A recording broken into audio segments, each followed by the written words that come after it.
No, folks, that title is not clickbait.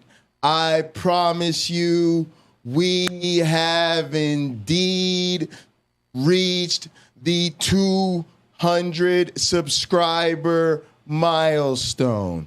Additionally, we are at over 3,000 views. Thank you. Thank you.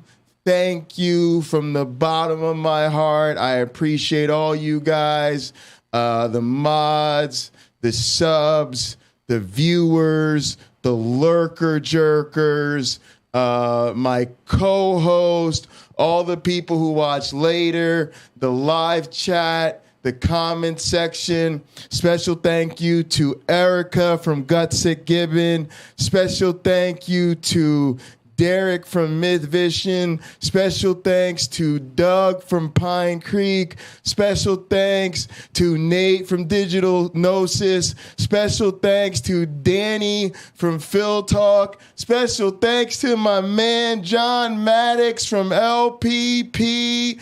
My man Bible Research Tools. Can I get an amen, Kenny? Special shout out to my co-host, and of course, my most exceeding gratitude for my wonderful teaching mentor, Rob Pennock, my fantastic research advisor, Mike Travisano. Shout out to the Travisano Lab. Shout out to the LNCA Lab. Shout out to the Evo education people. Shout out to the Biology and Mathematics Educators Institute. Shout out to the National Science Foundation and the National Institute of Health. I appreciate all the funding. Let's get this celebration started.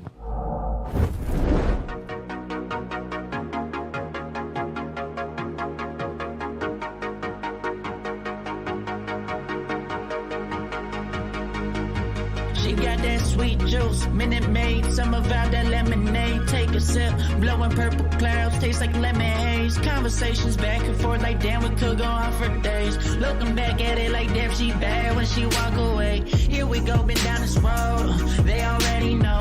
When we go on tour, I'll take you anywhere you wanna go. People talk about us like they understand just what this is. I just wanna give you all you want and then the double it. They don't say I'm way too young, maybe I'm just ignorant.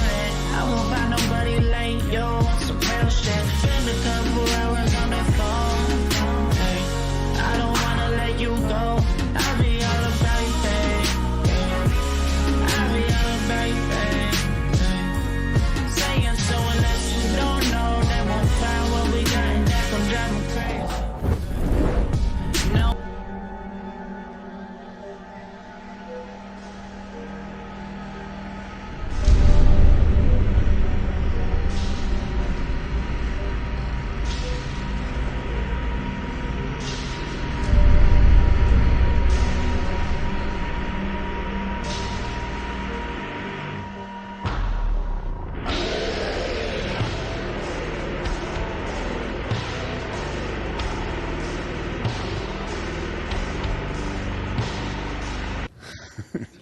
You know, you kind of caught me off guard here. Now, Richard Madsen, thank you. YouTube Punk, I see you. Cameron Bennett's in the house. I see you. Spartan Theology. Oh, yeah. When am I going to get interviewed by Rebecca? Special shout out to all my guests from Hot Program. And I prayed about it, and I thought... funny you should ask. When Rebecca Davis emailed me today. It's a misunderstanding. We are going to set up that special appearance for mid-August. You can probably expect to see my one black friend and I on Bread of Life, and a very special appearance by the one and only Dr. J. Bundy, Mr. Dual PhD himself on examining evolution. It's going to happen. Folks, the A-list Atheist is in the house. It's motherfucking party time. Big things are happening. We gotta put 200 subs, 3,000 And I views understand that. in And I the love rear them view with all my mirror. heart. Celebrate this accomplishment. Wake up tomorrow and get back to whooping people's asses. Come get this work. I love your eyes. Face to face, person. Just the same as Jesus is very real. They're rulers of the darkness of this world. God bless, Father bless. But it's a biblical thing. It's a spiritual thing. It doesn't have anything to Cocaine, do with airplane, Jesus, cowboy. That's the vibe. That's the vibe. Total fever dream atheism. That's what we're about around here. things. Jesus, people. I love Jesus, people, airplanes. Down an aisle. Dragging some woman down an aisle. Hey, now. Hey, can't cope, man. How you get down, baby? You know what I mean? And I have a I lot of like them natural kinky gas. ones, you know? You ever been on a date with a young lady, right? Right? Y'all have dinner, you know? And you say, hey, you want to come back to my place, maybe watch a movie? You know? And she's like, yeah, I'm down with that. And you're like, oh, okay. So you get back to your place, you know, get the popcorn ready, grab her a nice adult beverage. Y'all start chilling. Hey, you want to cuddle? She's like, yeah, I'm down with that. Right? Next thing you know, you sliding up in there and you've gotten lucky. Anybody ever have that happen to you? Amen, hallelujah. Is that not a wonderful thing to be blessed with a little piece of punani you weren't even expecting? But folks, when you have got the kinky ones and you can grab them by the hair and just be seen dragging some woman down an aisle back to the janitor's closet and imbue her with the spirit of doubt, you have got yourself a keeper, folks. Except that Paul doesn't say any about that in his credentials when he himself gives his own credentials. That's the post-coitus face right there. I'm sure he did. As persecuting the church, right? As Guys, where are we going with this? Nowhere. Where are you going? That's what the BBC does to people, I don't folks. need two Christians in here arguing, guys. This is I'm just not sure. over this stupid thing. I'm sorry. This is a stupid disagreement. Stupid. Paul had a revelation Stupid from heaven. disagreement. That's They the had end a of it. I don't want to hear revelation any more about it. from the Seriously, flying this is man. absolutely- The Planck theorem is working. No, it's Rebecca connected to the Davis is going statement to that fall was in love raised, with an Rebecca. atheist, You raised and it. then she's going to finally leave this silly theism This is a alone. threat It's to our happening. system. It's happening. You're You know, for watching the instance, go process. back to the- You got to be patient. These Paul was things take talking time. about. You know? Rebecca Davis is not a microwave woman. You don't just pop a Rebecca Davis in the microwave, you know, as a theist and pop her out 30 seconds later as an atheist. Maybe they were. standing up You and gotta saying, slow what does cook that this mean, one. preacher? Shut up! Low and slow. Low and slow. Shut up! Shut up! Shut up! And a woman can't teach over And me. a woman can't. There's Can I get an an amen, order. Kenny? Woo! Sparks are So then coming. how- Sparks how are do you- coming.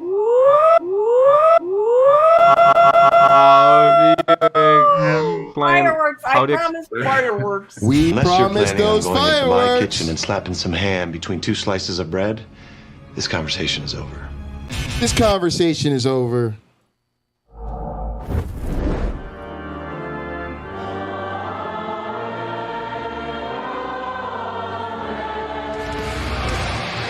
Hang on, bro. Hang on, bro. Maintain. You have to act like a fucking adult, bro. Fucking adult, bro. Fuck what you talking about? In terms of reality, Stupid ass house nigga. and not the fucking myopic, fucking little Folks, fucking after juvenile this, I've got worldviews. one more for Whoever fucking talks next while I'm It talking is is out. what we Fucking- call okay? I'm gonna make a point here. And if I get interrupted, you're gone. premiere. What A are you brand new talking By the one, way, Flying Disciple hot Man? off the Flying press, Disciple and Man? folks, If you can't handle fucking it is a people using strong motherfucking language, fucking throwback. Like I said, I come in the name of Jesus by the power of the Holy Spirit. I ain't playing with your ass. Don't call I up ain't and playing play with your Go, ass, like, you play with stupid your ass children, house okay? niggas. You the devil. devil. You the devil. Fucking All y'all probably got off of work, I don't give a fuck went back what to your you little think, private places of residence. Fucking You know, none of y'all was out in the then don't field come. picking cotton today. Biatch. None of y'all know what that slave life is Cut like. that bitch off. Turn that poop into wine. Turn that So you know what we call y'all? Stupid ass house niggas. Turn that poop into wine. Fucking You fucking income fucking poop. Stupid ass house niggas. Uh-oh. You see, sometimes we think we need all this fancy knowledge Wait, to grow as a hang human. on. I don't have it in my monitor. But I got news for you. I got to put it in All my you have to monitor. do is apply one concept and put it to work. That doubt is a virtue. Touch your neighbors and say it's time to doubt. It's time to doubt. Here's a new kind of faith. Here's a new It's not the kind of faith of wishful thinking of the heart, or helps you deny reality, nor only works seldomly. It's the kind of faith that's reliable, repeatable. It's the kind of faith that goes beyond all religions, all biases, embraces doubt. It's open to change. It's the kind of faith where you know when it's been misplaced. It's the kind of faith that works. You can make sense of it. You can explain it. It's the kind of faith that you can see, touch, feel, and hear. It's the kind of faith that really does heal the sick.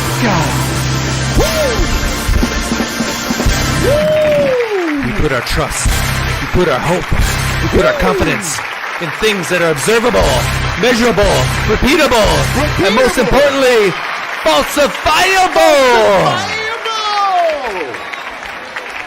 Let's join together and have a faith that spits in the face of gullibility. No more gullibility. You have heard it said that faith has an objective. Well, what has your faith done for you lately? Woo! Preach, Doug. What has your faith done for society lately? Oh no! Stephen's kind of faith has been around for thousands of years. But But it was science that cured smallpox, measles, polio, and infection. Stephen doesn't want his faith to be held hostage to outcomes. Yes, But I say Pastor. outcomes and results matter. Yes. Stephen said that with God in your presence, there's nothing you can't do. There's nothing you can't heal. There's nothing you can't restore. But we all know that's not true. You can't fly. You can't walk on water. That's right. You can't raise the dead. That's right. Let's be humble. Humble. Let's be honest. Honest. Let's stop with the hoping and start with the reasoning. Start with the reasoning, amen. Hallelujah. Say no to astrology on Monday. No to crystals on Tuesday. No to chakras on Wednesday. No to the vacuum salesman on Thursday. No to homeopathy on Friday. No to faith healing. And yes to medical healing. And on Sunday, I want a faith that doesn't need a holy book or a pastor or a priest or a rabbi or an imam to know it's not okay to harm others. Motherfucking refrigerator. I swear to God, if you don't bring the reason and the doubt up in that bitch, woo!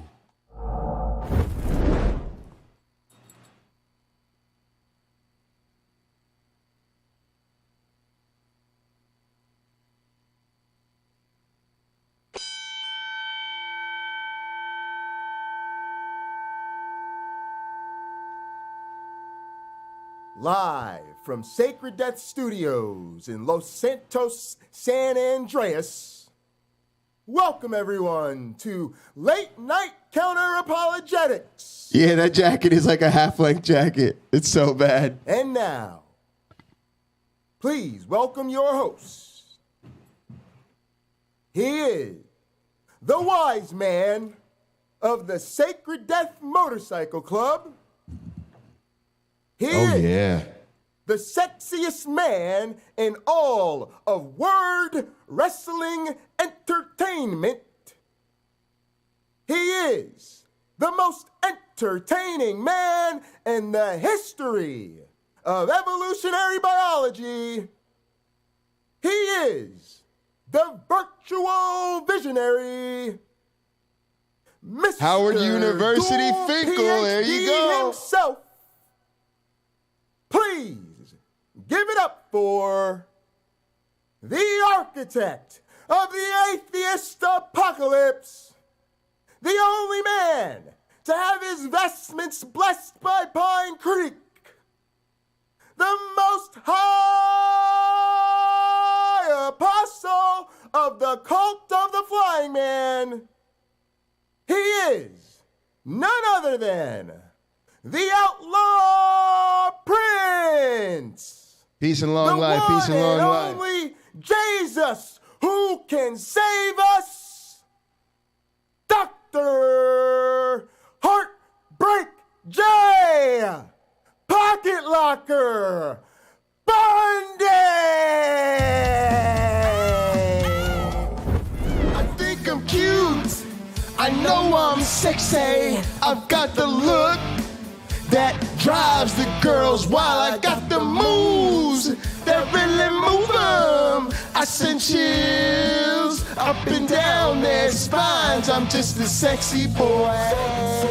Are y'all ready to go tonight? Your boy toy. We are so pumped about 200 subs, 3,000 subscribers. It's time to put that in the rear view mirror. Get to 1,000 subs and beyond. I make them hot.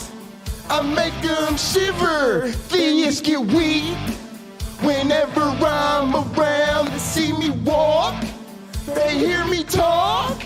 I make them feel like their God ain't real, 'cause I'm a sexy boy. I'm not your boy toy. I don't believe y'all, 'cause I think y'all frauds. Y'all are frauds. Let's go. Eat your heart out, girls. Hands off the merchandise. Woo! The U.S. champ is here.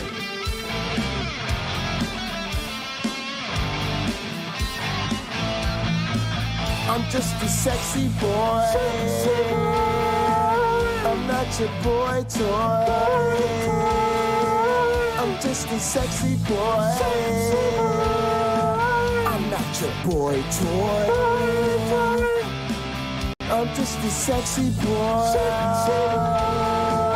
I'm not your boy toy. I'm just a sexy boy. I'm not your boy toy. I'm just a sexy boy. I'm not your boy toy. I'm just a sexy boy. I'm not your boy toy.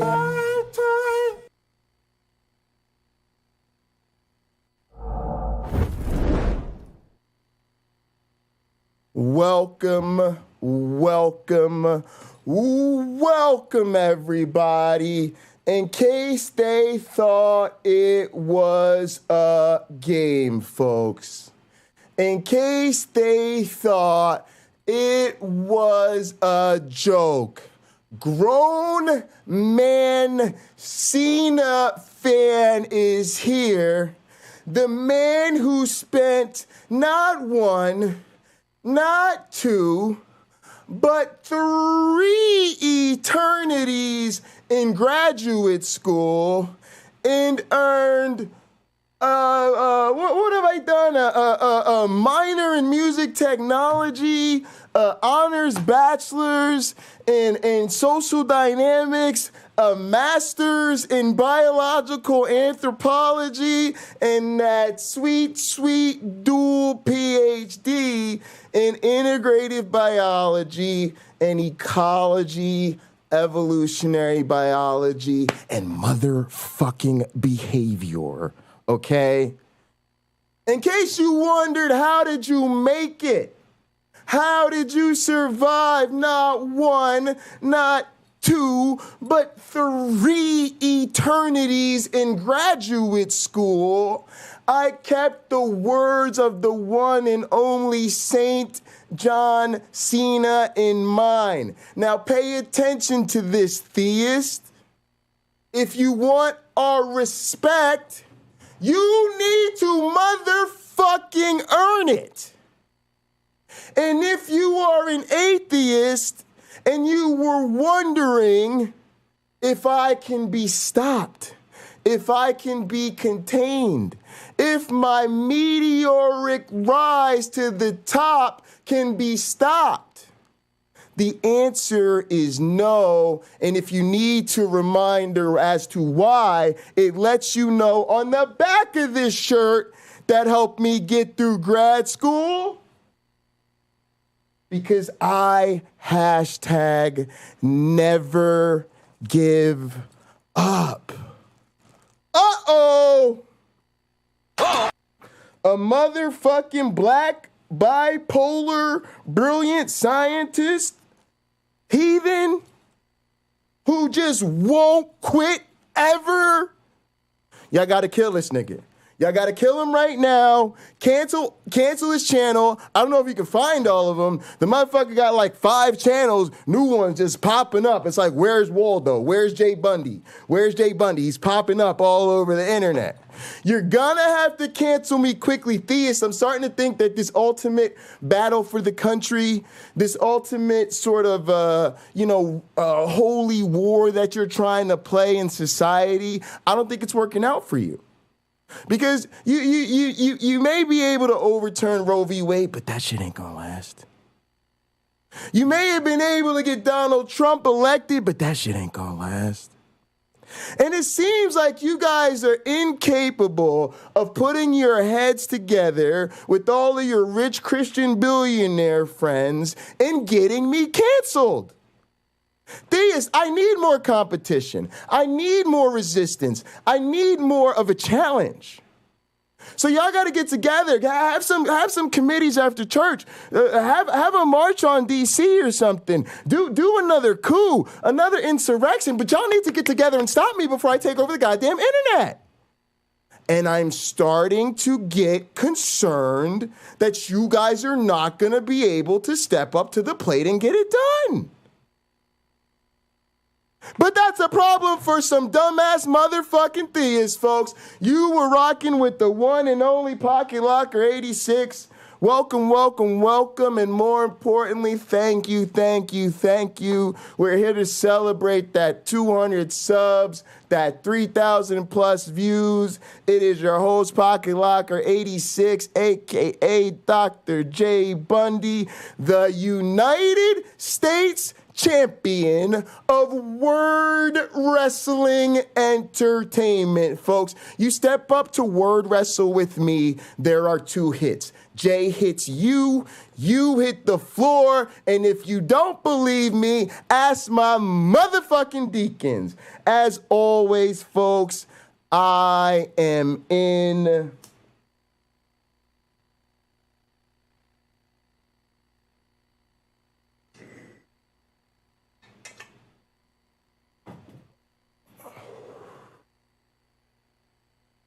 As you see, airplane mode, god damn it.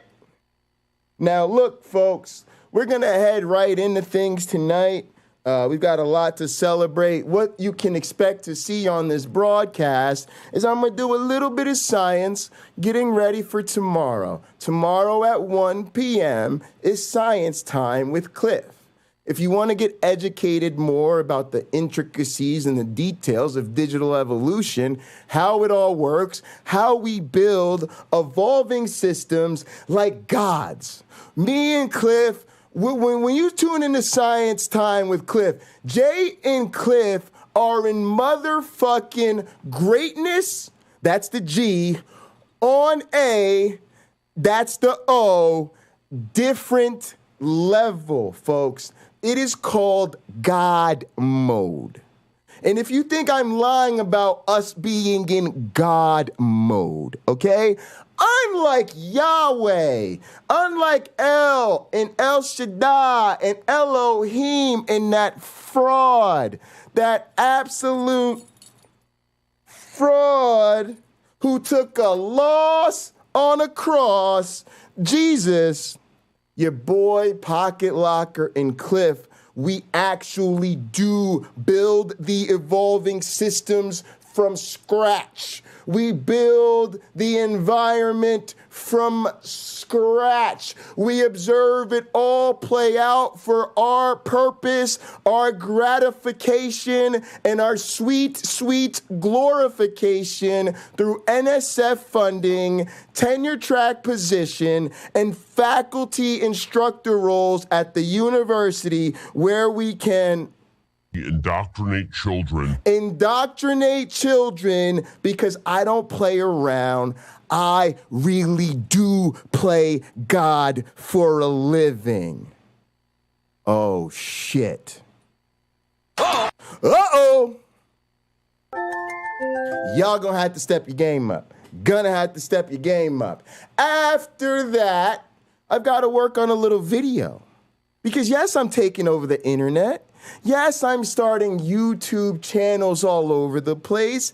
Yes, I am exploding on Twitch. My growth is so explosive on Twitch. Twitch is twitching, right? When I go live, Twitch is...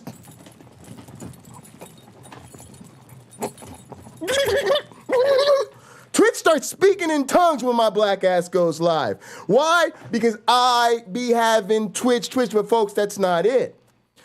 The youngins, the teachers, I have to make educational videos so that I can take over the internet live via the classroom of the elementary schools. That's right, folks, I am expanding my range, okay? I am going beyond the university classroom, and I am going to be trying to indoctrinate everyone into digital evolution. And then after that, there will be more button mashing for bipolar, okay? Where I take out the joystick, I just hack and slash away at my arcade stick, and we hope for the best. So thank you for joining us. Before we get into our main program, it is time for a little bit of communion. In addition to our critical time of fellowship, and breaking bread with one another, I also would like to raise this as a toast to my community. I love you all. Thank you guys so much. I see you in the chat. I appreciate you. Randy, UC Love, Richard Madsen, Big Thing, Bruce Wayne, Lena. I see all y'all here. I appreciate y'all. Thank you so much. YouTube Punk, Spartan Theology. Man, we doing big things out here, y'all. Of course, my fitness instructor / mod / health coach. Hey, I do listen to the advice he gives me on the mod. We'll work on the rest of it. Cameron Bennett's in the house.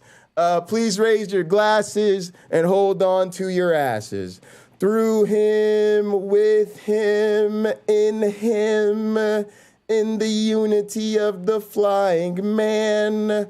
All glory and honor is yours who flight for our sins forever and ever.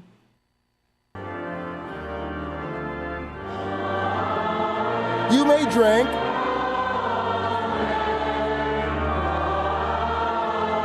Oh, that whiskey's so good.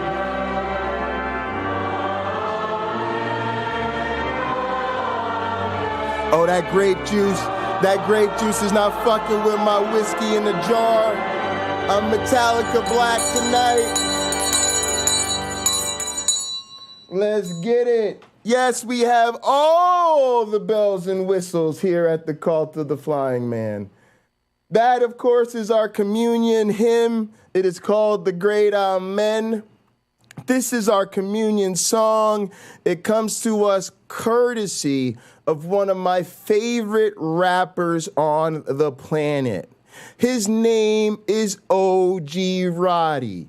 He also happens to be one of my favorite cousins. His name happens to be Tahir Swinton.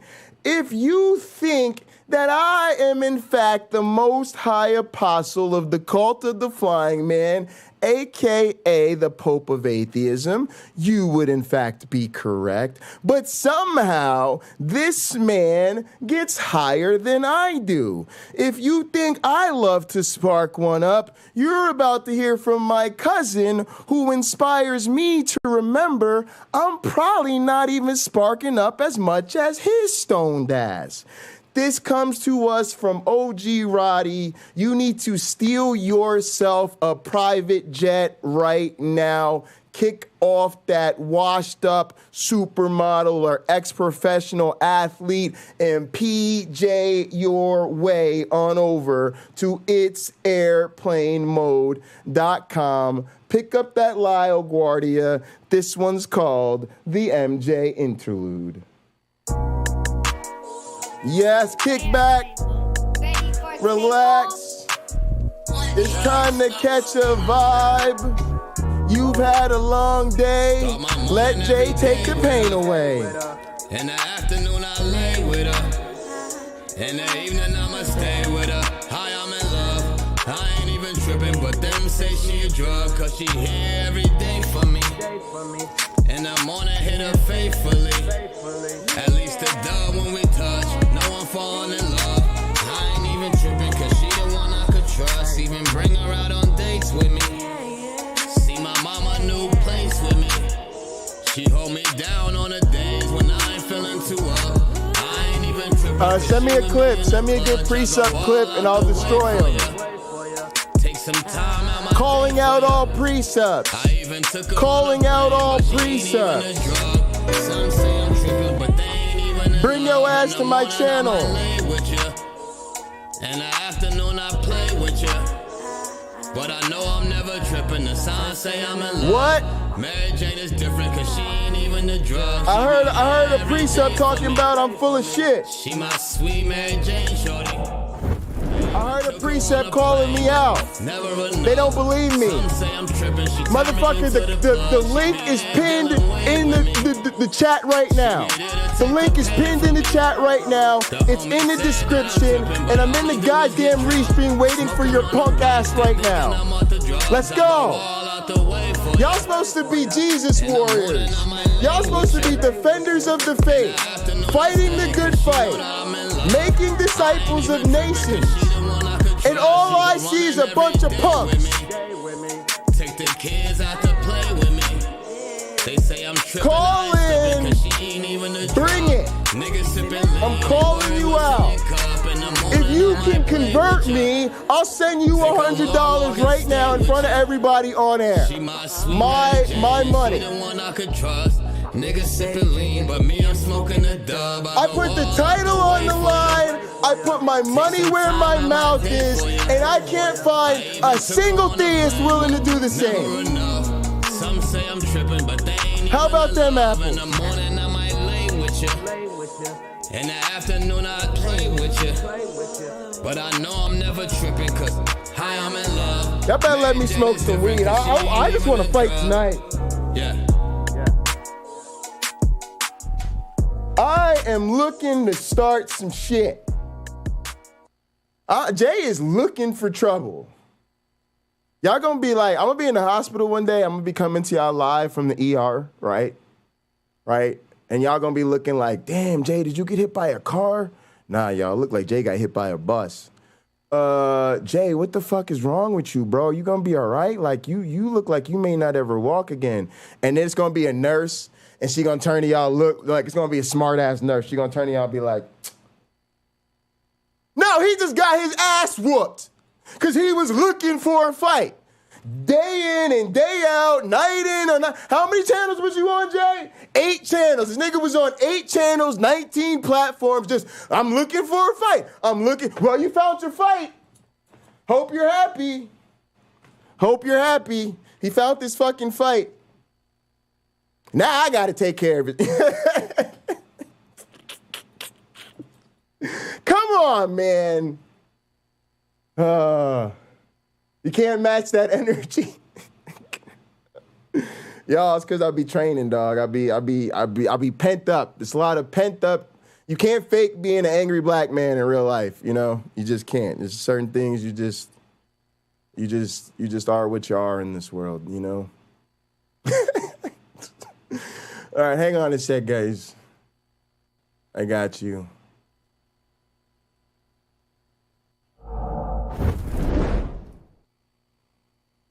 We'll take the energy down just a little bit, y'all. I'm actually, I don't know if you guys know what categories are, or they're kind of like mini genres, right? It's kind of like a way to decide who is the biggest in what particular area of content creation, right?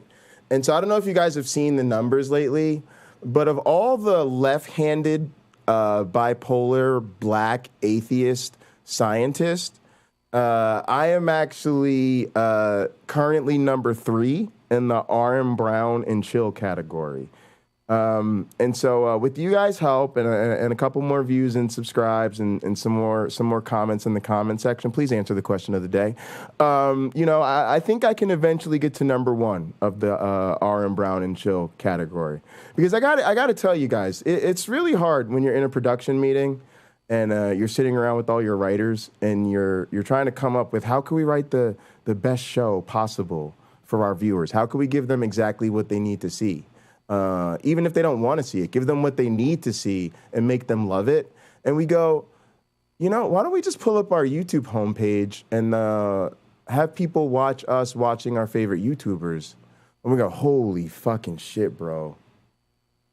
YouTube watching YouTubers watch YouTubers? Bro, that shit is so brilliant. I don't understand how hard it is to come up with original, really difficult to write shows like this. Approach to Monday, actually. Oh, whoa, yeah. Oh, yeah, Monday, my favorite. I have a very Garfield approach to Monday, actually. Well, guys, welcome back to my unboxing channel. Yeah, that's right. It's an unboxing channel. And what do we unbox on this channel? The truth.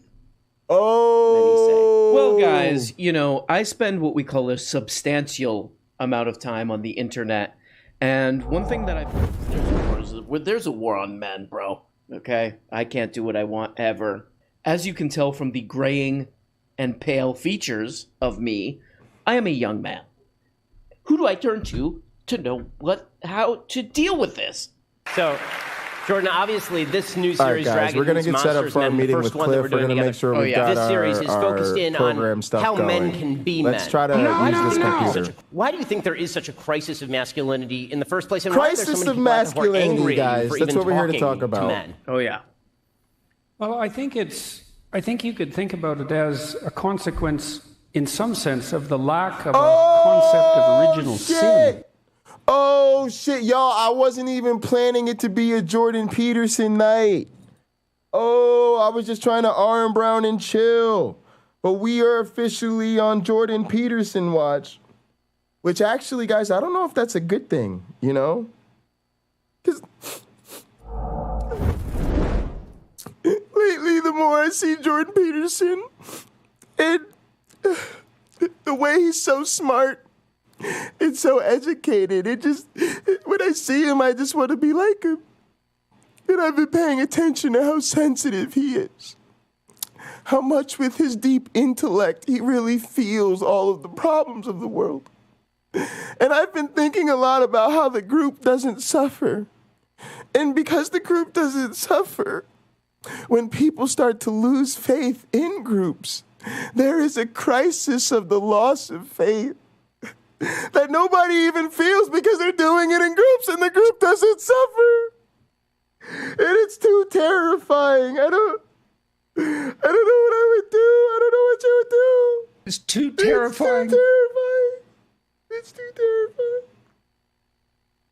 I don't even know what would happen to you if you fully believed it. Yeah, I don't even know what would happen to you if you fully believed it.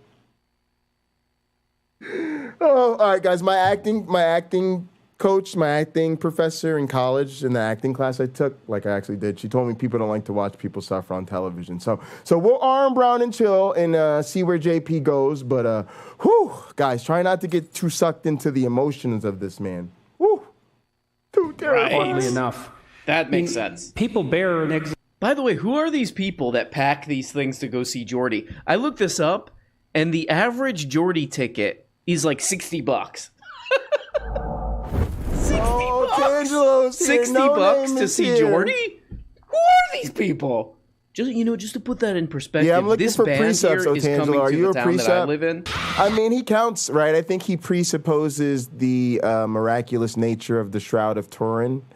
He might also presuppose intelligent design, right? Because we clearly are created here, right? Because we're here, right? And since we're here, we know that we were created to be here, right?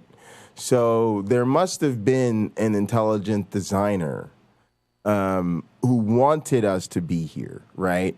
And that has to be Jesus, right? Because Jesus came and he died, and then he left us the shroud as a sign of his miraculous nature, right? Right? So, I mean, it is what it is, right? $20. $20. But I will say, seeing Jordy up there, drone on about Jesus H. Christ knows what.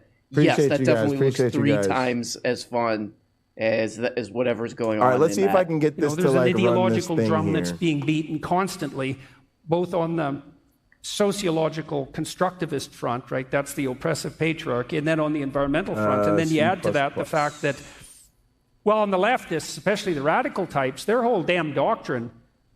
Well, on the leftists, especially the radical types, their whole damn doctrine. This makes sense! It's the most pathological doctrine you could invent if you set out to invent a pathological doctrine. And that's a big YouTube punk setup. is even your audience is laughing at that one. Let's hear it. Dropping those sounds he sent I'm not me. making a joke. That's a fabulous one. YouTube Punk has sent us a lot of great contributions to the store, of course, but I also have some secret sauce. YouTube Punk sends me a lot of secret sauce that I don't even put in the store. It's just for me. Like you, Theist. Theist, I want you to understand, Theist. I want you to defend your faith. Come call me, defend your faith. You don't have to be alone tonight. Don't be lonely. Just call me. Let's party. Pick up the phone. I really mean that in the deepest possible sense. Yes, absolutely. In the deepest possible sense, guys. The fundamental human motivation is the willingness and ability to use compulsion, power. Yes, It's all about power. And every time I hear all that about now the from someone, power. I think that is not a sociological observation. That is a confession on your part. Wow. And so powerful. And it's also ironically, that's a very powerful. All right, so as we're gonna see, this might be some of my favorite Jordy material because he is just ratcheting up the crazy. he's hitting the crazy up to, we're talking 12. We're going. It's not even 11 anymore. So he's like, if you were going trying to remember this invent, command. I if think you're it's going G++. to create a pathology to be the worst pathology ever, you would create leftism, whatever that means. I don't remember. Let's go see if we can find one. Environmentalism. the expression of power within an intimate relationship does not produce intimacy or a relationship. The best it can produce is like a combination of tyranny and slavery. It's G++, and that does not the name of the characterize CPP, the institution of marriage per se. So there is this insistence among the radicals that power is the fundamental motivation, and that's... So let's just look at this. Let's just take what he just said seriously. All that stuff, let's just take it seriously. Right, I want to learn something from this, okay? Great, I'm trying to, as this video is called The Current Crisis of Masculinity, okay? So I'm just trying to learn. And what it sounded like he just said there, he started off with a political calculation, left versus right. And he's like, the left, and we'll come back to this, environmentalist, leftist and environmentalist, it's, if you wanted to, this is the ideology you would come to. This is the pathology you would come to if you were trying to create the worst kind of pathology, which is that they want power. Well, on the leftists, especially the radical types, their whole damn doctrine is the most pathological doctrine you... I see, Otangelo, that's where you're wrong. See, this all started for me because I was looking for Jesus. I was looking for Jesus. I was reading all the books I could find about Jesus. See, so what people don't understand. I am not your typical atheist, although I think my story is actually very typical. Who I am is a Christian who went looking for the answers all about my sweet, sweet Jesus, and I couldn't find them. And what I found was more mystery and just things that did not accord to the standards of evidence that we would accept in order to accept any other claim.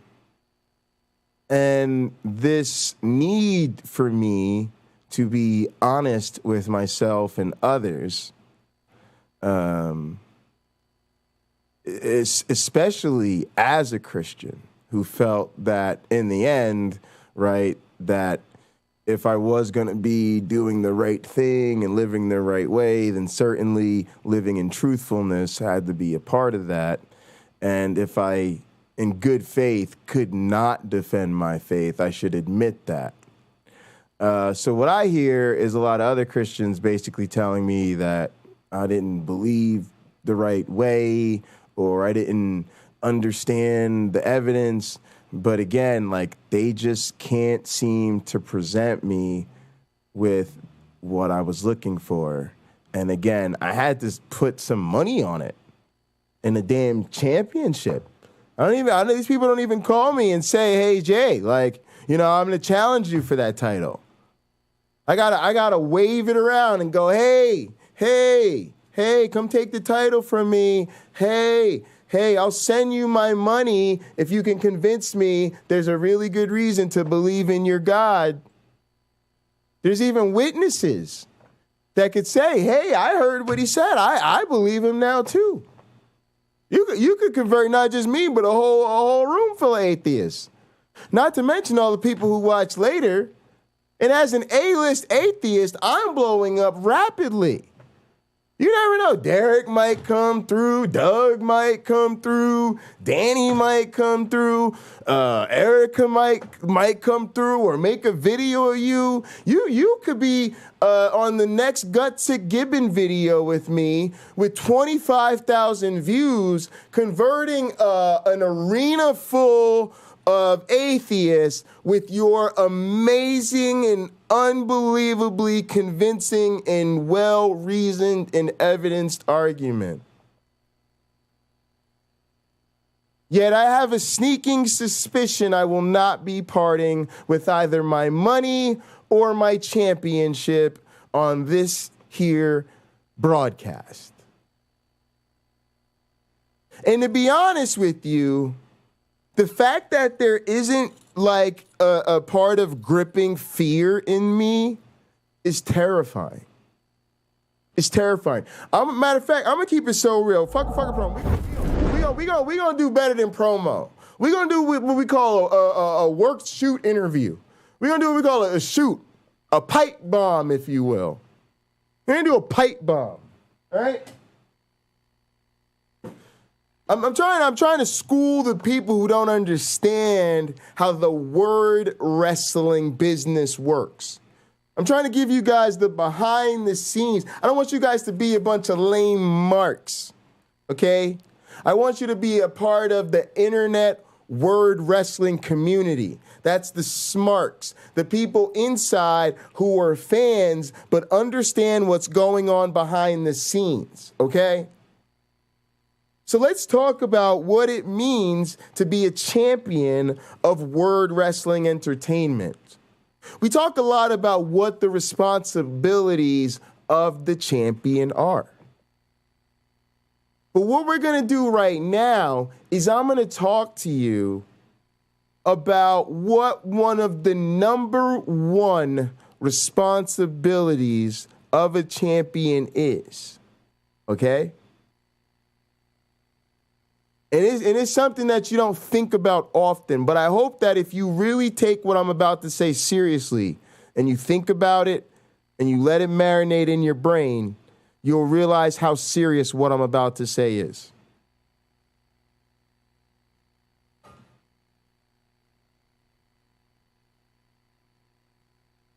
For those of you that, maybe new to this, let me talk to you in like pro wrestling language or something.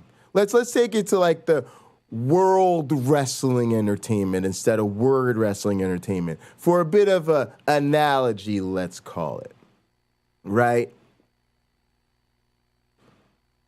Let's say you are someone who has worked and dreamed your whole life of one day being a WWE champion. And you dream of it, but you grow up and you go to wrestling school and you work the indies and you climb and claw your way to the top, and finally one day you get the nod. You have the big match in a big arena at a big pay-per-view, right? And you win the championship and you're celebrating it on social media, and your family's there and you hug them and you cry and you weep and it's amazing, right? And then it starts your meteoric rise to superstar status. You're on ESPN, you're on the morning show, you're on Sports Illustrated, you're on the cover of the video game, right? Everything, right? And you get this unbelievable run. You're having great pay-per-view matches, main event after main event after main event, and you hold that title for like a year or more, and people are like, man, you're one of the greatest champions ever, all right? Well, here's what happens to you one day. Here's what one of your responsibilities is when we talk about champions have championship responsibilities. You might be getting ready for the biggest show of the year. And it's built up with this rivalry, and it might be the biggest match of your life. You might be doing this show in front of the biggest audience you have ever performed in front of. Right? That's all just part of the song and dance, right? And leading up to this, you've cut your best promos, you've had your best build-up matches, you've met with the seamstress, right? You've got your total custom attire on, your best duds for this one night. You've got a total custom entrance, pyrotechnics, right? Everybody's watching, right? And then they come to you right before you go out there and have the biggest performance of your life. And they tell you, hey, we're going to switch the title tonight.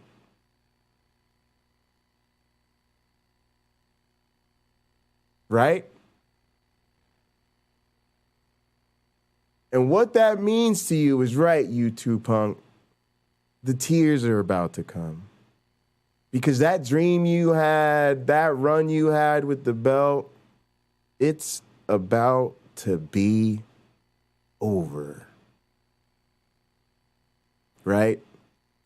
And what you have to do in that moment, and a lot of times you don't get a lot of notice, because a lot of times the big man upstairs made this decision like about 20 minutes ago. And now you have to go out there and take a moment to yourself to go in the bathroom and cry and get your shit together and whatever the fuck you got to do. And you got to go out there and give the best performance of your life. And have your best match. And do your biggest and best entrance. All while making sure you are the only motherfucker in that arena out in front of that live audience other than the other person in the ring who knows that you were about to give that title to the other person.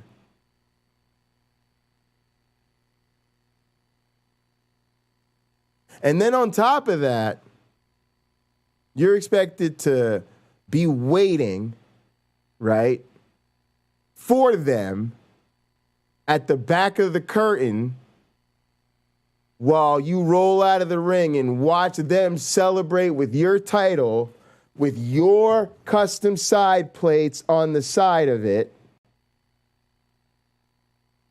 knowing when they come out the next night on TV, it'll be their custom side plates on the side of it.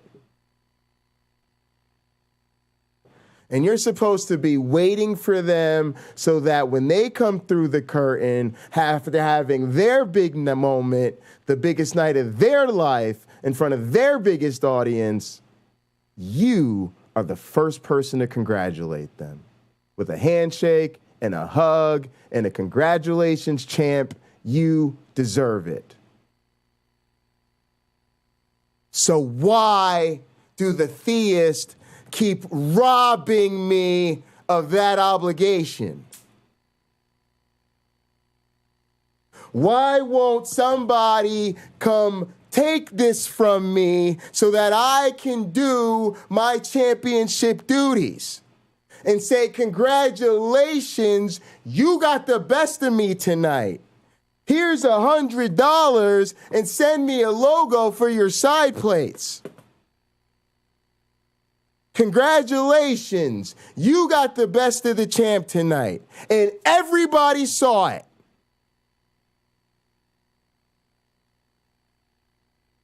But they got some kind of invincible God they're arguing for, right? And I guess I just wasn't the right type of Christian, huh? Is that what we're going with? Cool story, bruh. You could invent, if you set out to invent a pathological doctrine. And so I'll believe your testimony when I fucking see it. Crap, left and right, and environmentalists and all this crap. And then somewhere he switches to romantic relationships.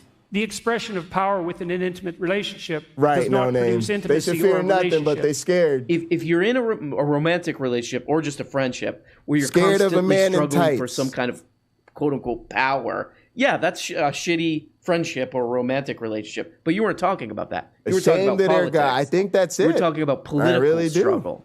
So let's take a real-world example of political struggle. Right now, we have one going on in the United States.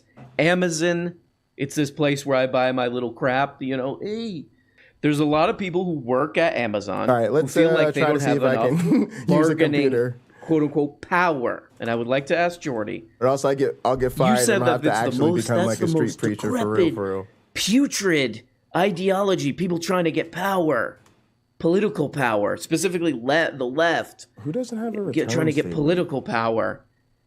So does that apply to people who work for these giant companies trying to get that kind of political? I mean, the answer is yes, but it's kind of cringe to just say that. I think people should shut their mouths and get back to work. This video is brought to you by the new video course for men called Goblins, Warlocks, and Throwing Stars. You know, Carl Jung used to say this. Actually, Carl and Neil Young used to say this, which is that men are the protectors of society. For example, I protect the... All right, guys, so here's what's going on. Before we hear about how men are the protectors of society, which is definitely the case, right? Like, totally weird. It's so weird, guys, because, like, I don't know. A lot of black people grow up in a house where, like, a woman is definitely the head of the household, and like nobody in their right mind would ever question that, right? But my mother, who is beautiful and used to actually be like a fucking model for like you know, some what are they called, department stores, who were like trying to like appeal to like women of color. There's these hilarious pictures of my mom from like Boscov's magazine where she's wearing like really ugly 90s businesswoman suits with like kente cloth, like an African like accents and shit, because they thought that was like the right way to appeal to black professionals or some shit. It was super 90s and hilarious, right? But she was also legitly a corporate executive, right? So, like, she was just a badass, right, and still is. So this whole notion is just kind of hilarious for me, and sort of anybody who grew up in a household where mom did everything, and was oftentimes like the only parent in the household, right? So, just fucking hysterical. Carl Jung used to say this. Actually, Carl. Also, like, go look at the motherfucking like school board outrages, right? Like who's like going to the school to like pick fights with the motherfucking superintendent and the school board to stop them from transing the kids. Like, you see some dads there, but they the ultra crazy ones, right? The ultra crazy ones. And Neil Young used to say this, which is that men are the protectors of society. For example, I protect the Bangladeshi sex trafficking business that I started, and which I will show you how to start in this course. It's so sad. you too can start a profitable business from home. But also I paused to tell you guys I was naming the file wrong. See, this file is called Scratch 2. I was putting in Scratch, and then I was trying to figure out why I can't fix it. All right, let's try Scratch 2. All right, and now we should get some numbers that make sense, because it kept telling me, like, line 215, 226, and I'm like, this program's only, like, 121 lines long, so that didn't make sense to me. This does make sense to me. It's telling me that at line 50... I'm showing you guys how to read error messages. This is really important stuff, guys, because I'm doing a lot of work right now. I'm just getting ready to show you guys what I'm going to do tomorrow with Cliff, but I got to make sure all my kind of tools are ready to go. I don't think we're going to do too much coding or talking about code on our stream necessarily, but we might, and if we don't, then I'll be probably spending the rest of the day working on code, and I want to get set up for that. I also have a video to record tomorrow about our Vita Ed software, so I want to get set up for that because I need to have that ready for a meeting on Thursday. So we're going to be really pushing towards some deadlines as this summer comes to a close. I also have a really important manuscript with the one and only Rich Lenski. So glad for my man Bible Research Tools and LPP putting the word out in this community on the streets via Gutsick Gibbon about just how monumental the Lenski lab work is. Holla at your boy. But yeah, Rich Lenski and I are currently working on a manuscript together because I graduated from the lab, you stupid piece of shit. Whoo! Imagine being told that you don't understand the research of someone you are currently working on a manuscript with, right? Right. Imagine being told you don't understand the research going on in the lab you have the keys to, right? Right? Like, I saw a comment on Gutsick Gibbons' video that was like, Jay could show you to where the bathroom is in that lab. And I was thinking, like, it's much worse than that. I have the fucking keys. And on top of having the keys, not only do I understand the experiment, I have my own copy of it. Most of the people in the Lenski lab actually do. Why? Because we do our own experiments, right? Guys, I'm about to break it down for you. It's really not hard to understand, right? There's the huge long-term evolution experiment, right? That's normally managed by the entire lab. Mostly the lab manager, we have a full-time lab manager, the lab manager transfers the long-term lines every day. On the weekends, the lab manager's not there, and one of the grad students or the postdocs comes in and transfers the long-term lines, right? But if you're a grad student or a postdoc in the lab or an undergrad or one of the teachers we bring in for whatever, right, we don't want you to potentially contaminate the long-term evolution experiment, right? So, like, when everybody's doing their own work for their projects and their dissertations and their papers or whatever, you don't all work off the real long-term evolution experiment, right? They're E. coli, they're asexual. You can freeze them and revive them, and they make copies of themselves, right? So everybody just has their own working copy of the long-term evolution experiment, right? And then most of us have backups, right? In case we contaminate one of our populations or have an issue, we just have a backup to go to. And then someone like me, because I like have shaky hands and stuff like that, like I by default always had an A, B, and a C stock, with the idea being I was probably going to contaminate the A stock. I should have the B stock going, and then I should have the C stock ready to make further copies from once I contaminate an A stock. So you contaminate an A stock, you have a clean B stock, try to make a clean copy of the C stock. If you test your C stock and your copy's clean, then you're good to go. And if you contaminate the B copy, you can replace it, right? So I have 3 copies of the goddamn Lenski lab experiment, right? But I don't know what the fuck's going on. I have no idea what that research is about. I just wanted to give y'all a little behind the scenes nugget about how ignorant people sound when they say shit like that to your face. Like, wow. If a man or a woman sees you drinking that water with that canned water with the skull on it, you know, that you get at 7-Eleven, like the melting skull. Oh, no worry, If a man or woman sees you drinking that, that's what that's you're there for. definitely gonna get that. Yeah, I'm the wise man of the Sacred Death Motorcycle Club. That's my like gaming crew. That's what that's there for. I also like when people ask about that, I like to prompt people. So yeah, we play on PS4. Some of us are shifting over to PS5. We'll eventually get there as a club, but we'll probably be on PS4 for a while. Most of the guys who have PS5 come back on PS4 to game with us.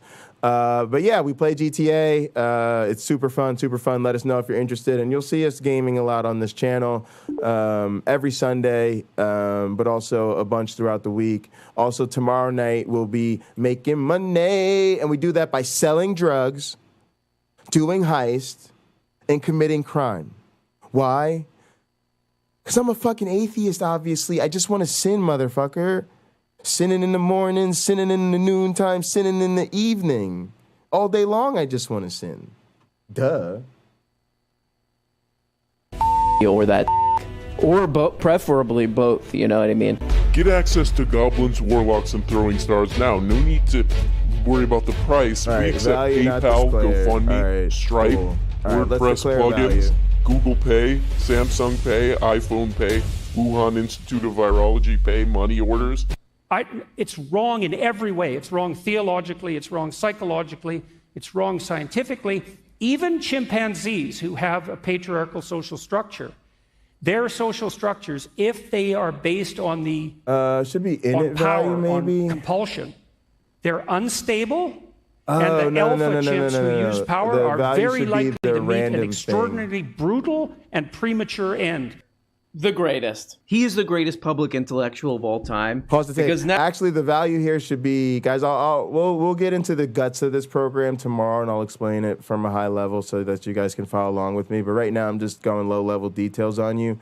We're just trying to get rid of a couple of these error messages. This one is basically telling me I haven't actually named anything value. I was kind of working on this, and then I just kind of dipped. But basically, I just need to assign this value. It's going to be a random 0 or a 1, and so there's like a rand function or something I have for that. Let me go find it. Let me go see what's up. See if I can find that damn line of code so I can see what it is. It's something I've done a bunch, so I'm not worried about it. I'm not trying to actually like come up with anything new tonight. I'm just kind of trying to get my hands back on the keyboards and get ready for a full day's work tomorrow when I need to try to get a lot done and also get this video done. Oh, here we go. Rand. So basically, this is just saying, give me a random value. Modulo 2 just means it takes a random number, in this case an integer.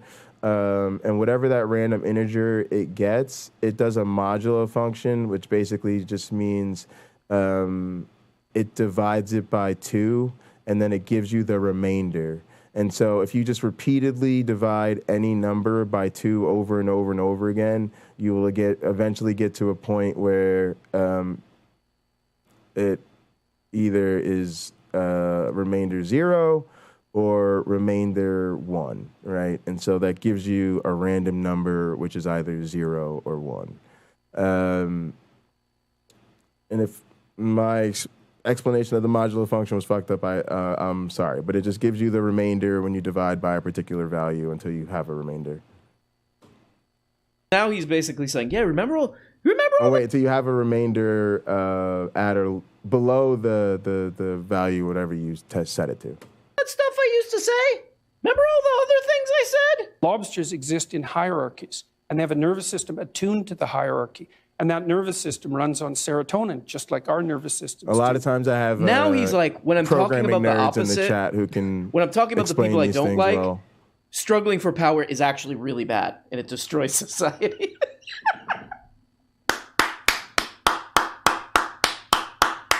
All right, This so is now what we'll I set the value call equal the to that. dualistic nature of grep that I say. Okay, this is the dualistic nature of things that I be saying. Okay, is that sometimes I'll say a thing, and then it's like when that's not convenient, I'll say the opposite thing because this is what I call dualism. This is dualities. Okay, and if you don't get it, you are, and I don't mean to. This is not personal. It's not to be offensive or mean, but you are a moron, and you should die. You are a moron. In Minecraft. And what I see happening to young men in particular, boys as well, not just young men, and maybe even, maybe starting at the age of toddlers, is that we have this sense in the world that there's an integer human called beings value. live in antagonism to nature, and that that we're actually a malevolent force. And that our social structures, which are clearly capable of the commission of atrocity, are fundamentally oppressive, patriarchal in their nature. And so then if you're a male in a society with that ethos, right, you're the motive force that drives you into the world to live is associated with rapaciousness. You guys probably think I'm like the worst, and I am the worst. I'm still learning how to program and develop, and I'll be working through some textbooks and stuff. And I'm actually, mostly my background is in coding Python, and so I'm new to C++, and I'll be learning Rust, and that's a new language to me too. But this way in which I see lots of errors is actually, for me, it's kind of fun. Like, this is an encouraging sign to me, because when you really start, you're always trying to make sure your code is perfect, and then you're trying to avoid getting the error messages. But actually, you want to get to the point where you're really comfortable with the error messages and generating them, right? It's just a computer program. It's not going to break. It's just going to tell me what's not working. And it actually saves me a lot of thought time rather than scrutinizing the document. I just keep running it, and I'm like, it'll tell me what's wrong next, and then I'll deal with that, and then I'll deal with the next error message, and then I'll deal with the next, and eventually it just won't spit out an error message, right? And so I don't know if that's a good or bad way to do it, but it is a sign of getting comfortable with your development environment and not having some ridiculous fear of error messages as though there's some sort of omniscient God of programming that's watching you and is going to hold you accountable at the gates for the fact that you use the interpreter to think through your code instead of sitting there like a jackass and scrutinizing every line when that's what the motherfucker interpreter and its error messages are for. And despoilation on the natural front, and then oppression and atrocity on the social front. It's like, well, then, if you're the least bit conscientious, because this sort of accusation hurts 36. conscientious young men the most, then the best you can do is, well, let's say castrate yourself. How would that be? And that would be real comical, except that it's also happening. Yeah, so that message pretty much checks out. All that checks out. And to just give you the abridged version of what he just said, literally, that men are feeling pretty bad in our society because people say men are bad. That's one. And because we're told that people are destroying the environment, which is a theme that keeps coming back. No Weird. return statement. All and right. so they're turning trans. They're turning trans. The transing of the kids I've thought is a about huge it problem. before. I have a really hard day at work. They're like, you idiot. You piece of shit. You put the file in the wrong crap. I'm like, I'm turning trans. I'm turning trans now. I tend to, this is sort of a style choice. This is sort of a vibe choice for me. This is a class. I tend not to throw my sort of candy wrappers, my Snickers, my Twix, my whatchamacallit wrappers, and my bottles, and my Red Bull cans. I tend not to want to take the extra time to find a trash for them. So I just kind of put them in, what I call, put them back to the environment. I do this thing I call bringing them back to the land, okay? Which is I throw them out my car window, right? And somebody's like, hey, don't do that, you idiot. And I go, I'm trans. I'm dragged now. Okay, so we're talking about the crisis of masculinity. I'm trying to figure out what's up. These men, Oh, bro. I see We're what's talking about the going on. crisis of masculinity. This is And not Jordan right. Peterson All right, look, really interestingly keeps there's a vector bringing of up doubles the called food environment scarce. and any sort of environment. Hang on, this is good. This is what we want. We're just getting Jay's programmer brain out of fucking inactivity mode. All right, I want a vector of vectors of doubles. Doubles are a particular type of number. It's called food scores.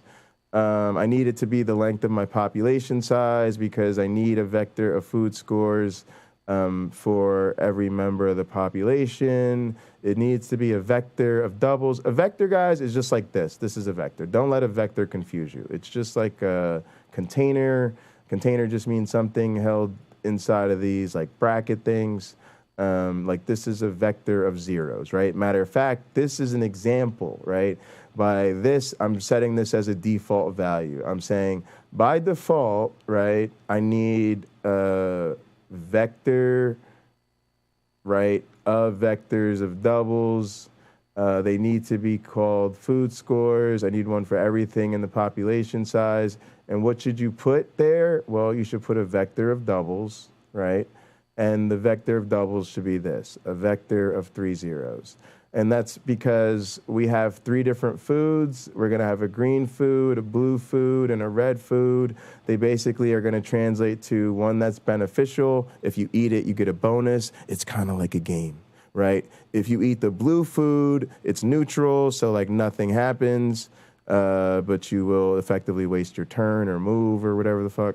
And then there's a red one, which is like basically going to be a poison. And then we're going to make some evolving brains that go into a map where there's a berry on every place, and they have to solve the puzzle of getting a really high score by, you know, trying to figure out the game, which is usually eat as many green as you can. Don't worry if you eat blue ones, avoid eating the red ones. But eventually things will get super interesting because we'll eventually introduce sexual selection into the system, which means there'll eventually be females. The females will have a preference. Some of the females will be what I like to call toxic females, because I'm about that evolution. Come at me, come at me, come at me. Tell me I'm not being PC. Tell me I should be canceled because I talked about toxic females on the internet, and that's not correct, Jay. You shouldn't say that. That's rude. Fuck you. First of all, they're digital organisms. They don't actually have feelings, okay? You can actually say they're not people, so go fuck yourself. There's no one's being hurt here. Second of all, they're actually toxic. They literally have a gene that expresses a preference for fucking poison. It likes the males who consume the most poison. The more poison a male consumes, the sexier they think that male is. So what do you think the guys do? Did the guys go, oh no, fuck her. Shit, that bitch is toxic. No, we ain't gonna get down with that toxic female. We only gonna get down with the females that prefer the good guys or the neutral guys.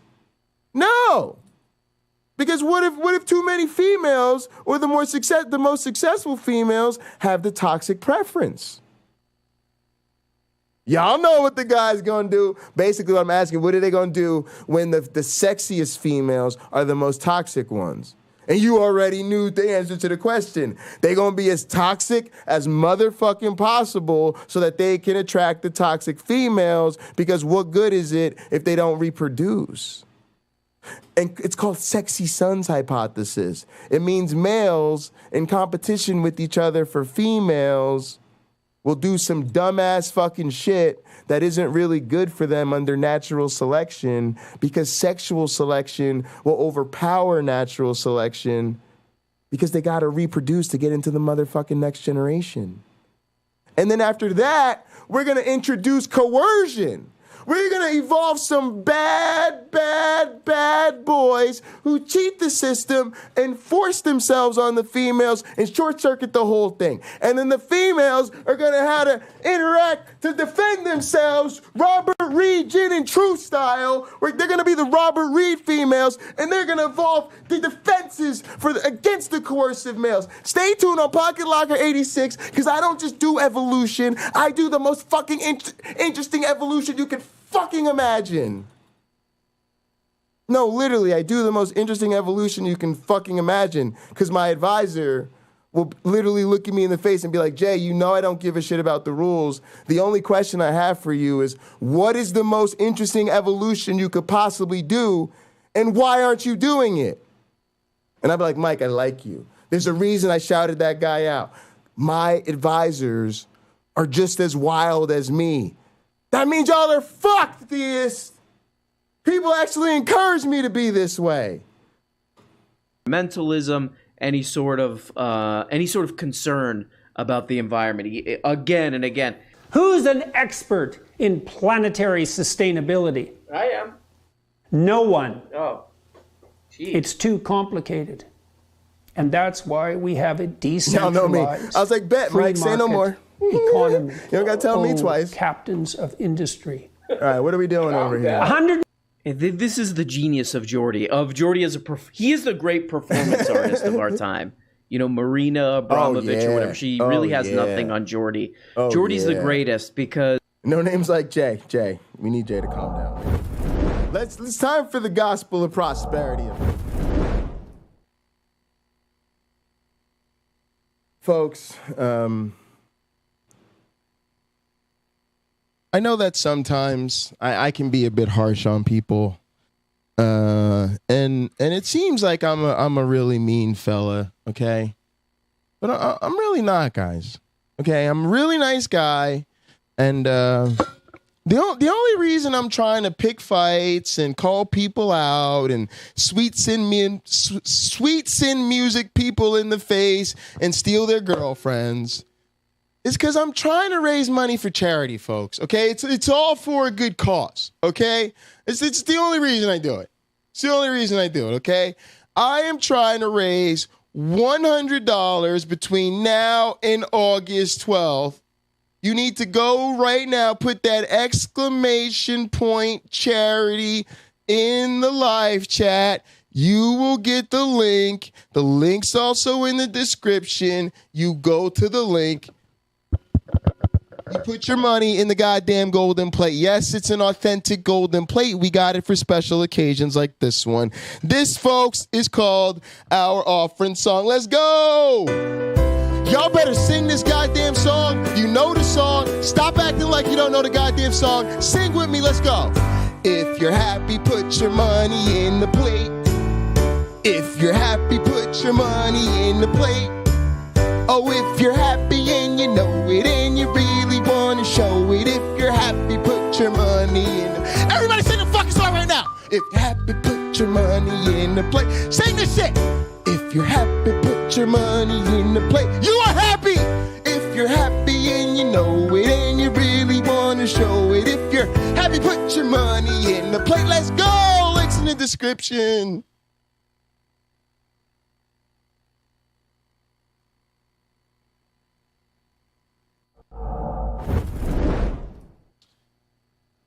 This is back over there.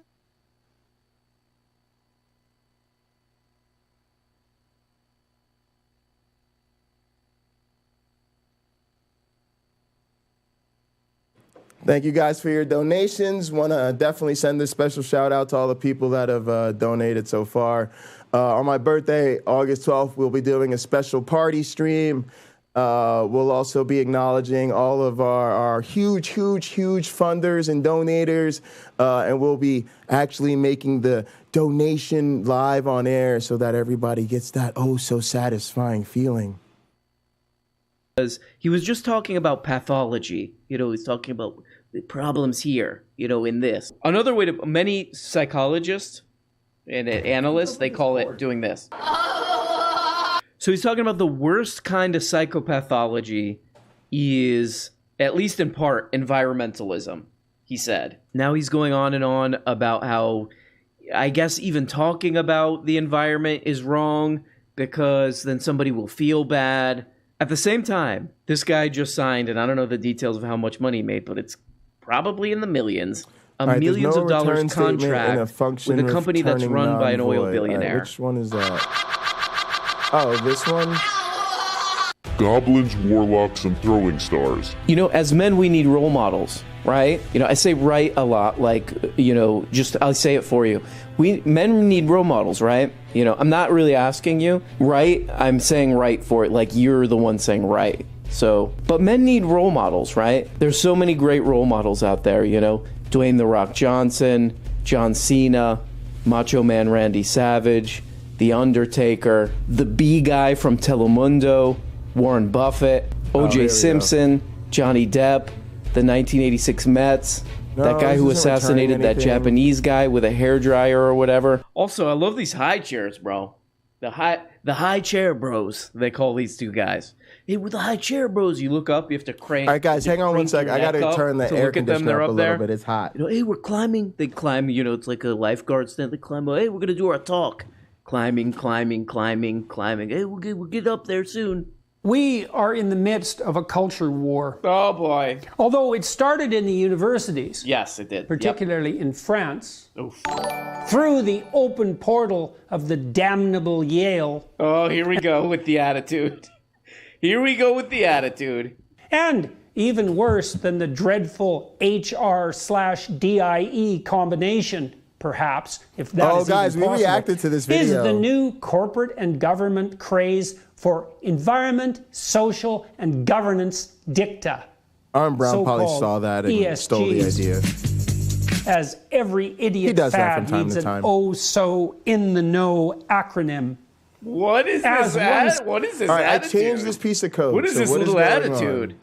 We live in a society. As every idiot fad needs an oh-so-in-the-know acronym. Drop the attitude, Jordy. All right, there we go. You know, Jordy's going to teach us how to be real men, you know, as always.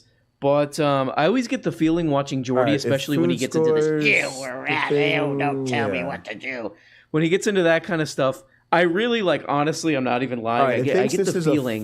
It takes me back to, like, I don't know, 2nd, 3rd grade or something. When a new school year was starting, and I was like, you know what, this school year is going to be different. I'm not going to be a loser and an unlikable little turd anymore. I'm going to be a cool badass this year. And my way of being a badass was I learned the term beeswax, mind your own beeswax. And I'm like, I'm going to be the beeswax guy.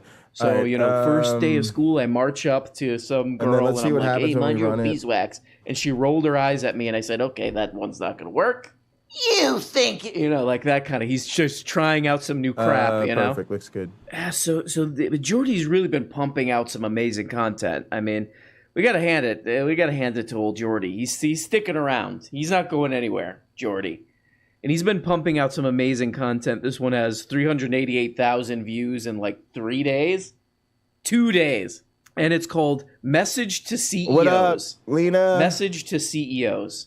And remember what he was talking about. Part of what makes men having a hard time, you know, everybody is, where is it? Take a doo-doo pie. They're saying also, to men, Lena, thank you for the donation.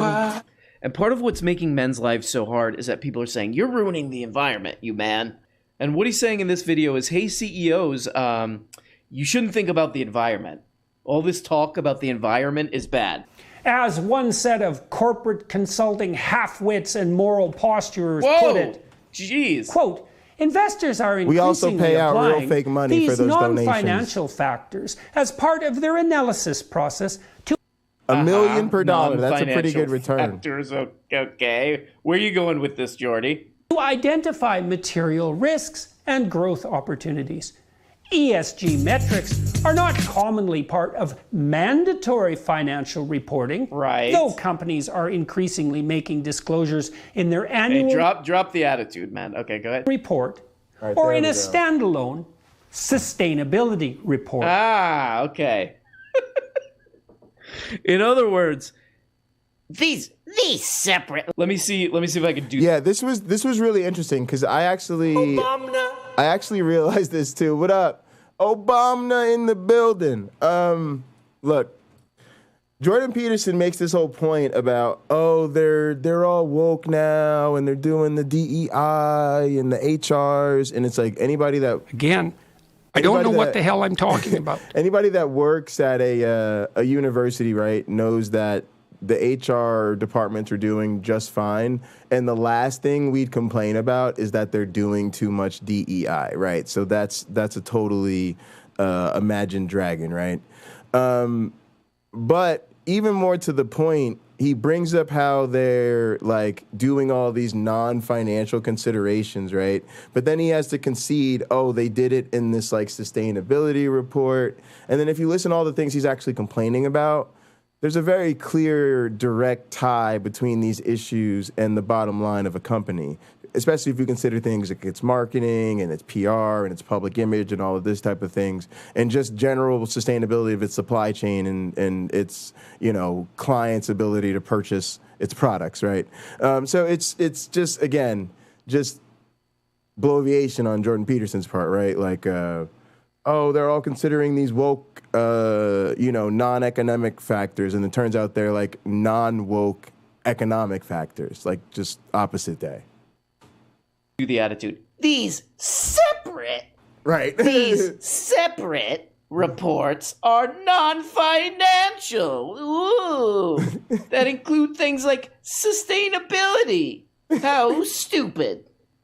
How rude. To quote Michelle Tanner she's from Full House. Getting a very clear message here from Jordy that environmentalism is bad. Non-financial factors? Applied to identify material risks? Right. Standalone sustainability reports? Right, like when a company does pollution, yeah, that's a problem. Yeah, that's an issue. Okay, what's the problem? Identify material risks? Standalone sustainability reports? All this smacks of central planning. It's a communist. It's communist. By the way, Walmart does central planning, but yeah, it's communist. Any accounting for the environment is communist. By the way, just a full disclosure, I get this from a company that's completely tied to the fossil fuel industry. But, what? You know, what? What? No. We got to talk about this. Hang on. Is given. Hang on. Folks, you guys know that I secretly moonlight as a deep investigative journalist. I typed into the wrong fucking computer.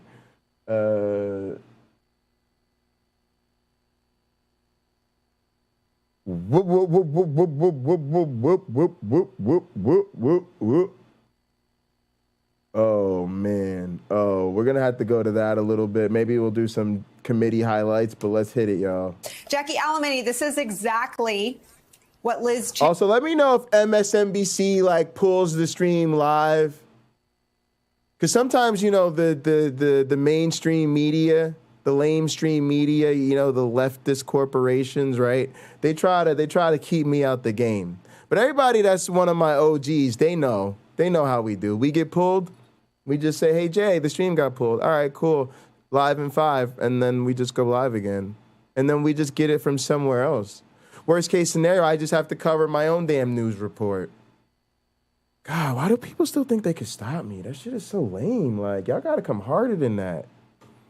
Cheney wanted to happen for all of the evidence of illegality and of knowledge of illegality. I mean, every public hearing held both the act and the knowledge and the intent to commit a corrupt and knowingly illegal act. And now we have new information that the Justice Department is, it would appear, more aggressively pursuing at higher levels of the Trump inner command, at least the fake electors plot.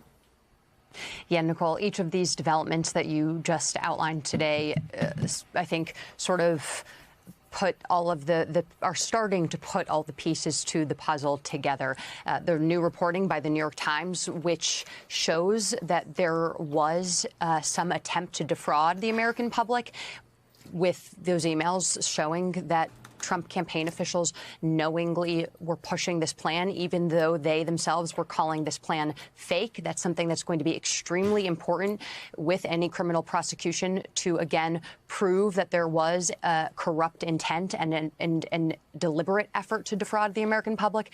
And then on the other side of the spectrum, actual movement from the Department of Justice calling in Greg Jacobs and Mark Short, two people who are all right, I think I'm just formatting this wrong, and actually I'll figure it out later. Firsthand knowledge and were witnesses to the actual Cliff actions makes these taking all the place time, so. inside the White House by right, people cool. I'm not like worried John about it. Eastman It is that presenting line. their plans to overturn the comment results it of the out. election, in part by proposing an alternate slate Make of sure our electors, a code fake slate of works. electors. Cool. And All right, having, let's work on Avita these two stuff for people a little who have bit, already and then we can testified play to the games. January 6th committee come in and I gotta get ready testify to to make that this a grand Avita jury. video. Of course, there are some questions raised here about why the grand jury is hearing from Greg Jacob and Mark Short again when they could be just reading the January 6th depositions that they've already provided. It's possible that there is a new line of inquiry here, but all of this suggests that the DOJ is owning in on the alternate slate of electors, the false slate of electors, this plan that was taking place from the Trump campaign and implemented from the highest levels of people closest to the former president and trying to be implemented at a state level in these battleground states where Joe Biden had fairly won the election. But is EA Dow alive? I went over there once before. Let me look at this for a little bit, and I might pop in. I don't want to spend too much time on there. I actually want to play games and have fun tonight and not listen to Muslims bloviate. Yeah, I don't even know if I want to. EA Dow is live like every night, so I think I'll save EA Dow for another night because I'm trying to celebrate tonight. And honestly, I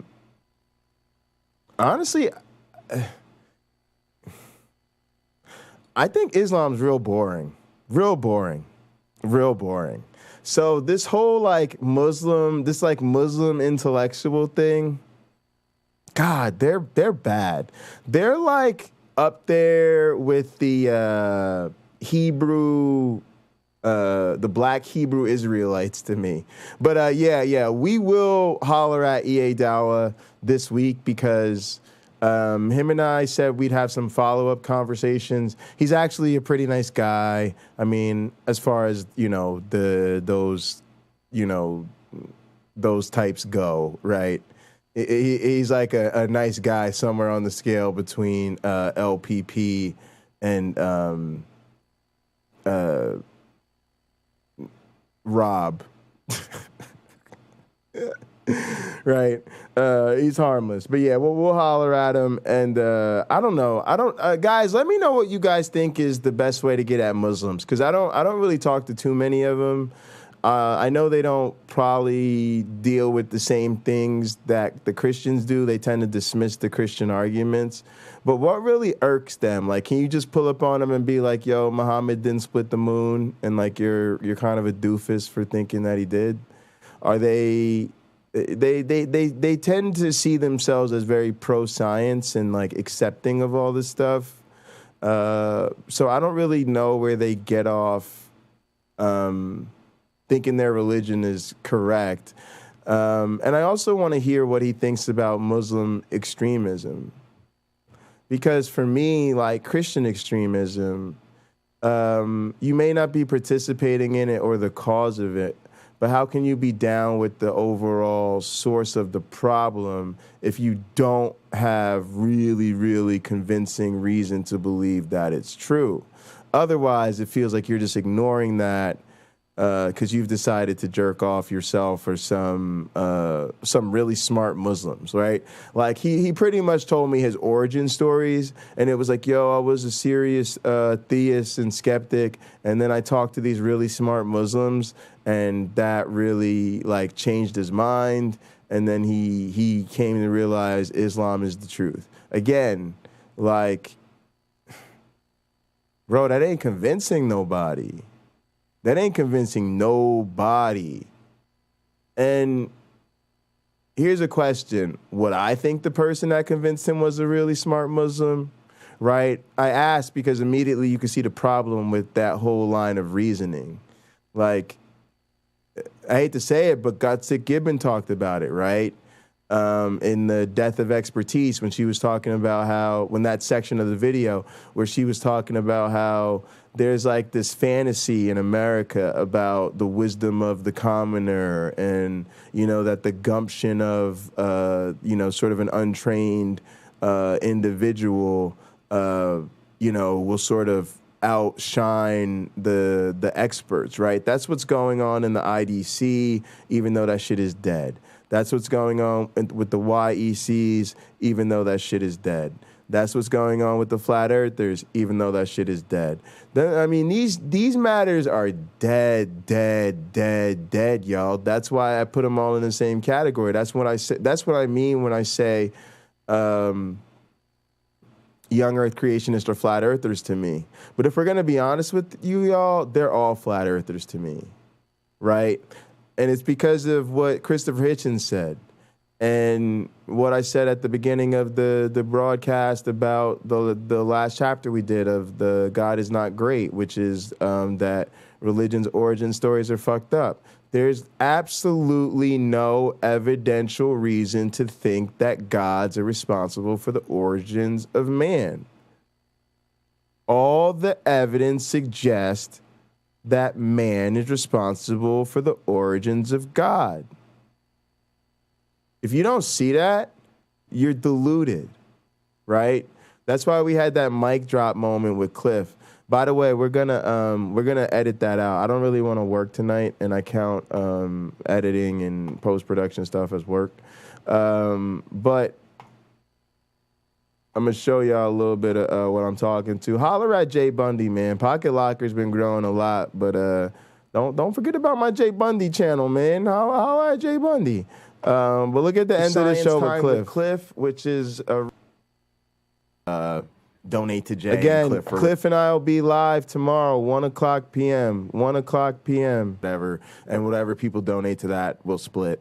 That's just kind of how I do things. Because real quick, some of this stuff. Just want to send a shout out. We've been talking. All right, we sent the shout out. Wait till Cliff. Cliff's going to close us out, y'all. This shit is great. County College. But you guys are helping and help, and you're. I go to my. And then. That the incredible. See, once I just want to say to Rebel on the way. All right, guys, check this out. Fun. Our favorite troll, Rebel Nazarene, came through Science Time with Cliff. Y'all know Rebel Nazarene. He has no ability at all to read the room, to size up the situation, to realize that the chat is light years ahead of him, to realize that the people in the stream are light years ahead of him, to realize that the broadcasters are light years ahead of him. And he thought he'd say some smarmy comment to Cliff. Hold on, they put some shit about the Quran. Quran says sperm comes from heaven, the backbone, spine, and the ribs, not the testicles. Oh my God, y'all gotta leave that book alone. The Quran makes you look stupid, desperate, and violent. It makes you look like you're so insecure about your beliefs, you have to like literally try to put a stranglehold on people's ability to doubt your faith. Which is funny, like, it's funny scientists don't do that, right? It's funny, like, you don't find any scientists threaten to kill anybody who doesn't agree with us. We just kind of go like, here's the evidence. Here. Have it. Read it. Take it home, you know? Read over with some others. It's publicly available. Notice the difference? All right. Now, here we go. Rebel Naz doesn't realize he's out of his league, and he has the ability to challenge Cliff. The audacity to challenge Cliff. Guys, this is, remember, 1:00 p.m. Eastern tomorrow afternoon, Science Time with Cliff. Check this out, though. See, once I just want to say to Rebel on the way out the door that the incredible biodiversity, complexity, intricate detail, and beauty to life, blah, blah, blah. We got it figured out, man. I'm sorry, but we do. You got to study, man. You just got to do some reading.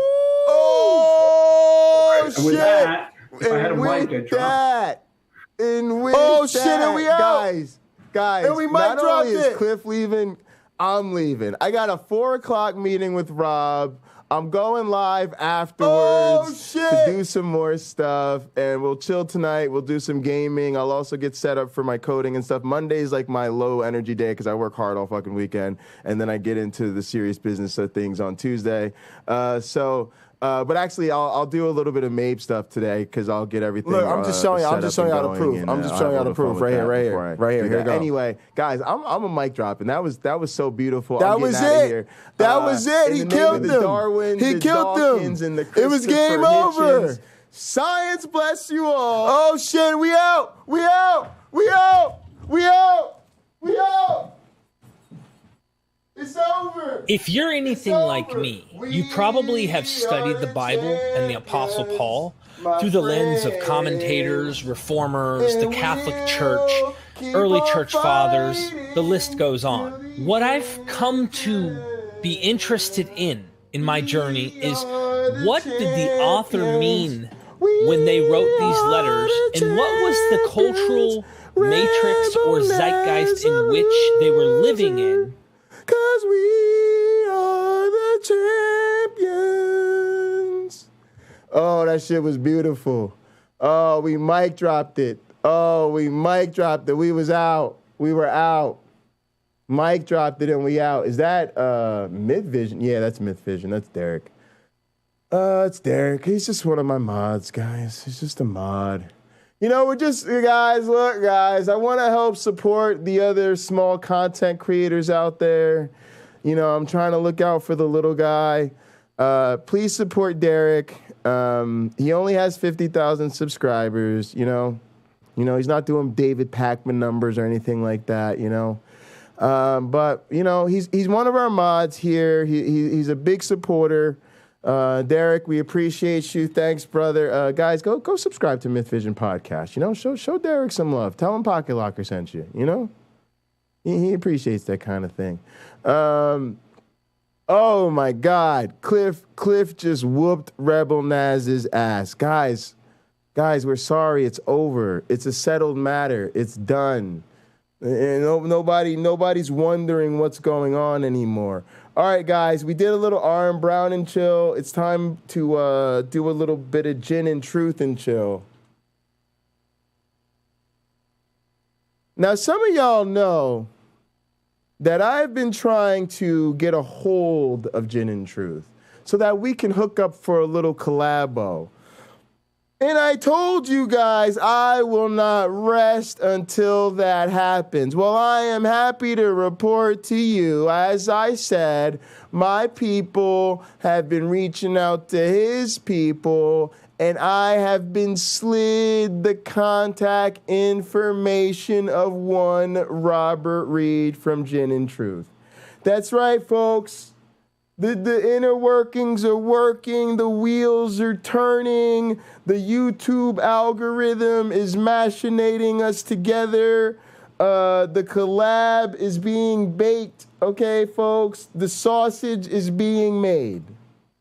All right, we're still doing Gin and Truth X Pocket Locker 86 is going to motherfucking happen. Stay your ass tuned. I told you, motherfuckers, we're celebrating this little 200 subscribers and these 3,000 views because we're taking over the internet. Everybody starts the same place. 0 followers, 0 subscribers, 0 views, $0. The question is, where do you end?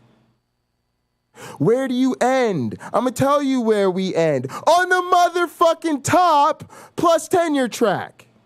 That's where we're headed. Stay tuned. We're going to put this behind us, and then we're on to bigger and better things. It's not because I don't appreciate it. It's because champions have championship responsibilities. You party, you celebrate, you wake up in the morning, and you keep fucking going. Ghetto Fab. So YouTube is up and running. Podcast is up and running. Gang, let's do this. So I'm not going to lie to you. Today's going to be a little bit difficult. And let Uncle Bobby tell you why.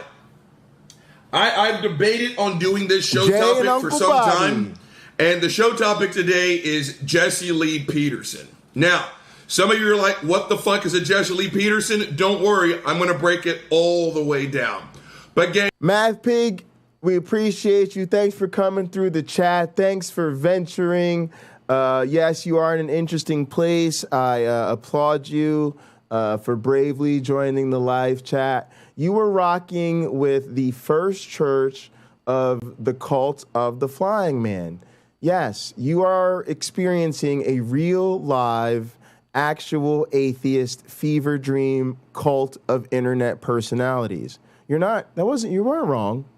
Your mind isn't playing tricks on you. That's what's really happening. Welcome. Jesse Lee Peterson is fucked up, right? And Robert one of my is biggest one of the conflicts about talking about this future heavyweight asshole champion of Word Wrestling Entertainment is giving him any more fucking publicity.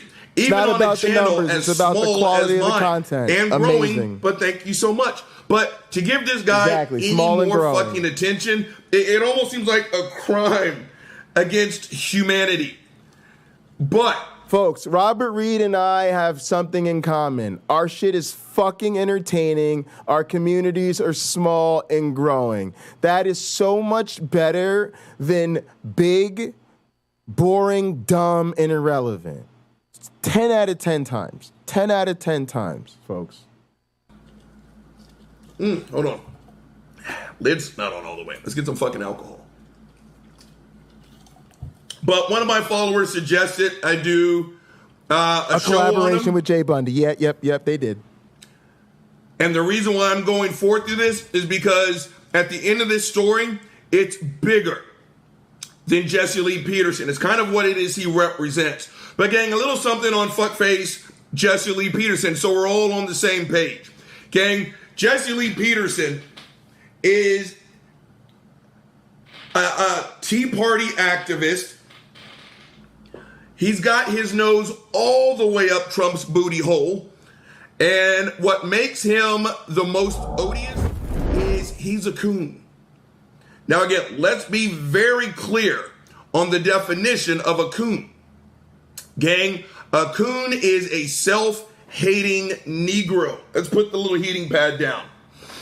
When you close your eyes and you listen to someone talk, or you look at some shit on the piece of paper. Folks, what he is telling you is no fucking joke.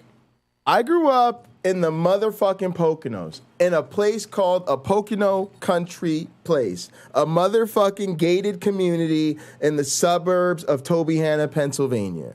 I went to fucking Catholic schools. Okay, there were 50 people in my graduating class. I was the only black person in my school. My family treated me like I wasn't really black. All my white schoolmates treated me like I wasn't black. Then my black ass got a full fucking academic scholarship and went to Penn State University, aka White State University. Then I went to Michigan State University, aka White State University in Michigan. And I'm now a postdoctoral researcher at the University of Minnesota, aka White State University of Minnesota. Okay? And compared to Jesse Lee Peterson, I am fucking Malcolm X. I am a motherfucking radical, Black Panther ass, Black Power, like radical leftist fucking bathed in the fucking ebony glory radical black person, because this motherfucker is a coon, foon, buffoon, dude. Like, there aren't enough words. Like, you can't even call him an Uncle Tom. People call people like me an Uncle Tom. It's fucked up. You shouldn't do it, but I get it. This is like when Uncle Tom wants to suck off the slave master's dick on the internet. Like, there just isn't a word. Like, what do you call that? Like, what is a brief word for, can I please suck off master's dick on the internet? Like, I don't understand. Like, I don't even know what you call people like that in. Oh, El Tangelo is back here. You gotta let me know. You gotta holler at me in the chat. I can't just be hiding out backstage. What up, Math Pig? Can you hear me? I can hear you. Can you hear me? Is there any echo or anything? I'm not wearing headphones or anything. Is it good? Headphones are better. Yeah, there's a little echo. Yeah, I can hear the stream in the background. That doesn't matter. Is there an echo? Yeah, there's definitely echo. Yo, you got a sweet little graphic thing going here, though. I'm feeling that. Oh, this is just OBS camera, man.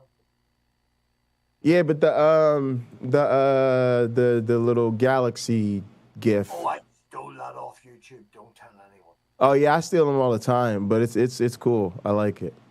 My thing. A few people in the chat know me. I want to shout out to Iron Charioteer and No Name and stuff for giving me a bit of respect. So 50,000 points. I don't know what that's from here, but I appreciate it. Yeah, there's a store. If you go type in ! store, you'll get a link and it'll show you the stuff you can redeem from the store. And then I do like giveaways and stuff. The plan's to do them the first Sunday of the month, so look for that. Yeah. Go ahead. No, it says it's good that you give back to the community. I appreciate it. Do what we can, man. People are here for us, so we try to do something. But yeah, thanks. So yeah, what do you want to chat about?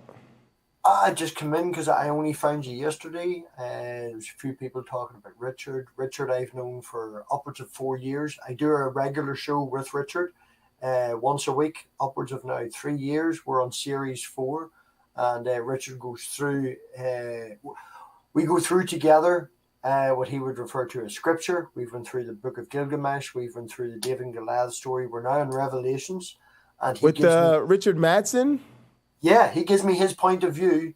And then and we go through it for about an hour and a half every week. All right, Richard Madsen was my guest on a hot program. Yeah, that's how I found you, man. It's just Richard was really, really fun, really nice guy. He's been really kind of looking out for me, and I appreciate that. I think he's a great dude. He's as a hatter, man. What'd you say? I says he's as mad as a hatter. Yeah, of course. But that's okay. I mean, if you're gonna rock with the strength of your convictions, then I'm with it, right? Oh, no, like I do open panels. Richard, as I say, he's a very good friend of mine for about 4 years, so I do that show with him just for more shits and giggles. Yeah, of course. Richard enjoys it. I don't agree with anything he says. I do open panels. No, definitely don't agree with a goddamn thing that he says. Where are you coming from on these things these days? I would consider myself, are you asking me for my religious point of view? Yeah. Oh, I would be agnostic in general, atheistic towards the Christian God. Sure. But where's the agnosticism come from? Why not just I don't believe in any of these gods? Because I don't want to say intellectually honest enough to state that I can't prove that they don't.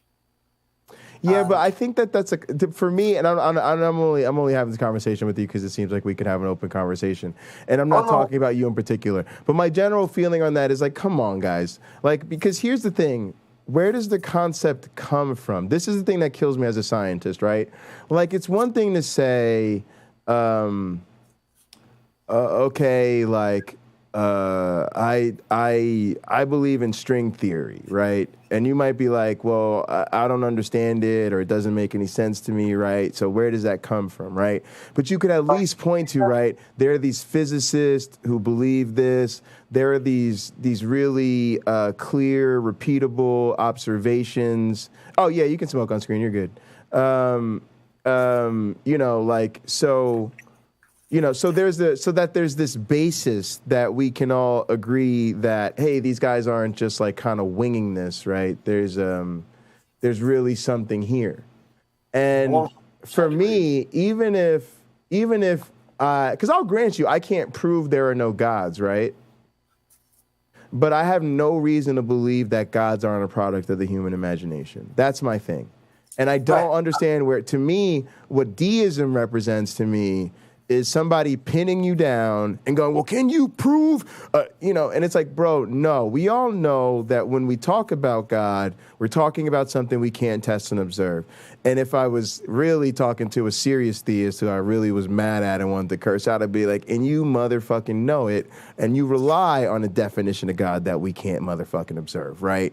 So, all right, cool. If you're not down with that, all right, cool. We're all not down with that. But then it's like they're pinning you down there and making you say, well, prove there's nothing, prove there's nothing. And then you're going, all right, well, I can't prove there's nothing, right? And then they go, well, then don't say you're an atheist. Well, then don't say you're an atheist, right? And it's like, bro, I can't prove there aren't unicorns. I can't prove there aren't leprechauns. I can't prove Mine didn't fly over the Grand Canyon. And I can't prove that there's no flying spaghetti monster, right? But these are all things we don't believe in because we think people made this shit up, right? And so what I hear in deism is people not wanting to throw the baby out with the bathwater. Like, they know that the religion comes from man. They know that the theism comes from man, and this particular religion comes from man, and that particular religion comes from man, and this particular philosophy comes from man, and that particular philosophy comes. But there just might be this God out there, right? Somehow. And again, where does that idea come from? The same place all the other stuff does. Some person made it up.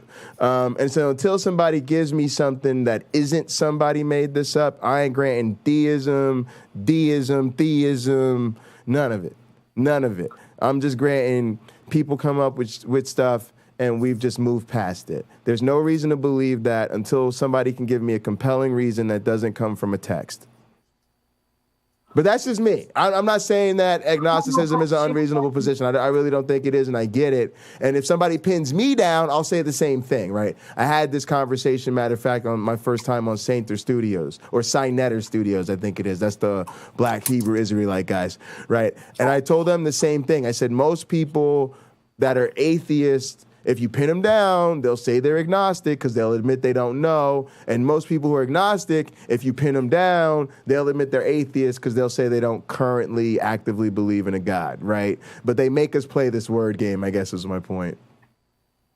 Well, I've had this conversation with a very good friend of mine, and I always would have said I was agnostic. And the reason I described myself as the way I was, because he would consider himself as an atheist. And we bantered back and forth, and that's why I'm specific when I say I'm agnostic, but I'm atheistic towards the Christian God, because it can be disproven through the Bible and all that there. All of that aside, I agree with everything you just said. The idea and the personification of that idea of the God and stuff is a joke. You know, we can't prove it. Science says this, science says that. You know, I'm a partial, I did physics for a year in university and stuff. Right. All my wee girl's got an IQ of 120, all right? She's big into her stars and stuff. She's great, all right? But the point I'm trying to make is, sorry, I'm rambling. It's quite late. No, you're good. You're good. We're fine. I'm in Northern Ireland, so it's like fucking 4:30 in the morning here. Oh, damn. All right. But the point I'm trying to make is, what I go past is it boils down with everything, man, to personal testimony. Regardless of what we can prove, when you're having a conversation with someone else, it's where they interpret it. You know, one of the reasons, again, that I use agnostic is because I have talked to my uncle, my auntie, my mother, people in my family, and they come from what is known as, I don't want to say they're witches, but my mother and my granny would say they're in tune with the other side, you know? Okay. Yeah. Right? So there is, in my own personal experience, right, stuff that I've experienced that I can't explain. I'm called Math Pig now. My original name was Math Magic Pagan because it's math, I believe in science. Magic, shit I can't explain yet. And pagan, I ain't no fucking Christian because I don't like labels. But it ended up as it is now. But that's, you know, I have had personal testimonies where there is things that's left me a wee bit, I don't want to say iffy, but questioning things, you know. So you might be then leaving room open not just for sort of a general deism, but some sort of magic or otherwise. No, I don't want to go as far as magic, because I do make the point to my wee girl, magic isn't real. It's illusion. You know, that's something I do say to her. I don't believe in magic. I don't believe in the supernatural. I can't slam it down which is why I'm stuck in the agnostic. You know, I can't say I'm this, I can't say I'm that. I've had conversations with people who've explained a Christian personal experience that they've went through and the emotions that they've felt and the experience that they've had. I've had something similar. Hang on a sec. Lena, yeah, I mean, I think so. I mean, I go with someone made it up because I don't have time. And again, I hate to say this to you guys, but not only am I not as much of a Bible nerd as a lot of people in the community are, I'm definitely not as much of a philosophy nerd as people are. And so in the world that I deal with, in the most people I'm interested in having conversation with, that type of nuance and distinction not only isn't helpful, it's kind of a distraction, right? Because then it gets into, oh, well, now you are allowing for there to be a natural religious experience, right? It's just a red herring. And I know in our community, it's like, well, people are really theologically and philosophically sophisticated, and that type of thing bothers them. And I'm like, to be honest, I don't care. They're philosophy nerds. They can go fuck off. Because when I'm having a conversation with a normal person, it's like, look, it's all made up. And what I mean by that is the doctrine, the idea, what we know, what we can put on paper. Yeah, of course. I've had people, again, people don't realize this. I was a Christian. I was a believer. I've also fucked with psychedelics. So I've had all those experiences. I've had the religious side of the experiences. I've had the psychedelic side of the experiences. But again, if I describe the psychedelic experiences that I've had, yeah, those were very real to me. But if I presented to you the mutualist manifesto that I wrote in 55 pages in 3 days under the influence of psychedelics, right? And all my friends read it and they thought it was brilliant, and it was even written in code, and that shit, people could read the code and shit like that. But if you came and said to where did this manifesto come from, right? You would say Jay wrote it, right? Therefore it comes from Jay, irregardless of how real or not real Jay's experience may have been, how natural or not natural it is. In the annals of history of where's the source of this thing come from, it's going to be somebody wrote it and put it in a book, right? And that's all I mean when I say people made it up. Just to address the philosophically nuance. I normally probably wouldn't even acknowledge it, but it's from Lena. She always asks great questions, and she's not a troll or anything like that. So I just wanted to mention, plus it's an opportunity to celebrate. Part of what I'm doing, y'all, is I'm celebrating what we've done. I'm celebrating going forward. And I do think it's important that I make these distinctions in the community so people know. Like in my own family, right? My family, right? I want y'all to understand this. In my family, I'm considered a Bible nerd. In my family, I was considered a theology nerd, right? I went to Catholic school. I studied theology with very serious theologians. Took it very seriously my whole life.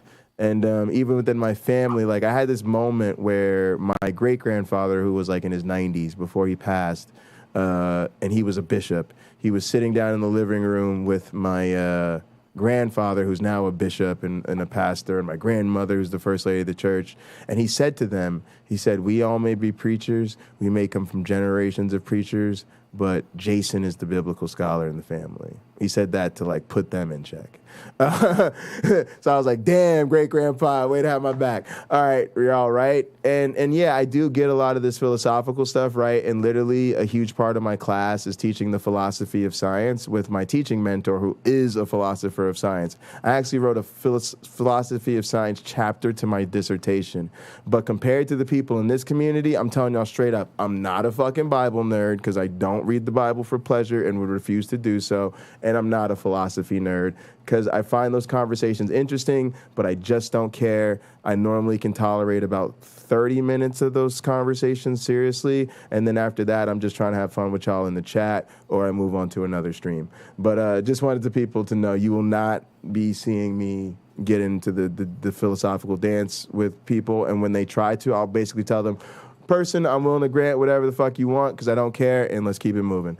But yeah, Math Pig, keep going. I just wanted to address that. And yeah, what else? Anything else you want to talk about? Because I want to get back to this Robert Reed piece and get ready to bounce back out. But I agree with you in that to a certain point, it took me a wee while in the community to understand the philosophical terms. they end up being just waffle and going in circles and achieving nothing. It does benefit to understand when someone says something to you, to understand what the word means and shit like that. But philosophy, is in general term, is just circular bullshit.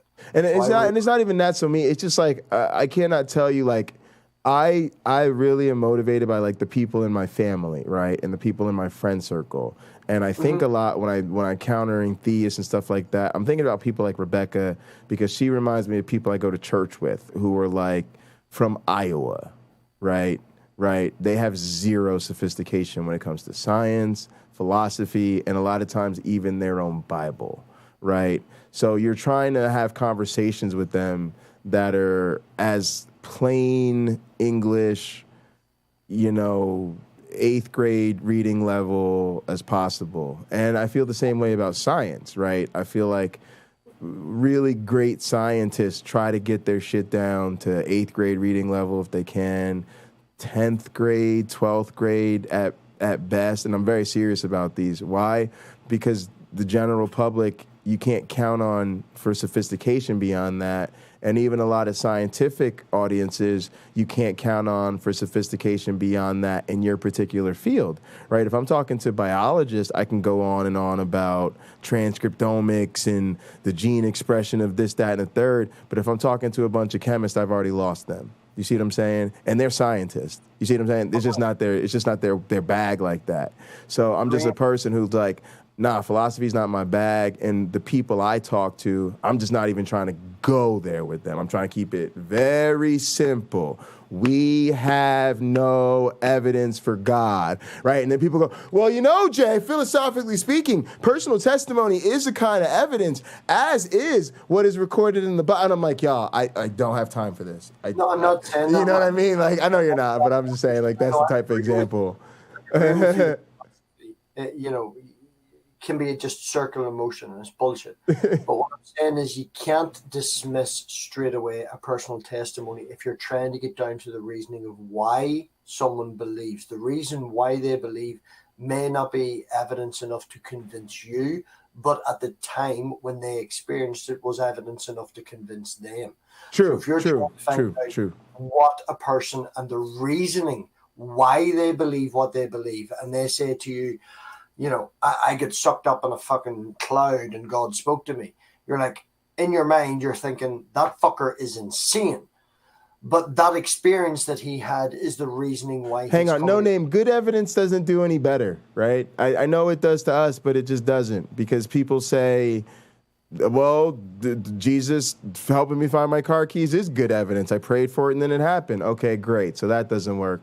All right, and I'm not saying you. I'm responding to what the chat's saying. Then you could go, oh well, let's just go to empirical evidence. Well, I did observe it. It was a blind test, right? I closed my eyes. I didn't know where the fuck my keys were. I folded my hands. I prayed to Jesus. I had no idea. I wasn't looking, and I said, Jesus, please help me find my car keys. I walked around looking for it in my house, and then 30 seconds later, I found my fucking car keys, just as I prayed for. And again, when I just don't want to have these talks with people. I'm not saying you guys are wrong. I'm saying I'm not interested, right? There's just it's like when people ask me about anime. I'm not saying anime isn't the greatest shit ever. I'm just saying it's not going to make it onto my watch schedule because I'm more interested in professional wrestling. Now, you could sit there for 5 hours and convince me that anime is worth watching, that it's even better than professional wrestling. That matter of fact, it's professional wrestling on steroids, and I will actually believe you. I don't give a shit because when I end this stream tonight, I'm going to go in that bed and I'm gonna watch pro wrestling. That's just what I'm going to do. I don't really give a shit what's better for my life, right? And it's the same thing. I have to have a certain audience in mind, right? And mostly satisfying the atheist philosophy Bible nerds that are already converted. Somebody else could do that better than me, right? I'm trying to get through to my buddy from Iowa, and we're just gonna have the conversation the way I think we should have it. But yeah, go ahead, Math Big.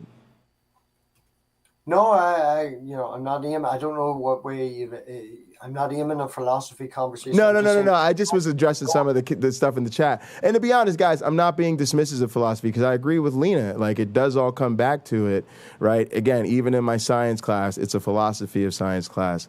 But there's a way to get there, and even when we get there, we're going to get there talking about the very, very, very, very basics, and we're going to avoid sophisticated language, and we're going to definitely try to avoid extra sophisticated reasoning, because again, it just becomes a person doing more thought work to keep up with what I'm saying than is worth it when it's not that important to the conversation. At the end of the day, the person in front of me is a believer for non-evidentiary reasons, non-rational reasons, non-philosophical reasons. So I need to deal with that first. And again, other people are just better at it than I am, and the number one reason I think that is because they're genuinely more interested than I am. I like having the philosophy of science conversations in my dissertation with my students, and you know, when we get into it, we'll get into it.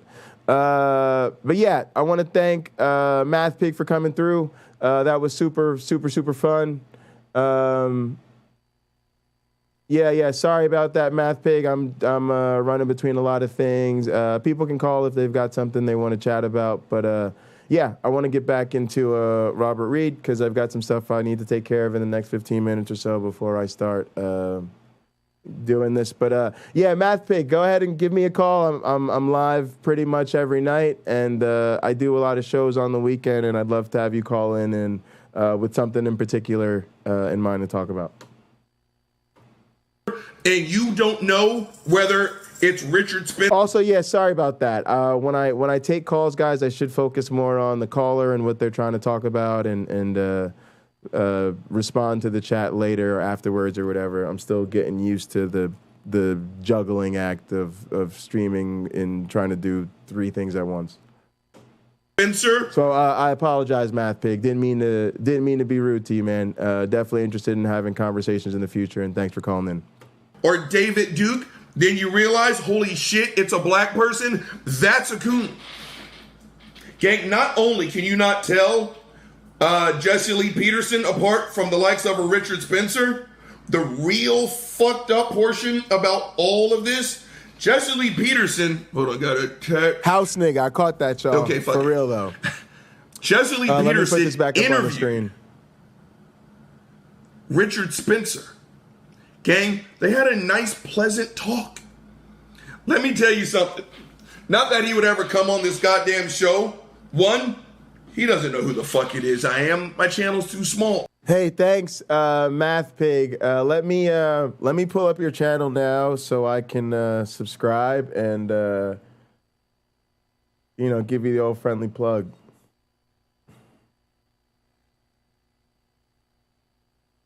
Guys, I did this to make friends, and it's really great to make friends with YouTubers because they normally already have channels and they're good at calling in and they're active on the platform. So YouTube is like social media to me. I don't think this is the right guy, right? I should be looking for filters. Should probably be channels. Math Pig, tell me how to find your channel.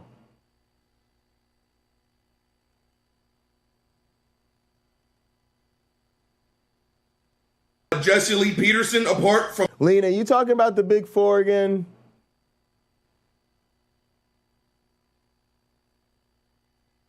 One word. Okay, yeah. I just noticed that actually when I looked up. All right. Let's see. I don't know what window I had just pulled up. All right, somebody buzzed in the restream. Hang on a sec. Let's do this one, I guess. Math Pig.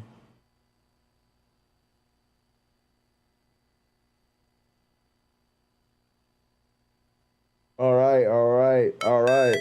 Also looks like he's over 1,000 subscribers, guys. Appreciate that. Go ahead and I just saw. Let me turn on the notifications so I know when he's live. All right, guys. Math Pig, all one word, capital M, capital P. Head over. I just put up a trailer video today, and of course I didn't edit one down, so it's like a really long stream, but whatever. But y'all see he's got this guy's serious, right? He's got his nice little 2-minute trailer here, so we get a feel for his channel. Northern Irish blunt humanist. Oh, this is pretty good. I like this.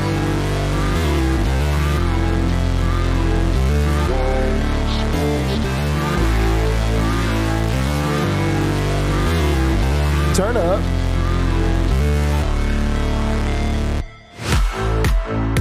What do you believe in? Why do you believe it, motherfucker?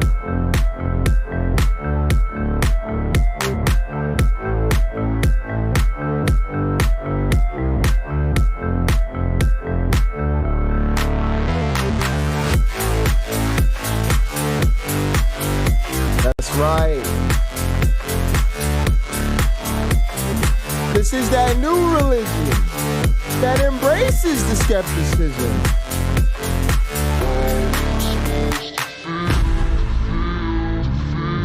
Exgen. Exgen. Uh-oh. What's the Exgen? Is that a reconvert?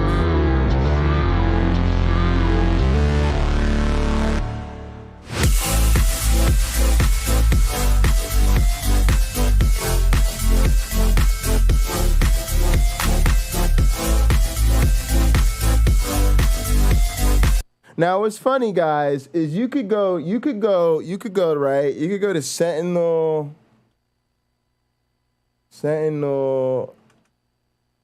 Apologetics, right? This is what you do if you hate yourself. If you hate yourself, you can go to Sentinel Apologetics. You'll notice he has 47.6 thousand subscribers, 553 videos, right? Right. So you can check them out. I'm not going to subscribe. Don't do that to yourself. And you can go to the videos, right? And you can watch all 500 plus of the videos that this man has. And you see how long they are. They're like 4 hours, 3 hours. And guys, I promise you, you will not find a minute and 46 seconds worth of entertainment that was as good as that trailer we just saw of a promo to Sentinel Apologetics. Like you won't like Math Pig's promo in a minute and 30 seconds contains more charisma and attractive content than 500 plus videos of Sentinel Apologetics, right? Guys, I'm going to do something I never wanted to do. I'm actually going to go here to Rob's homepage, right? Sentinel Apologetics, right? And I'm actually going to do this to myself. I shouldn't do this to myself, but I'm going to click on a Rob video, right? Joseph Campbell said that all the great myths, the primitive myths, the great stories have to be regenerated if they're going to have any... Look, already on some boring-ass bullshit. Look, a wall of text. Just the fucking worst. People. Basically, if the church would present the Christian message in the same way as Star Wars, then people would be lined up in the same record-breaking numbers at the church doors. Yes, there are obvious... If being forced to take a nap in a concentration camp had a fucking sound, okay, it would be Rob's voice, okay? So, guys, I subjected myself to this just for the benefit of the world, just so I could literally say at Sentinel Apologetics,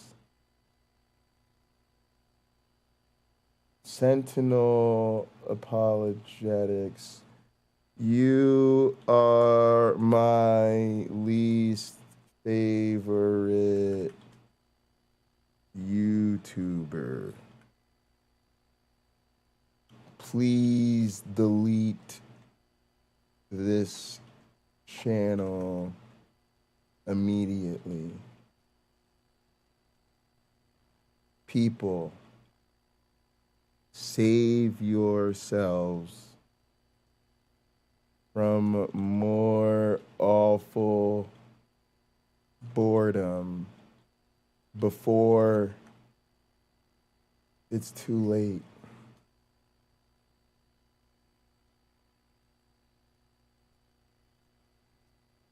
All right, let's make sure it's correct. At Sentinel Apologetics, you are my least favorite YouTuber. Please delete this channel immediately. People, save yourselves from more awful boredom before it's too late. Yeah, that's good. That's good. Let's go with that. All right, you see, you saw it here. Oh, you guys didn't even see that. That was on the small screen. All right, let me just put that gem of a comment on the big screen so you guys can bask in the glory. Now, folks, I know we're supposed to be having a celebration, but I had to do this for the people. I had to do this. I had to make this one small sacrifice for the good of the human race. Okay? All right, guys. There it is, guys. All right, Math Pig, I did that for you, Math Pig. I was so impressed by your very impressive trailer and how much better and how much more amused I was by it than all 500 plus of Rob's videos that I decided to celebrate tonight by finally confessing in public that Rob is my least favorite YouTuber and I actually want him to delete his channel. I've come out of the closet, guys. I've come out of the closet. I've gone public with my feelings. You don't have to accept it if you don't want, but this is who I am, guys. This is how I identify. I identify as someone who no longer wants Rob to be on the internet, okay? So you don't have to agree with it. You don't have to like it. I know you think I'm being mean. It just is what it is, okay? I feel how I feel, okay?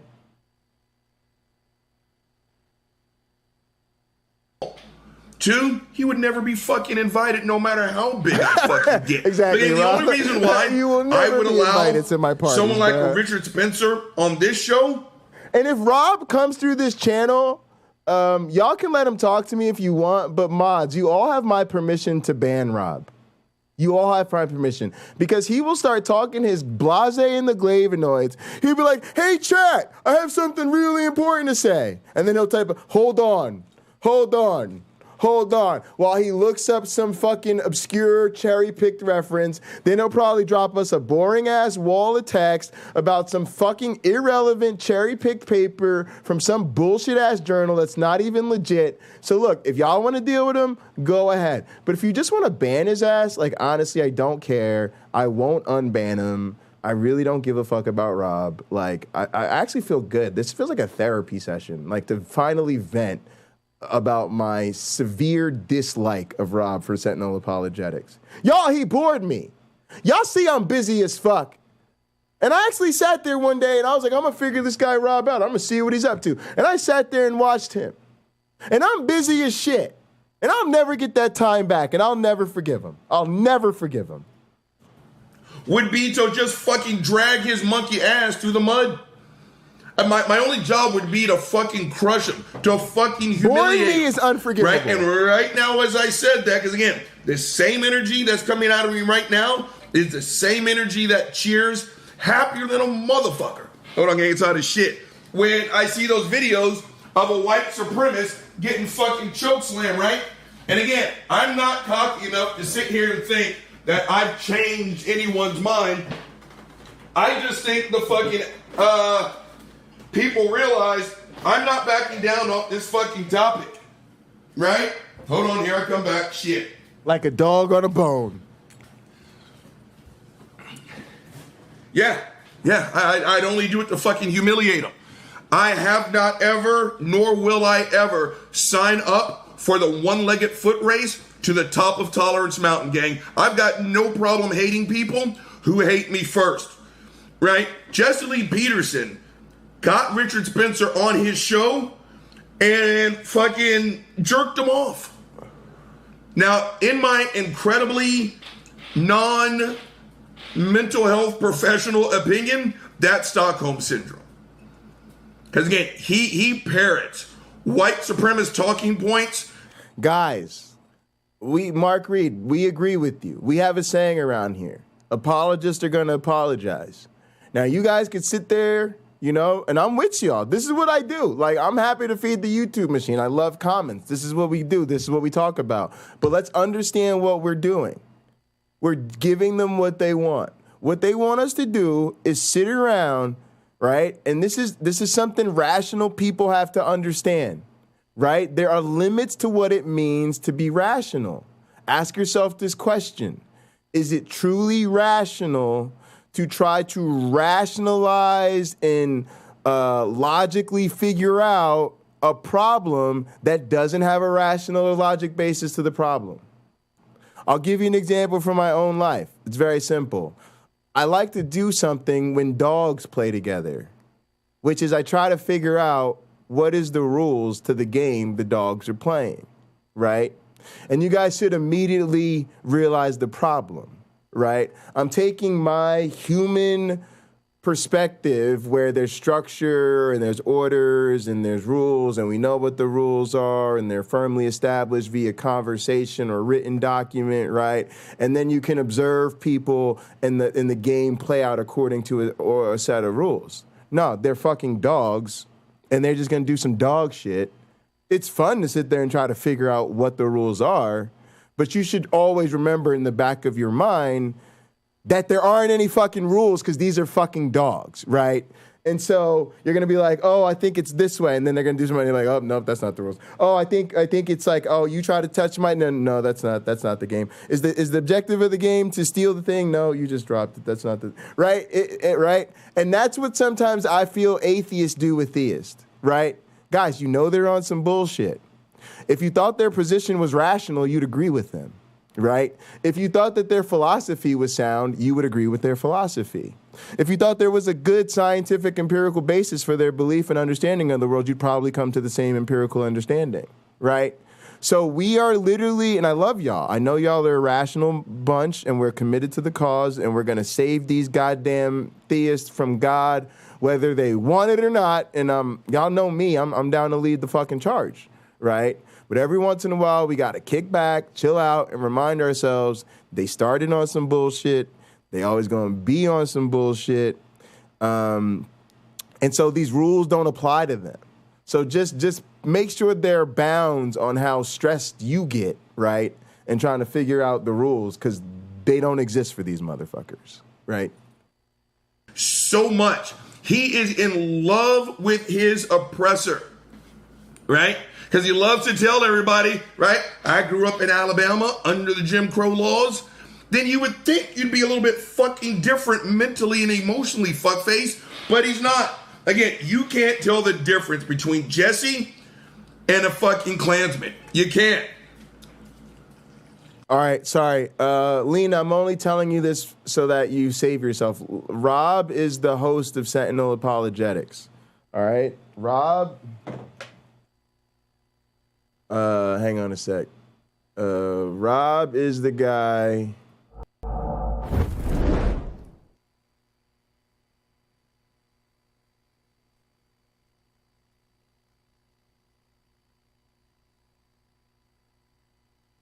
Except that Paul doesn't say any about That's that Rob. in his credentials That, when he right? The guy himself that gives his own make credentials. the guy that in Rebecca's Philippians 3 making and that face Galatians at. and Romans Oh, sure he did. As persecuting Literally, the church. y'all, I'm gonna play this clip again. But literally, y'all, that face that she's making, that feeling of exasperation, that's Rebecca, the sweetest person trying to listen to Rob. Y'all, Rebecca,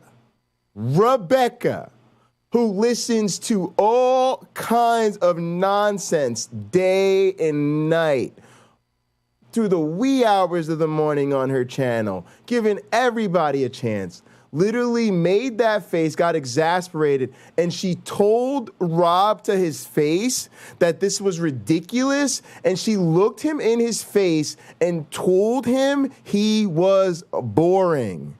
Y'all, imagine how uncharismatic you have to be for Rebecca Davis to get straight rude on your ass and tell you, not in character, not playing along, straight up, like, shut up because you're boring people.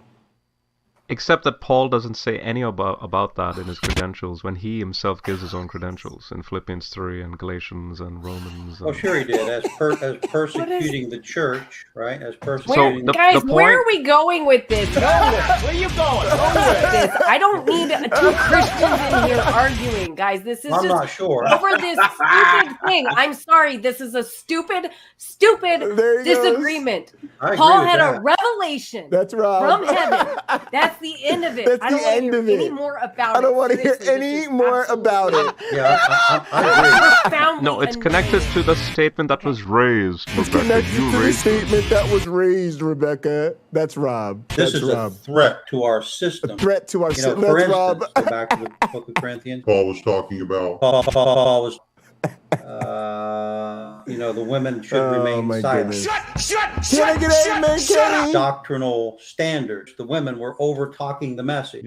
Maybe they were standing up and saying, "What does that mean, What does preacher?" that mean, preacher? Shut the fuck up! Will you shut up? Shut up! Shut up! And a woman can't teach over me. And so there's an order. Oh my goodness. Sparks are So then coming. how- Sparks how are do you- coming. Guys. Fireworks. I how do you promise fireworks. Unless you're planning on going into my kitchen and slapping some ham between 2 slices of bread, this conversation is over. Guys, that fantastic edit was brought to you by Nano, the living fever dream himself. Nano is what we rely on. Nano sets the tone in this community by giving us the aesthetic that we want people to have when they show up to this channel. We want them to know that fucked in the head is the order of the day. And Nano is a huge part of how we do that. But yeah, y'all, even fucking Rebecca will tell you that Rob is fucking insufferable. Absolutely fucking insufferable. Jesse Lee Peterson hates his own people. I've seen, and again, I don't watch him anymore. But like Cy Tim Bruggen Cape, there was that curiosity period, like, what the fuck is this asshole about? Now I don't watch him anymore. But he's got some fun. Again, I don't even know how this works. Well, actually, yes, I do. Self-hatred apparently is very profitable, right? Imagine how outspoken I am about racial issues. Gang, what would happen? I would go from 650 followers to 65,000 followers if this channel turned into black people are fucking terrible. You people are the scourge of the... You think I'm bullshitting? Look at Jesse Lee Peterson. Look at fucking Candace Owens. Right? Being a sellout apparently is very profitable. But gang, he's got this elaborate studio set up. He's got an office building and all this other bullshit. And I've seen him bring black people on the fucking show. And he literally calls black people, you people. What do you people want? And when called out on the floor, because the first couple of times you don't catch it, right? You're just like, did this brother just say you people? What the fuck? And then when he gets called out on the floor, he'll straight up say, I'm not like you people, right? I've let go of my anger and blah, blah, blah, blah, blah, blah, blah, blah, blah. Right? I haven't. It's not that he's let go of his anger. He's embraced the hatred. Again, it's the ultimate case of if you can't beat them, join them. Right? Jesse Lee Peterson would be the fucker who sat there, and if the other slaves were planning to escape, he would tell Massa, I guarantee it. Gang, my foot would get chopped off. Jesse, go fuck yourself.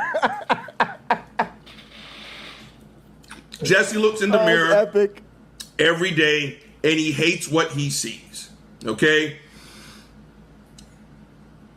And the reason why I go back to the slavery thing, because there's some generational trauma there, gang. Especially within my own tribe here, right? Again, I don't know because I don't have kids of my own, but my generation, the hate was strong, right?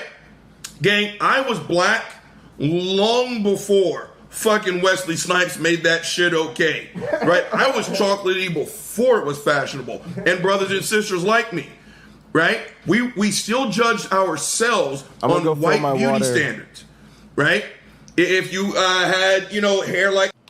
Oh, Lena, it was a joke. Yeah, I don't be knowing. But also, I just like to shit on Rob, I hope that by leaving that really rude, inappropriate, totally trolly message on his channel, that he'll finally challenge me to something and he'll call me out.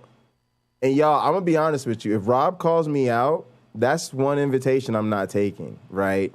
So then it would start a real rivalry, right? Because then he could start counter calling me out, and being like, Jay, you scared of me? And I'll be like, y'all, I'm not debating Rob. I'm just not doing it. And honestly, I just think I would lose too many subscribers, right? Like sharing screen real estate with Rob, like people might just start unsubscribing to me right away. Like the boringness, just I'm afraid it will leak into my channel, right? So then people are gonna have to like raise the stakes, you know, put something on the line, at least do like a co-broadcast, you know, do a formal debate. You know, winner has to buy something off the losers, Amazon wish list. You know what I'm saying? We got to make it interesting because we know Rob's ass won't. Woo! Got him. I'll be right back. Got to get my water. Like the squid, you know what we would say? You got good hair. If you had hair like mine, it was nappy or kinky, right? If you had a slender nose and thin lips, you were more attractive than the black people who did it. You had some light eyes. Holy shit, yellow-skinned it, yellow hammer, what are all the terms? Yellow-skinned it, yellow hammer, red bone, you know, fucking bam. Gang, there is absolutely no question. When Jesse Lee Peterson looks in the mirror every morning, there's no, I wonder, you know, is there some Indian in his family? No. Jesse Lee Peterson is exactly what you'd expect to see when one black dude fucks one black woman and out comes Jesse Black's ass, his black ass. Right? He hates what he sees. He never had the good hair. He's got the blocked nose. He's got the lips, right? And he hates what he sees. He has internalized someone else's hatred for him. I'm breaking this shit all the way down, gang. Jesse's a coon. He sucks up to white supremacists. Again, when you can make friends with the likes of Milo Yiannopoulos, when you can make friends with the likes of Richard Spencer, you're a coon. You're just an absolute coon, right? Now let's get to Jesse's kind of interview style. And gang, I use that term loosely. Let's let Bubba in. I'm telling you, gang, it is truly Satan's butthole up in this bitch. It is just hot and humid for no fucking reason. I just belch, hashtag a professional. Where's Buddy? Dude, you're killing your father, Larry. Yeah, sing the song. Don't you want to get fucked up? Okay, we're back. Yeah, okay, where was I? Oh yeah, back on topic. So let's talk about Jesse Lee Peterson's interview style. He doesn't have one. Gang, Jesse Lee Peterson has a script. Now, the fucked up thing about Jesse's script is that it's fucked up, right? Jesse is the king of loaded questions. His entire interview style is quite literally the equivalent of, when did you stop beating your wife? Are you going to apologize for screaming? When are you going to clean up the mess that you made? There's nothing you can say to those three questions that I just asked that does not throw your ass under the bus. Jesse has put the answer inside of the question. There's no way you can answer it, gang. And he will quite literally say some fucked up ass shit like, why are you black people so messed up? There's no way as a black person you can sit across that fucking coon and answer that question. The thing is, when you say, okay, Jesse, that's actually a loaded question. I can't go forward with that. I don't agree with the premise. Welcome, you know what Jesse will say? Why are you black people so no messed up? And again, look this shit up. I gotta learn how to link shit, gang. Actually, don't look it up. Again, this will make you, don't do it. Fucking do it. You can ask Jesse to rephrase the question 29 fucking times. And 30 times, he's going to ask you, why are you black people so messed up? There's no way you can answer that question and not lose. Guys, just so ridiculous. Right? Another one of his fucked up ass tactics is racism. Jesse Lee Peterson is probably as old as my dad, late 70s, right? Is he a precept? Because he strikes me as an evangelical type. Y'all wonder if he's both? Like, he's like a precept, but also like a congregationalist, like in church on Sunday, singing and clapping, you know, throwing his hands up for Jesus, watching somebody like me on drums thinking, hey, that guy's a pretty good drummer. You know, you think he's doing that and is a precept? Like, damn. Hey, you shit on what's his name as much as you want. Yeah, exactly. But the thing is, Lena, I gotta save it for the end of the stream, you know, because anytime I be thinking that about, I'd be like, how do you say the name of that sentence? You know, you just start nodding. I know. I want to keep y'all up with me for the broadcast. We're gonna do some fun shit. We about the game and shit. You know, I don't want y'all nodding off on me. I think he was born in Indiana but raised in Alabama. And we'll tell you, he's picked cotton, Jim Crow, all that shit. He's also one of the fuckers who sit here and say black people were better under Jim Crow. I got you. Jesse, go fuck yourself. He might be, one thing that he loves really to talk about, that there is no racism. And so one of his questions is, does racism exist? Gang, I have seen white people answer this, black people answer this, Asian people answer this, Mexican people answer this. What's up, Mark?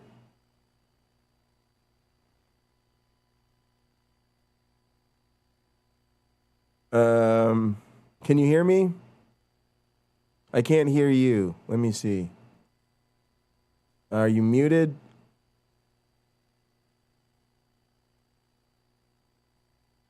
Yeah, I don't see anything coming from your sound bar here. Yeah, check your settings.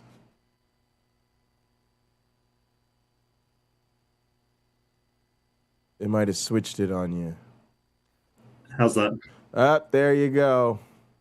I do have an echo. It doesn't count from 10 to 1. 10, 9, 8, 7, 6, 5, 4, 3, 2, 1. That is really hard to do with an echo. You sound all right. I don't hear an echo on my end. Go into your settings and look and see if like echo cancellation and turn that off. And turn off noise suppression. Noise suppression? Yeah, turn all that shit off. You don't need any of that shit. All right, so now you got a fan on there. I can hear the fan or something. So that one I'll leave up to you. But yeah, at least try it with the echo off. But at least this opens it up so you shouldn't hear any of the weird issue. You can turn the noise suppression back on if you want. That does help a little bit. Yeah, I think that'd be the best. Yeah. All right. What do you want to chat about? I think it was more when you were saying you couldn't be bothered sort of talking with people except under the scientific method. And I do. No, I don't. When did I say? Wait. Like when did I say that? Well, you were sort of saying that if you had a dog that's doing nonsense, you don't try and understand it and that kind of thing. Well, sorry, am I Yeah, so where that comes from is I've used the Southern analogy, which is like, let's say you and I were playing like a game of basketball together. Right. And we decide the game is going to be 21. That's the game, right? Game's over at 21. You get 21 points, you win.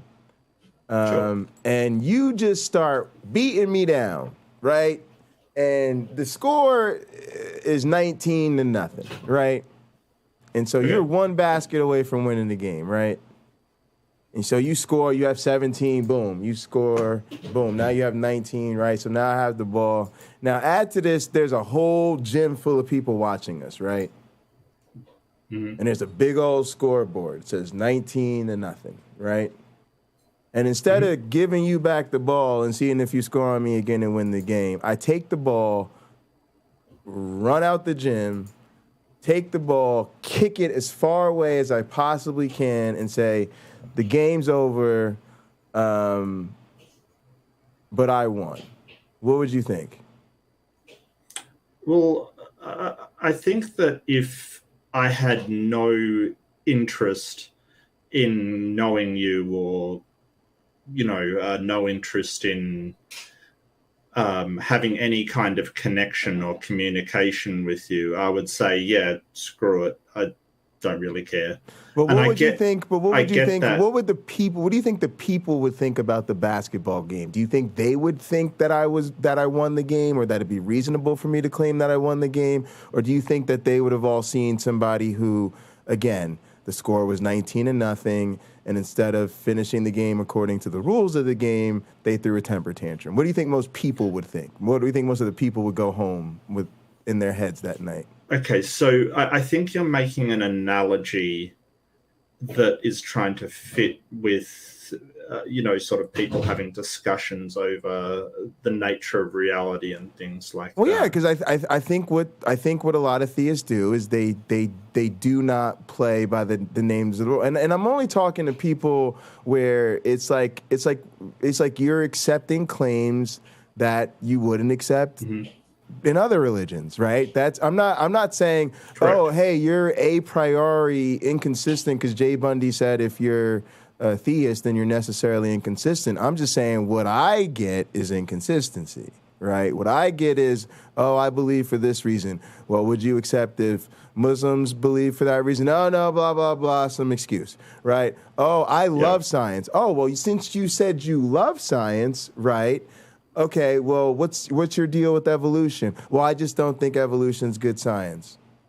Oh, well, that's a problem, right? And again, that's the type of thing I'm talking about. I'm talking about if you make a flat Earth claim, if you're going to tell me we have good reason to believe the historicity of Jesus, but we don't have good evidence to believe you're a primate, that's what I got a problem with. I also got a problem. I understand that. Yeah. So that's a lot of times where I'm coming from. Well, yeah, go ahead. I'll let you take the floor. Well, it depends on what your goal is. And I totally understand a lot of scientists don't have the time nor the inclination to sit down with people who are oblivious to the the things achieved by science. I get that. It's just, if you want to communicate with these people and bring them off, you've got to have a communication and a conversation about what the rules are and why they apply and what we can get out of it. So using the basketball analogy, if they don't even understand the rules, they may run off with the ball, not understanding the game that we're playing. Right, but that's the point at which it's important have a conversation with them to say, hey, here's the rules that we're using. Okay. The reason why we're using is because it makes this game basketball as opposed to volleyball or cricket or something. Right, perfect. Right? Yeah. And then this is why you should use these rules again, because it progresses the game that we're playing. Yeah, and to be honest, I agree with you, which is why, like I said, my class, which is something where we need students to understand, we call it Darwin's Law, so we need them to understand evolution as a law of nature.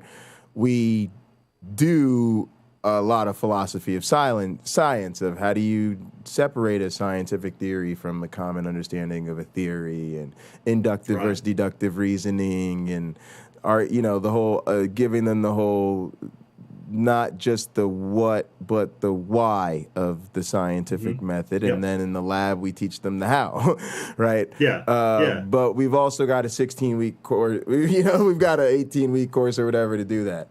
And they're in the midst of a very high-level education, right?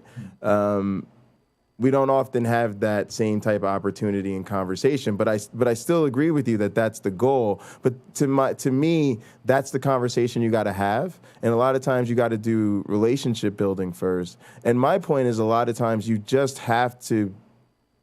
For me, and again, like I think Lena really articulates this well, we need a diversity of approaches. There's not a lot of us that would disagree with that, right? And to be honest, I'm a diversity of approaches. I'm not, that's something that people who don't watch me a lot don't get, right? But like if you see me cut an interview and talk shit about Theist, you'll be very surprised if you actually see my interview with, say, Rebecca on Hot Program, and realize, oh, they just sat down and had a super friendly conversation, and most people, regardless of perspective, really enjoyed that conversation, right? Well, it's a different setting. I'm with my co-host. It's literally a different gig, right? That's what we think of it. It's a different gig. I guess I'm just trying to explain why I do the debates that I do. So yeah, tell me about the debates you did. Did you do the debate with that LPP You did the after show, and I saw the after show, which was a debacle. And I first saw it on Erica's channel, and she sent me over here. But I did the debate against Hovind, where I brought up chromosome 2. Is that what he was responding to? Who was? Is that what what it was the after party of? Well, the after party was just Maddox, who is a bit salty and hates me, just complaining about the debate. No. Really. But what I'm asking you, because here's the honest truth, like this, how the internet is, right? So we jumped in mostly because Danny from Phil Talk, who I think honestly is a buddy of mine, but is trying to also help me grow, right? And I think he's gone beyond his wits end with Maddox, so he comes through trying to troll us, like, hey, you guys should. There's some creationists that want to talk to you. You should go over there. So we did that. It's a trap. It's a trap. Yeah, it's a trap. Well, we knew it was a trap, but we're a small channel, right? I went over there with my friends. So I was like, let's do it. So we knew what we were getting into. But so my point is, I didn't actually know what it was a debate of, right? To her point, I just came in there and he's like, oh, we're responding to a debate. And I said, oh, you guys beating up on evolution again. And that was kind of it. So it wasn't actually a debate he was in. It was a debate you had with Kent Hovind. Right. Which, by the way, tells me everything I already need to know. Right? Yep. So I know what you're up against and what you were probably dealing with. And when he says you did a totally inadequate job, it probably means you explained it perfectly adequately. And then you got Kent Hovind. The reason why I wanted to talk to you is I wanted feedback on because, I'm not... my background is network engineering, so I study network engineering, networks, computers, distributed systems, things like that. Great. Awesome. By the way, guys, I'm just for the people who are watching along, guys, I'm just catching up in real time. I think we interacted via a comment in Erica's comment section, or maybe I said something, right? I think I've replied to you maybe, or I tried to. This is probably the first time I've talked to you, Dr. J. It is. I think I've. I thought I'm just saying recently. I just thought I went over there and I responded to some comments in her comments. I don't know, maybe you didn't see it. Oh, you may have. Yeah. Sure. And then I was just saying, I think I've seen you before, but I'm just telling the audience, I'm just figuring out in real time. Oh, this is the guy. I've actually been wanting to talk to you. Because really? Because like I said, I saw your comment. You left a comment on her video. You were like, "Oh, I was the guy who had the debate with him, and I think I did a pretty fair job." But you had left a really serious, reasonable comment. And I was like, "Oh," and so I was like, "Oh, dude, we should chat." And so you probably just didn't see it yet. Anyway, as you've been saying this to me, I've been realizing, oh, this isn't just rando from the chat who called in and has some question about Theist. This is the guy who had the debate that LPP was. I'm just saying for me. I just want people to know I'm piecing it together. But I'm very excited you're here. This is a super big deal, right? Because that video was so huge for my channel. And LPP, that was the after show. If people don't know, that was the after show of this debate. We had called in during the after show. I got in the little conversation with the LPP. That wasn't my first conversation with the LPP. Lena, No Name, Tuck, some of the other people in our community have interacted with the LPP along with myself on other occasions, but that was the one that got picked up. And so you were actually doing something much bigger that evening, right? We were on LPP in front of 30 people, right? Arguing about this. You were actually having a debate with Kent Hovind that he was responding to. So go ahead. I'll let you take the floor. I just want people to know what's going on. Yeah, and that after show, to have somebody talk to you and say, hey, you obviously haven't read your own paper that you wrote, was one of the most ridiculous things I've ever seen anybody state on the internet, and that is a high bar to clear. Yeah, what can I say? But really, I wanted to talk to you to say, you obviously understand way more about genetics and evolution than I ever will. And if maybe it's tough for me to know, I'll be honest with you, because people know a lot about this stuff, and I'm always surprised how well studied people are. So it's weird, but even with the PhD, I never make that assumption, right? Because there's always somebody who, you know, read a lot about it in college or read about it on the side, and they stay up on the papers, and they could tell me some stuff, and I'm like, oh, sure, like, you know what I mean? It's that's the beauty of science, right? It's public information. There is like I always appreciate people showing deference and saying, hey, you're an expert, and I value that. But I'm just saying, like, the knowledge is publicly available, so I never go assuming just because I got a PhD that I know more than the next person, because I just don't know that that's true, and I try not to assume that it is. But I appreciate that, and I definitely want to give you feedback about whatever question you have for me, for sure. Yeah, sure. So, I mean, I read as much as I could and put together a debate on chromosome 2 and ERVs. And hopefully I did a good job presenting it, but I'm always wary of presenting something above my knowledge level. And I look for feedback on it to say, hey, is there anything I was wrong about? Is there anything I need to correct? Is there anything, any way I could better present this? Sure. Because my strength is those debates, and not really the actual theoretical stuff behind.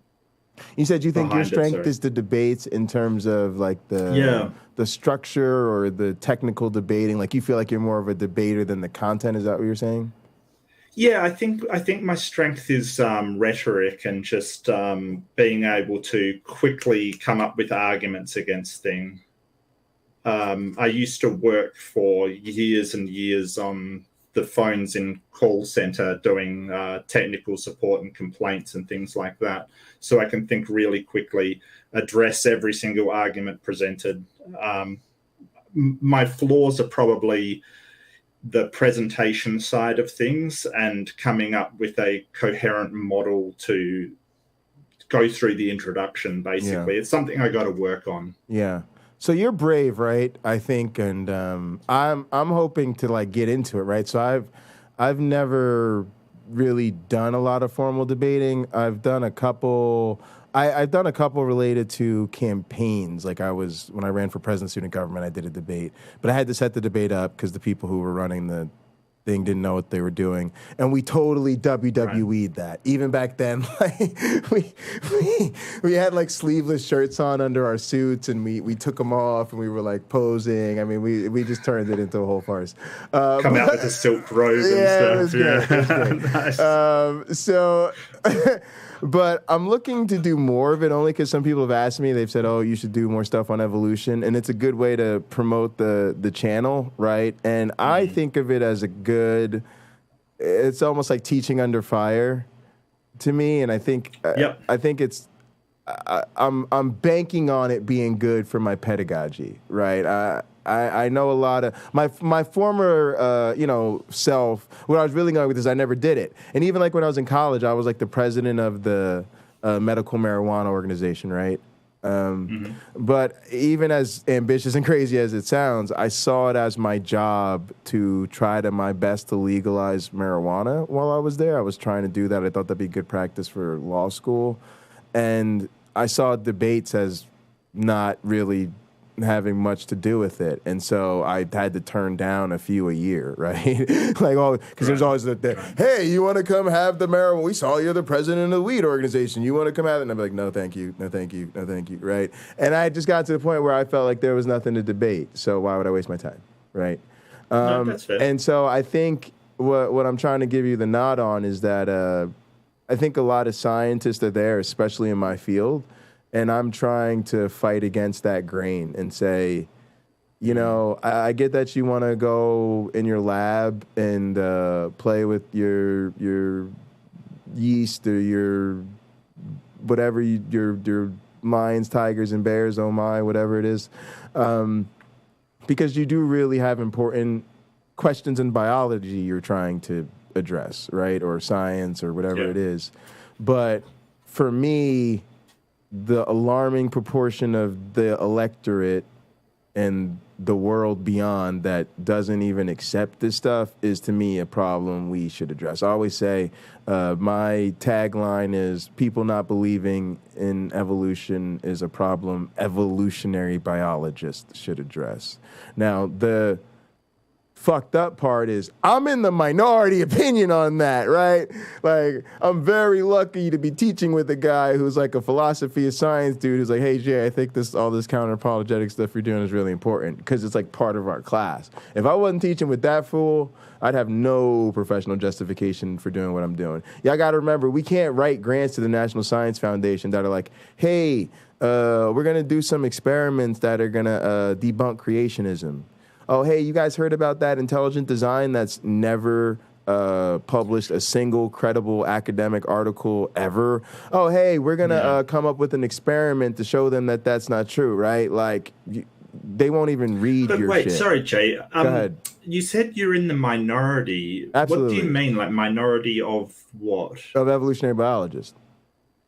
Like, they don't think you're in the minority. Yeah, that think it's worth time. No. Most people in our field, like even gotcha. Even yesterday, I was doing science time with Cliff, and like he told the audience point blank, like, oh yeah, no, this type of stuff we're doing on the internet, having conversations with people about what they believe. No. Scientists, like, no, dude. All they care about, right, is grants. You need to bring in grant money because they get like 50% of the overhead. So the university wants you to do research that requires funding from the government so that you apply for grants so that they can take the overhead on the grants. They want you to publish peer-reviewed research papers so that you get more grants, okay? And then they make their money off of tuition. So they want you to then teach classes at the university because they use, having the best people in the field teaching their biology 101 class for 400 motherfuckers as like a bait, right, for their whatevers, right? So that's what they care about. And having debates with creationists, they're like, nope, sorry, that counts for 0 points in whether or not you get tenure. 0. None. Yes. Matter of fact, my advisors all have to tell me, hey, Jay, I'm like, as a person who cares about your career, obligated to tell you that this is a waste of your time and you're not going to be rewarded for this. But the way you do it, the way you do what you doing right now, you just might pull this off, right? Right? But that's just them trying to give me the disclaimer at the bottom of being a good advisor, right? So I'm just keeping it real for the audience. I'm not trying to belittle people or anything. I'm just being honest.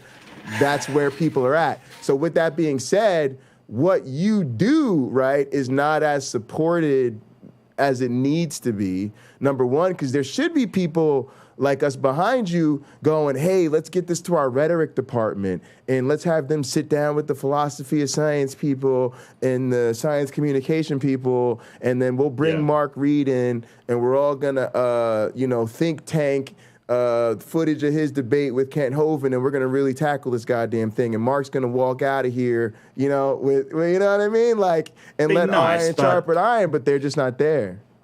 Well, the thing is, I think the perception, and rightly so, is that somebody with that amount of learning has better things to do, especially to talk to Kent Hovind. It's kind of you're never going to convince Kent Hovind. And really, I try to reach out to his audience, but I realized that it's not going to do a whole lot. And there's probably more productive things I could do with my time. I happen to just enjoy debate. I do it for fun. Sure. I don't require it to be productive in any way. And debates I'm fine if it's not and debates were big for me, right? Like, I always talk about progression in this community, right? Like, and I'm sure you'll relate to this because I'm sure you didn't wake up one day and then you were just debating Kent Hovind the next day. So for me, the progression was, and people like a little backstory. So if you're not in a rush, humor me. Sure. I actually started a lot of this because I'm a tech geek. As you can tell, I'm in the studio, I'm in the post-production and audio and stuff like that. And so I was scouring the internet for sound problems. I had noticed that a lot of public meetings and like lectures and sort of public stuff where like really important people were discussing really important ideas often had a lot of really shitty sound quality. And I thought, you know, if I one day want to position myself as an expert in science and multimedia, and because that's like my thing, and I also want to like show people that the internet's a place to, you know, conserve really important ideas, I was going to treat it like sort of like an archivist and sort of do some production tutorials that were less like how to make beats and how to mix records, and more like, oh man, what do you do if fucking Christopher Hitchens gives a lecture and like you just get the recording back and it just sounds like dog shit, right? Like, right. And so I was looking for stuff to fix, right? And I started, you know, somehow I guess I was Hitchens and stuff like that was popping up. And so I would listen to these atheist versus theist debates, and I was looking for audio problems. I found plenty of them. That's why I started to really like it, because I was like, oh my goodness. How to clean it up, right? Yeah. This one needs compression. This one, oh God, I don't know what the fuck the cameraman was doing this. Don't ever do that. Right? Heavy breathing into the mic or all something. types of shit. Yeah, and there was bad, just all types of shit I could fix. Right? So it became kind of a treasure trove. But I started to get drawn into the content. And so as a sort of deconverting X-Gen or whatever, I started to notice that I felt like the Christians just never won these goddamn things.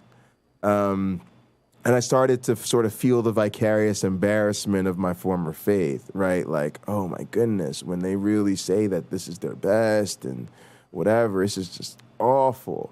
And then if God is good and they're supposed to be good Christians that are righteous and all of this, then how is this what you have to offer? Like it's the same thing. Like, you want to tell me you're a Christian and you love science, fine, but then why is what you always put out there the worst science done by the worst scientist? Why is it Sal and not, you know, Neil deGrasse Tyson, right? You know, like there's a real question there, right? Because there's a real difference. And the Wires Discovery Institute and Answers in Genesis put out they're not Nature and Science papers. And you know, and again you get the it's a conspiracy, you know, they're biased by naturalism. Anybody that knows scientists, like one of the most things that I said on that video that resonated with the most people, the thing that even my science colleagues and people hit me up about, like, Jay, when you said this, I lost my shit, was when I said, I don't give a fuck what other evolutionary biologists say, because it's my job to disagree with the evolutionary biologists and tell them they're wrong, right? Like, and again, it was just me being real. Like, that's what excites me about it. Like that, I like to pick a fight, right? And it would be boring if you were getting a ticket into a field where then you became an expert and now all of a sudden you just have to agree with what everybody else says and does. Like, that would be awful, right? Even me and Cliff, we were talking yesterday about our motivation to study sexual coercion. You know, I always joke, I like the evolution of evil stuff, and I want to study bad boys and the evolution of bad behavior. But really, it was, we went picking for a fight and we lost, right? Cliff is my hero. He's like he's the guy who's teaching me like all the stuff I need to be a professor, and he's been one of my longtime colleagues. And we study sexual selection in digital organisms together, and he's always had a bone to pick with sexual conflict, which is this idea that what's best for the female's mating strategy and what's best for the male's mating strategy isn't often the same, and that they're constantly in this like arms race almost. And he always thought it was better to understand it through a framework of collusion, where it's really the elite, it's really elitism. It's the elite females and the elite males trying to create a system where they stay in lockstep with each other and block everybody else out from, you know, sort of high fitness or whatever. Right. And so this lady was giving a talk on sexual conflict. And he sent me an email like, yo, we're going to go to the seminar. I don't buy the sexual conflict thing, but we're going to see what's up, right? So I know he's going in there because he don't buy what this lady's going to be selling, right? He's going in loaded, I'm bringing the popcorn like, ooh, this is going to be good, because I did sexual selection stuff at Penn State Anthropology. I'd always try to tell him, Cliff, sexual conflict is the way to go. What you're bringing is unique, but you gonna be into some shit if you. So he went there. This lady was introduced as like a science hero. She gives the most charismatic presentation I've ever seen in my life. This woman works with ducks and dolphins and all types of species, and she's talking about how she's done 3D modeling of the duck and the dolphin vaginas to show that they have, morphological adaptations to keep out coercive males, but to allow in chosen males and all this shit. And at the end of the whole shit, like I mean, when you go to science talks, a lot of times it's just boring, dry. You're talking about lame stuff. Oh, this E. coli expression level, this genetic, right? It's boring. It just puts you to sleep in 10 minutes. This bitch is up here talking about dolphin vaginas and shit. Everybody is paying wide awake, right? You are paying attention, right? And at the end, Cliff was like, yeah, you convinced me. He was like, and he told her, he was like, you made me a believer. And then he told her about, the way he was thinking and why he struggled with sexual conflict. And she actually vouched, she was like, no, you're actually right. There's a lot there. And so we're trying to make a collaboration with her. So I kind of started this, let's study sexual coercion in digital organisms, because we can show her like, hey, we got this cool system we can do this in too, and make a collaboration. But my point is, it genuinely started trying to be confrontational, right? And we're trying to tell the story of confrontation leads to collaboration, right? But it's because he was moved by the evidence. Yeah. It was because he came up saying, show me the goods, right? Having gone out of his way to, right? And then taking a good faith listening to an expert who knew more about the subject and was much closer to the stuff, and based on the data she presented and her publication on all this, right, then was like, oh, you've convinced me and I've changed my mind. Right. It didn't take a million years. It was like right now. It was like right now. And matter of fact, we should take up your idea and our stuff should be more like your stuff. Go ahead. Yeah, well, I think as scientists, they just chase the truth of the matter, that they come with their own sort of basis. But if they hear a better idea to find the truth, they're on board. Yeah. Yeah. Because that finding of the truth is the goal, not relying on authority and doctrine to say that is the truth, no matter what facts are evident around you. And it allows us to say, we came to her because we thought she was going to be wrong. She moved us. All right, so now we're in her camp. Now the three of us are going to work together, and now y'all tell us we're wrong, right? And it'll start all over again, because now we're going to look for somebody to come pick a fight with us on, you know what I mean? And it goes on and on and on, right? But if that person that picks the fight has the better evidence and the better model, then you guys will go. We'll jump ship. Right. Yeah. I'm gonna take off. I just wanted to say, let's schedule some time, and maybe we'll make it an exchange. So maybe you can help me, because like I said, I'm trying to get into this. So maybe I'll look at your stuff. We'll set up a time. We'll make a video about it. I'll review your stuff. We'll look at it together, and then I'll show you some of my interactions, and you can give me feedback on what I could do better. Oh yeah, sure. I mean, I haven't done that many debates. I've done a few, but I meant the Kent Hovind one, and then I'll dig up some of my appearances on some of these call-ins, and like I said, people have asked me to do debates, so you can give me a little coaching in that area, and I'll talk to you about that. But before you go, I wanted to say that my overall thing, the reason I said all that to say was don't beat yourself up, because it may in fact be that you were great, that you were very effective, and that you were just up against Kent Hovind. And you may have just done as good as can be done in that situation. Okay, well, I'm proud of what I did. I'm happy with what I did. I posted the debate on my channel. Kent didn't post it on his. Oh, there you go. Yeah, so you know what it is. Take that for what it's worth. And I got good feedback over it. It's just that I'm always wary about talking out of my field. Yeah. Are you usually up around this time? Yeah, I'm in Australia, so because what I would love to do is maybe on Saturday. I feel like I do like my big shows on the weekend, especially for Counter-Apologetics. So maybe Saturday night, I need something to do for late night Counter-Apologetics. Maybe I'll review your debate with Kent Hovind, and then you can call in. or you can just call in and interview with me, and we'll just do it for that. It's kind of a kickback, have a drink, and have fun, and we'll have a good time with it. Yeah, sure. I'm more than happy to. All right. Do you have my email or something so you can reach out to me directly? Do you get private chat?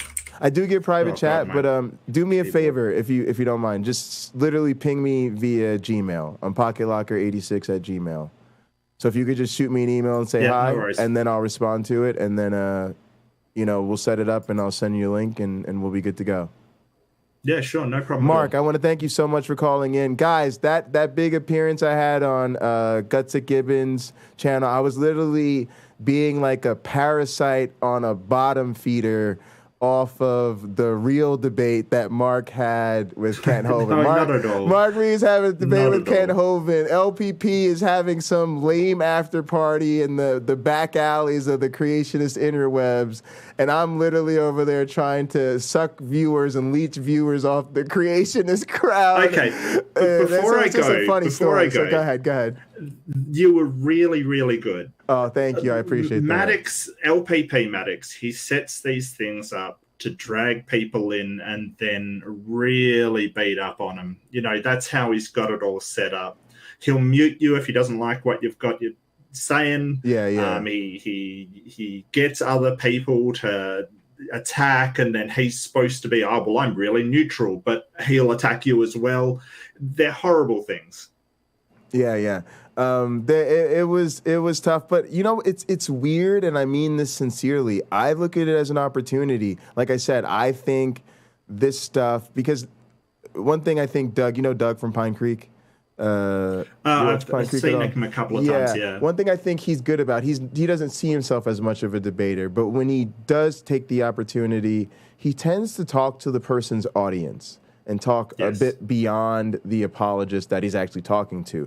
Sort of conceding, I'm probably not going to be the guy that convinces, Trent Horn or Kent Hovind or whoever that to change their mind. But if there's a way I could point out the sort of weakness of their argument, the maybe the lowering of their standards or the inconsistency, or he'll use the flying man as an outsider test of faith, which is where that whole thing comes from for us. And he'll kind of say, I beg of you, Christian, don't lower your standards for Jesus. Like, he'll just explicitly talk to the audience, right? And so that's where we're at. And so the irony of it is I'm an evolutionary biologist. Send me to the people. I love my community, and I did this because I want to make friends, and I love, having the support of the atheist community and feeling like they're behind me. But if you're going to send an evolutionary biologist into the battlefield, like, send us somewhere. You know what I mean? Like, send us to the flat earthers. Send us to the young earth creationists. You send us to a bunch of skeptics who love evolution and are huge fans, then we're pretty much preaching to the choir. Right? Yes, absolutely. And so for you guys, I want you guys to see what goes on behind the scenes. What are the intricate details? What is the life like? What is it really like for somebody to try to be a content creator, but then us to see into their real lives where they've got to prepare for class or do program their experiments and meet with other scientists and sit here for hours on end actually writing papers and get those papers rejected and try to write the paper all over again. Like, I want people, I was talking to Cameron, one of my mods earlier, I said, I want to get that tenure track job, and I want people in my community to say, we watched you put in the work. We know those streams aren't going to be as thrilling as gaming or as fun as the Counter-Apologetics show, but we want people to really look back and say, oh no, part of the difference is this is what it really looks like when you do the work. And so I'm trying to become a work streamer. Like, hey, come over to Pocket. I'm going to be coding. I'm going to have some Counter-Apologetics going on. We can chat a little bit, but I'm going to do some educational sciencey stuff and work on some evolutionary stuff and, try to see where it goes. But yeah, man, this has been great, and we'll do something fun and entertaining on Saturday. So I can't thank you enough for calling in, man. I really, really, really appreciate it. Oh, my pleasure. Thanks for having me. It's been really good. Yeah, and please send me that email. I'll be looking for it when I get off. Do. Yeah. Thank you so much. Jay. Pocket Locker 86. I'll see you. Wait. Before you go, plug your channel, your content. Tell us anything else you got coming up. I'm just under Mark Reed Atheist. I've got no idea what I'm doing as far as if they look up Mark Reed on YouTube, will they find your channel? It'll probably find somebody's channel. Look, there's millions of us around, like literally. So, do you want to drop me a link? I can put it in the chat. Yeah, sure. Drop me a link. Take your time. Just pull it up, and usually under your channel, if you click on your icon, and then you can put it to me in the private chat. And before you go, I'll drop it in the public chat. If you guys don't mind, go ahead and give Mark a good old subscribe. Again, he just did the debate against Kent Hovind that would have, right? Isn't this the crazy thing? It would have been a good opportunity for you had he put it up on his channel. That would have been a good way to promote your channel and get your name out there. But unfortunately, it's like you demolish these guys, and then they don't even want to put it up. And then the opportunity you thought you were getting, even taking your time to debate this person, doesn't quite go the way you'd want it to. It was on Standing for Truth's channel, so at least I get exposure through there. And I'm not really looking to grow a huge YouTube channel or anything like that. Sure. But it would have been nice. He doesn't put up Tom Jumps either. He gets demolished by Tom Jump, and he doesn't put up his either. So it's anyone that he goes really badly, he just sort of doesn't post. Yeah. And by the way, that's a tack that they use. One thing I give Rebecca Davis a lot of credit for, I've known her for a bit, and she's really friendly towards me, and she was hesitant to share our interview on Hot Program live because sometimes they do get sandbagged, right? And so sometimes they don't want to promote something, and then all their community tunes in, and then it turns out to be they're walking into something that's, not even a good faith sort of interaction from the beginning, because that does happen to them too. Like, I'm not going to sit and act like it never does. Like, oh, they're the side that's always on the behaving badly. You know what I mean? That's not that way.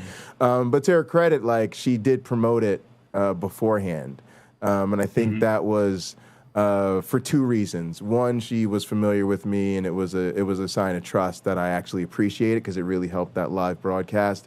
And number two, it was because she realized we were a small channel, and I said the only reason I asked is because we're a small channel and you're a bigger channel than we are, and it would help us a lot. And so she did it kind of as a favor. So again, I felt the same way about LPP. When I'll be honest with you, I rarely had. We sometimes had 5, 6 people. We'd be happy with that. A lot of times we had 3 or 4 people watching my stream, right?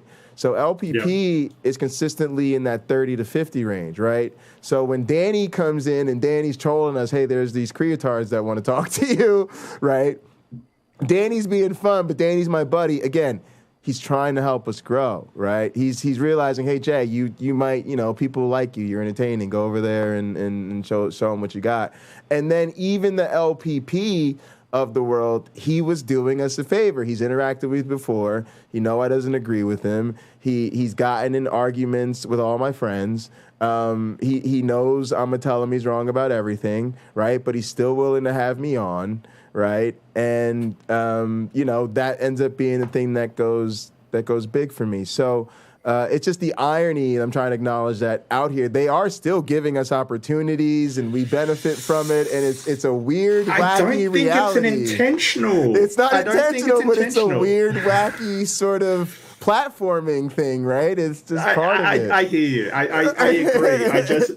It's the worst bad faith giving of an opportunity that, hey, I'm going to have you on and use you as a punching bag and surprise, you know what you're talking about. And, yeah, exactly.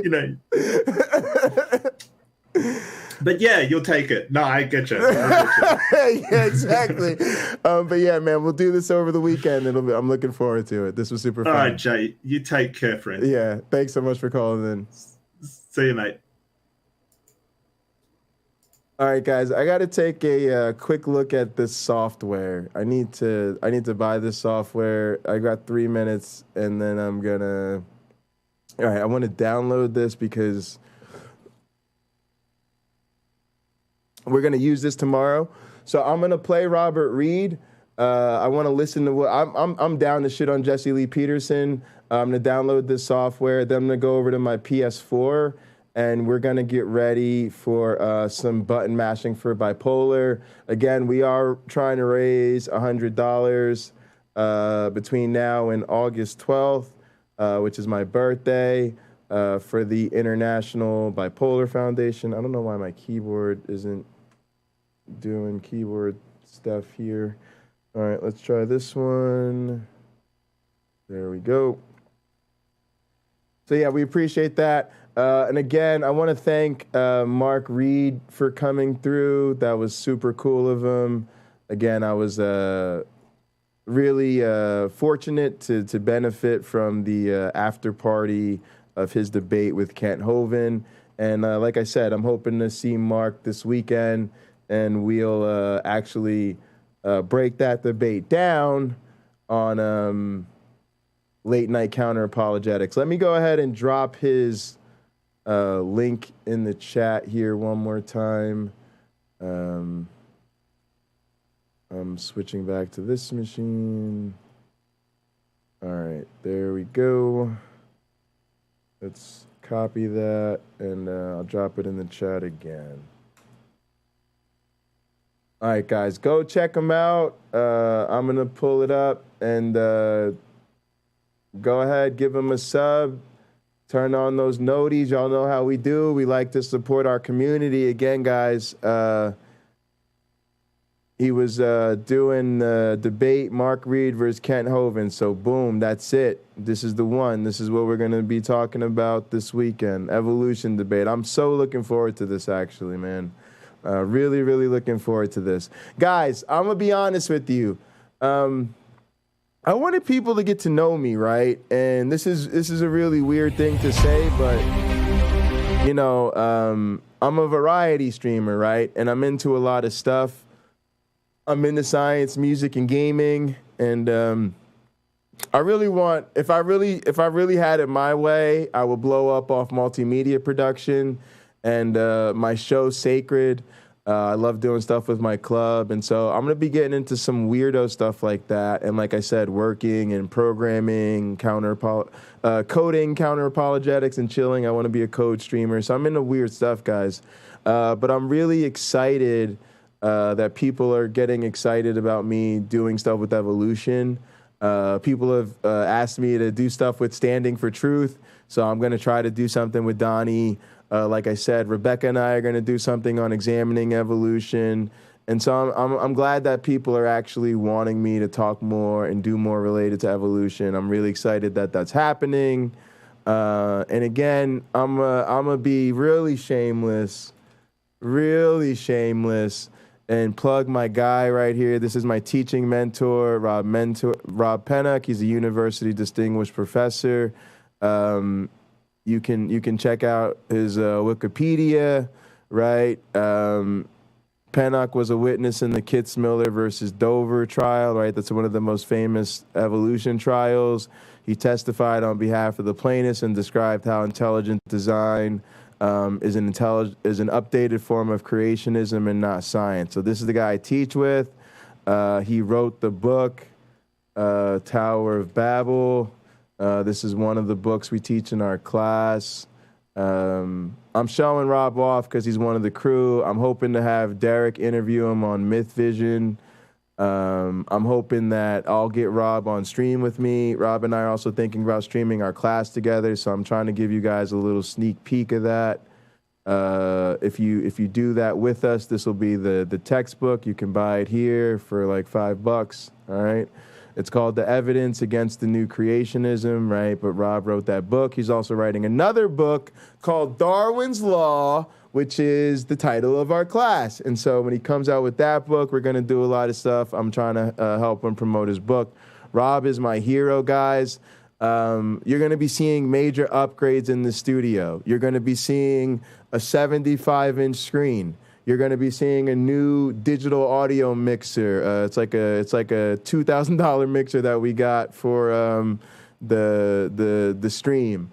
An 8K camera, right? All this stuff I got because Rob's trying to invest in my studio, and Rob is trying to help me grow. So yeah, I'm being a bit of a YouTube pervert, shelling for my mentor because my mentor shells for me. Yeah, y'all feel me? That's how we get down. Thanks. Answer this. I've seen just about every one of the fucking race group I remember he asked, what was that? Looking right at him. A Jewish, about to say pastor, rabbi. I mean, he's asked everyone this question. Does racism exist? Now, gang, the answer is yeah.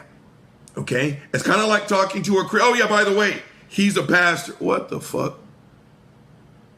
Okay. Where was I going? Oh, it's like talking about rape with a pastor or an apologist. Is a man of it's God. a real easy topic. Is rape wrong? Yes, it is. Let's have some more alcohol. Yep, thank you. Easy, done. Not when you talk to a Christian apologist, right? Yeah.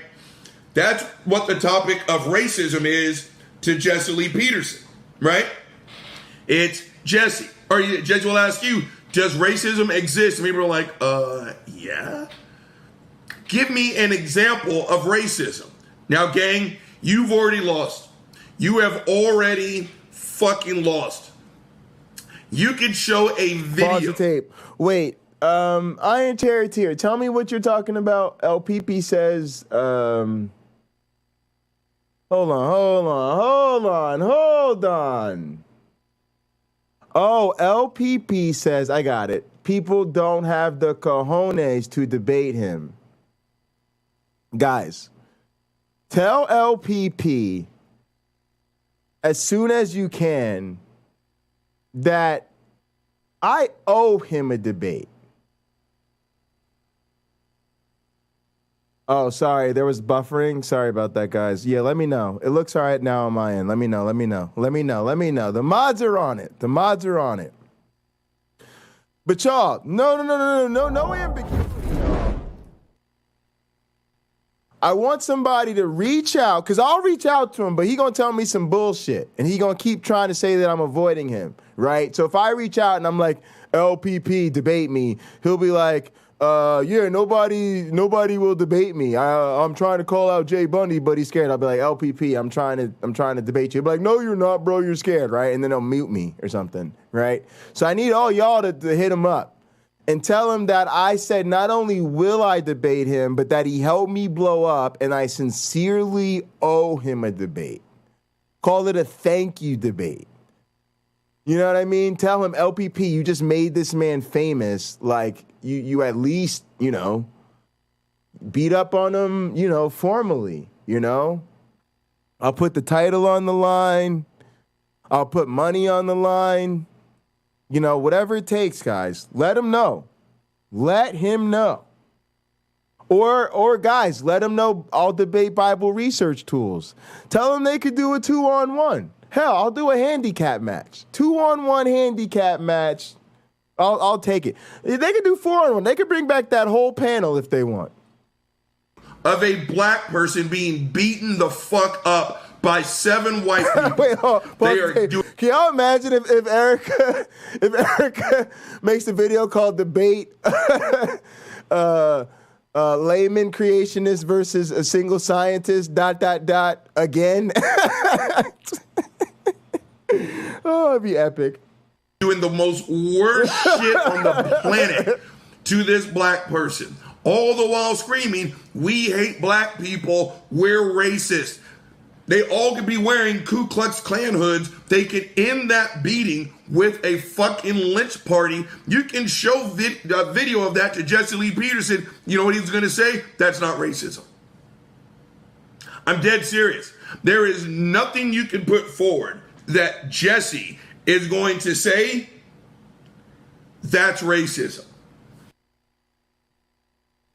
Jesse Lee Peterson is what I call an Obama apologist. He believes in the argument from Obama.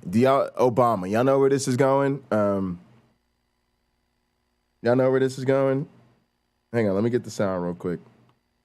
Obama. Where this is going is y'all already know it's coming. Y'all already know it's coming. Didn't we have a black president? Yes, we did. Wasn't he even reelected?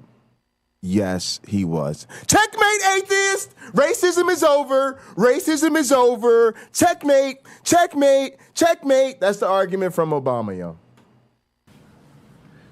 That's why he gets invited. Gang, people invite Jesse Lee Peterson to speak. I'm not joking.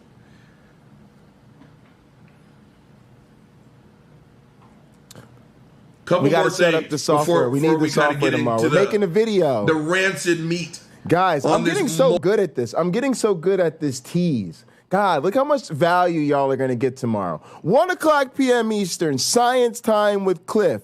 After that, we're going to be working on an actual Avita Ed tutorial. That's right. I'm going to be making a digital evolution tutorial.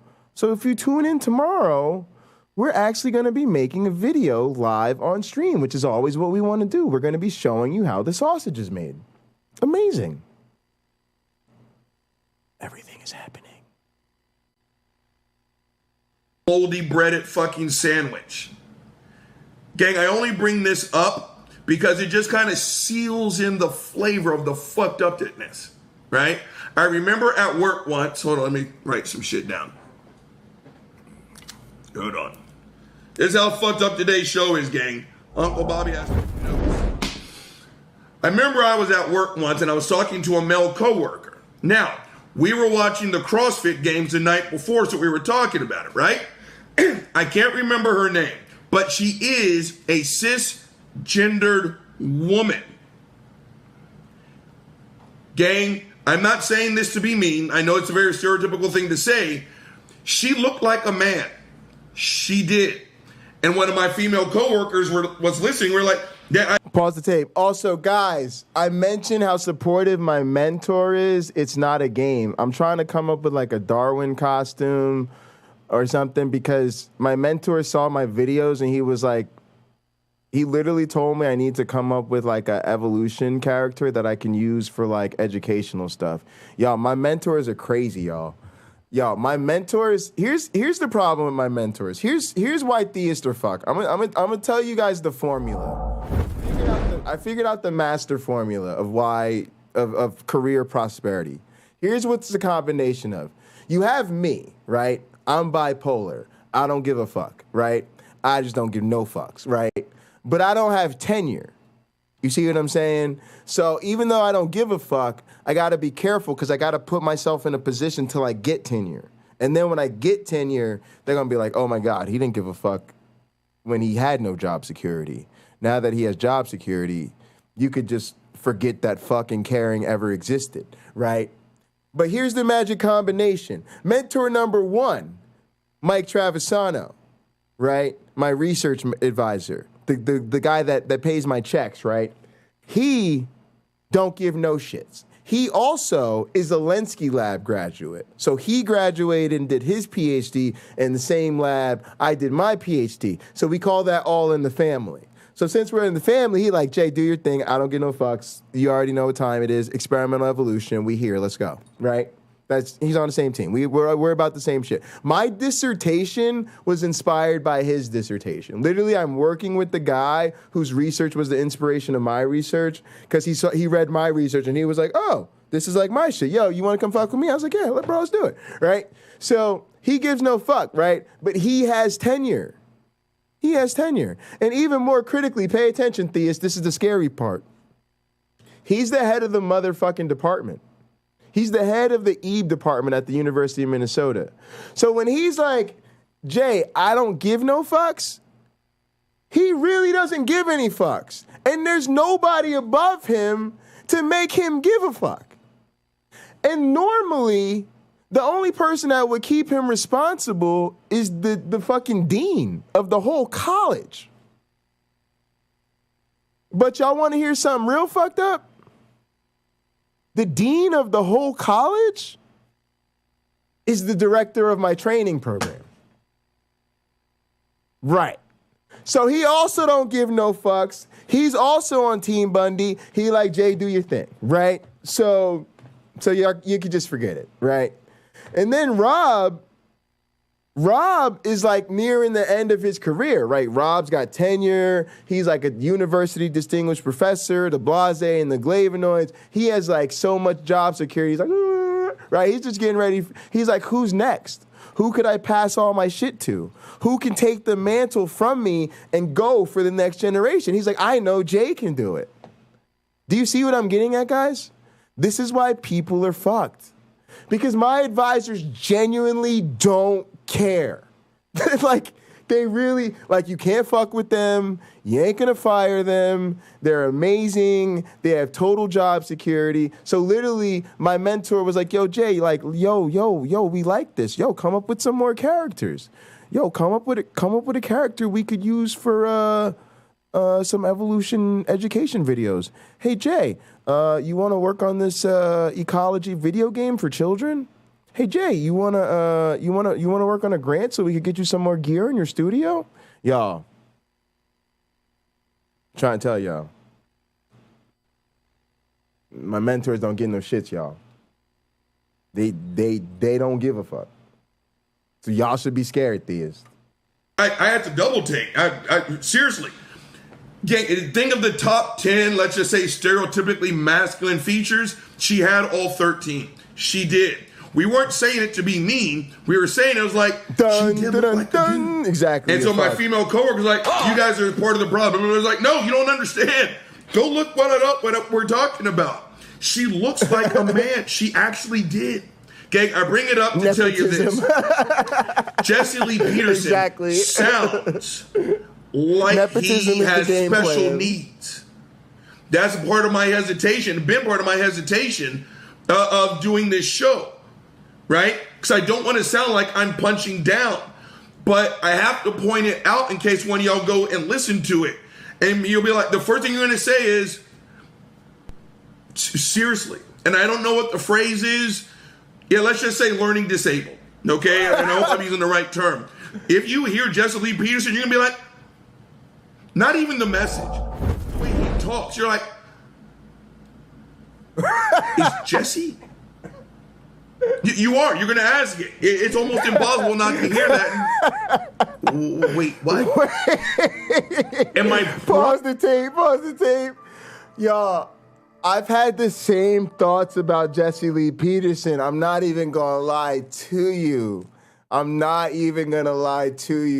When I heard Jesse Lee Peterson talk, I really do be wondering if this nigga's retarded.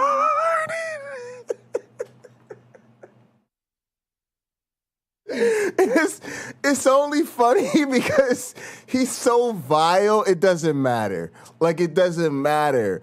Like, if his IQ was 5, it wouldn't matter because he has a platform. He's awful. People listen to him. And so you just have to shit on him. You have to take a doo-doo pie. But it's just funny because I can't stand him. And I stand in solidarity with all the people who have learning disabilities. They're doing the best they can with what they got, right? That's not the issue with Jesse Lee Peterson. The issue with Jesse Lee Peterson is he's low IQ and he's trying to be the worst person ever with it, okay? It's not the low IQ. We love people with low IQ, okay? A lot of people in my family have a low IQ. So I was just taking jabs at my family, yo. My family's smart as fuck. I'm lying to y'all. All right, let's roll. Problem with that is the people who continue to put him in front of crowds of thousands. Exactly. To me, it's the ultimate example of kind of dance monkey dance. Because they put him in front of these crowds of all these white people and other coons, and he says this most fucked up shit while sounding different, right? Now, the last thing, gang, before I jump into this fucked up ass topic, the cornerstone of every Jesse Lee Peterson conversation, no matter the problem, women.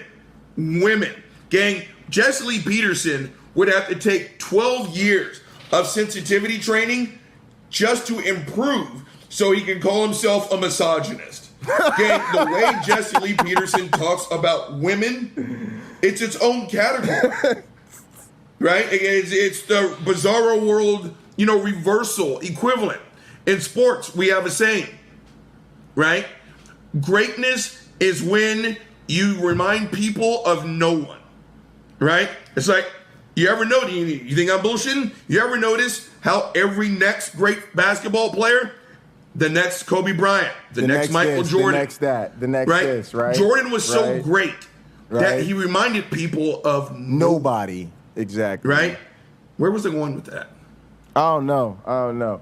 Basically, Robert Reed just wanted me to have a moment to pause there to remind you that look forward to that Robert Reed, Jay Bundy, a.k.a. Gin and Truth, ex-Pocket Locker, collabo, coming to a YouTube near you.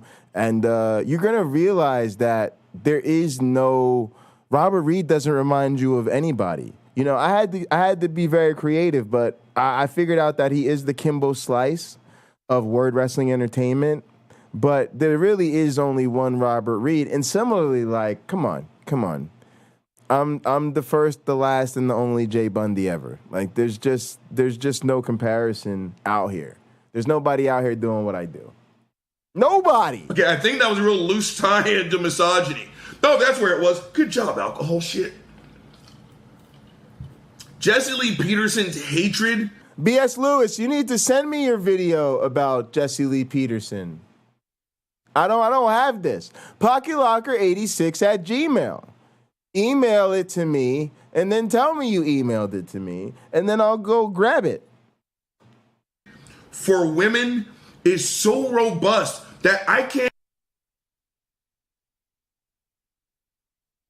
hear misogyny. The only thing I can call it is Jesse Lee Peterson, right? No matter the fuck Wait, up. what the fuck is going Right? on If here? you did drugs, your mother fucked you over, right? If you didn't graduate from high school and your life just didn't turn out the way you thought it was going to be, you want to know why? Your mother fucked you over. No matter the fucking problem, a woman is the foundation. Wait, how the fuck do I log out? This Again, is weird. go and Hang look on, this yo. shit up because I don't want to sit here and this topic is already making me feel incredibly fucking uncomfortable. This is a man who has sat there and said that women should not be allowed to vote. Okay, Jesse Lee Peterson is not 170 years old. He's like 75, 76 years old. Who the fuck says that out loud in English words coming out of his mouth that we can understand? Jesse Lee Peterson does not believe women should have the right to vote. This is weird. All right, I'm restarting this thing because I don't know what the fuck is going on. Jesse Lee Peterson has also said that giving women power of any kind, they're not built to handle power. Then he always quotes the spiritual order of things, right? Christ over man, man over women, women over children. All right, guys. A woman's job. I'm not able to get my controller to connect here.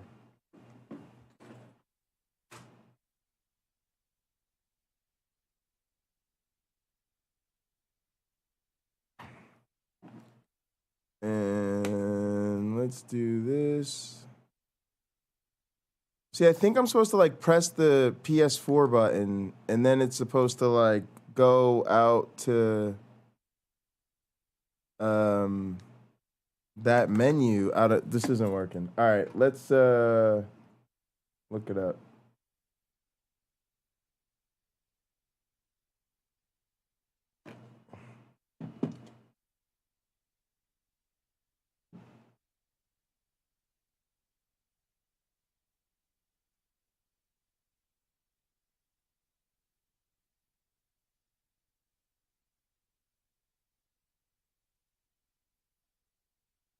Hey, what's up everybody? It's the Hyphenate here, and today I'm going to show you guys how to use the Mayflash arcade stick with a Sony PlayStation, specifically the F300 model on a PlayStation 4. First and foremost, make sure that your PlayStation is on and you are logged into a profile. You can be in the main menu or in a game already, it doesn't matter. Here we have the back of the arcade stick. You're also going to need a PS4 controller that has battery, so make sure that your PS4 controller is on. Now on the back of the arcade stick is where the USB power cord is. All right, we're good. And We're good. We got it. All right, y'all.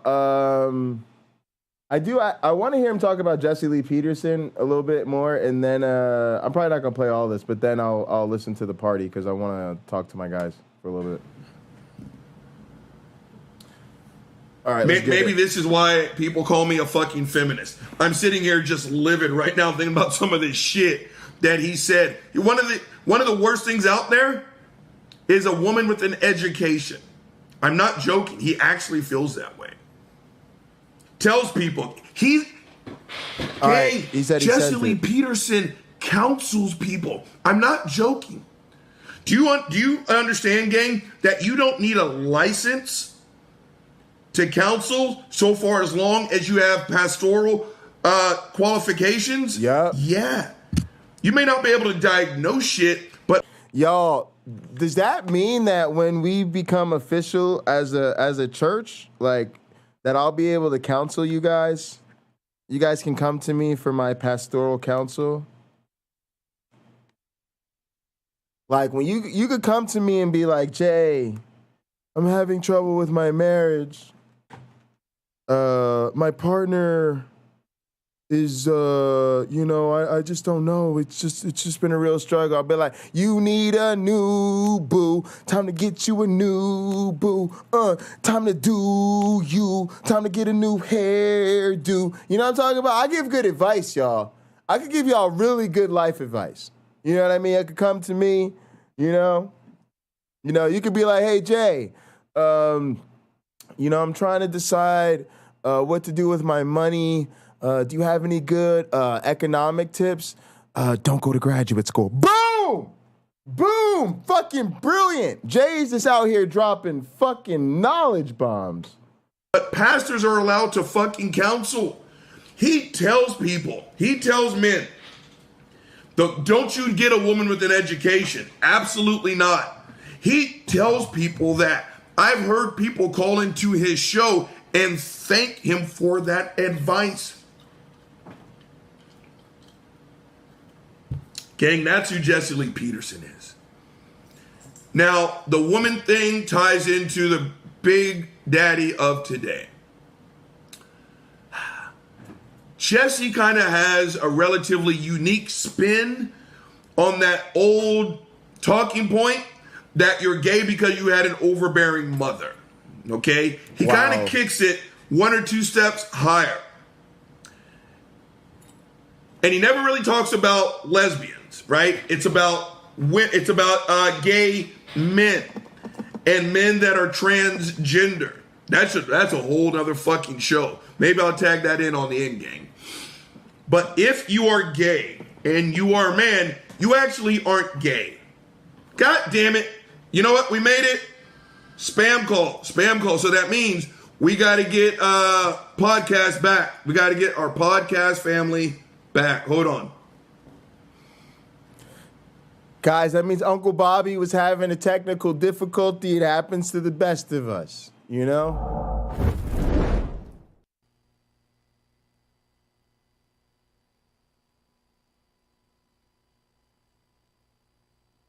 Yep, counselor privileges, y'all. Because he believes in Jesus. That's just so fucked up. It's so weird. You know, at this point, you just got to laugh on how ghetto fabulous this setup is. All right, podcast, you're back. You got interrupted by a spam call, but you are back. Where was I? Back on topic. Being gay. Let's go. So, where was I? So, let's just pick up here. So, Jesse's thing is, again, you aren't gay, okay? Your mother fucked you up. Yo, mama and you aren't gay.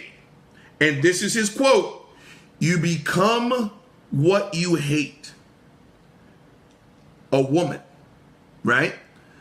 And he's kind of like fuckface Frank Turk.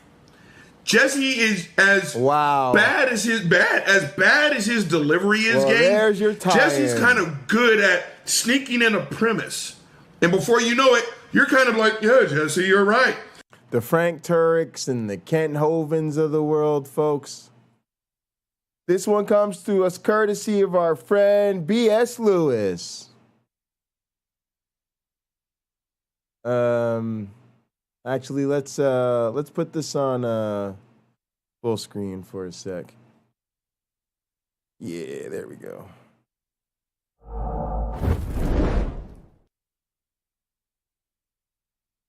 Submit to Jesus as the Alpha. then by definition, you are. Beta! Beta! There it is, the beta males!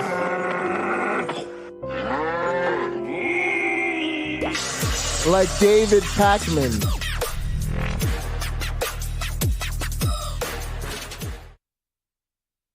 When you return This is to the fantastic. Father, your feelings, your passions start to disappear. Really. Which allows you to have self-control. Pause, stop it. Trying to get Jesse to close down that hypocritical church, and he has been using that. Go fuck yourself, B.S. Lewis. This is funny. I'm already stealing this. We're ripping this. We're going to rip this in front of B.S. Lewis. Lewis, go fuck yourself. This is the internet. I do what I want. B.S. Lewis, this is the internet. I don't know if you heard lately, but I'm taking over the internet. That means I own this bitch. The internet is officially mine.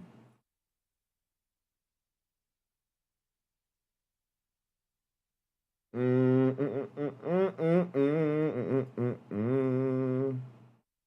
gotta rip this shit. What software am I using to rip? Who's ripping my shit these days?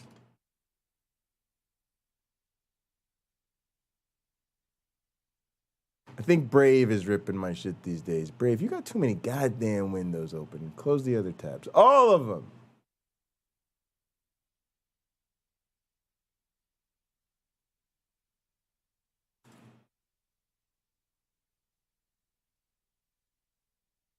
All right, that's the one we like. There we go. I don't care.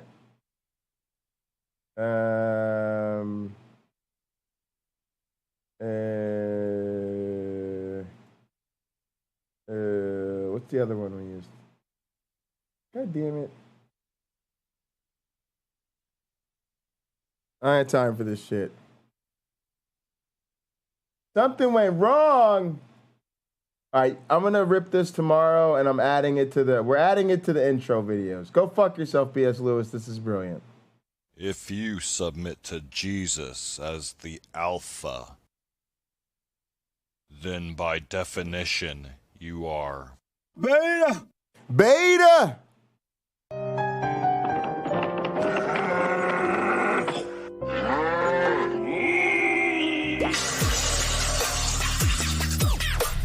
Yo, I need an intro like this, y'all. When you return to the Father, your feelings, your passions start to disappear. Really. Which allows you to have self-control. Beta! I love that. We're just trying to get Jesse to close down that hypocritical church, and he has been using that church to You gay?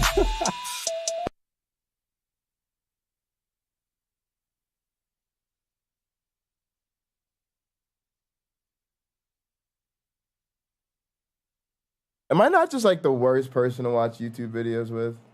It's like, Jay, you have no talent. All you do is watch other people's YouTube videos on YouTube, and you can't even do that right. You're not even good at not being good, Jay. I had to subscribe. I had to prove to you that I'm subscribed, that I turned on noties, and that I like the video. Also, I got to be a good YouTube pervert, like a good friend. I got to leave a comment, commenting publicly as Jay Bundy, a.k.a. Pocket Locker 86, because that's what channel I'm on. And I say, go F yourself, B.S. Lewis.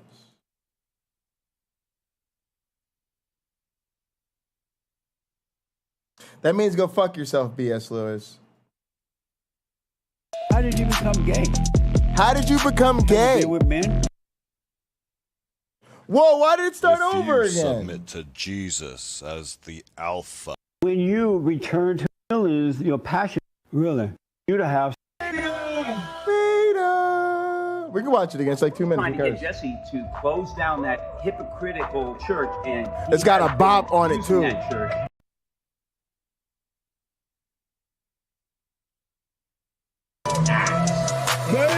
You gay? How did you become gay? Have you been with men? I would say. So you gay? You Does gay? God know you gay? Okay. Did he make you that way? Bam! Do your congregation know that I'm gay? Ooh. Like sexual epiphany. I never expected a Christian to be so gay. Can we say beta male? Beta male. Can we expect to know that I'm gay? Like sexual.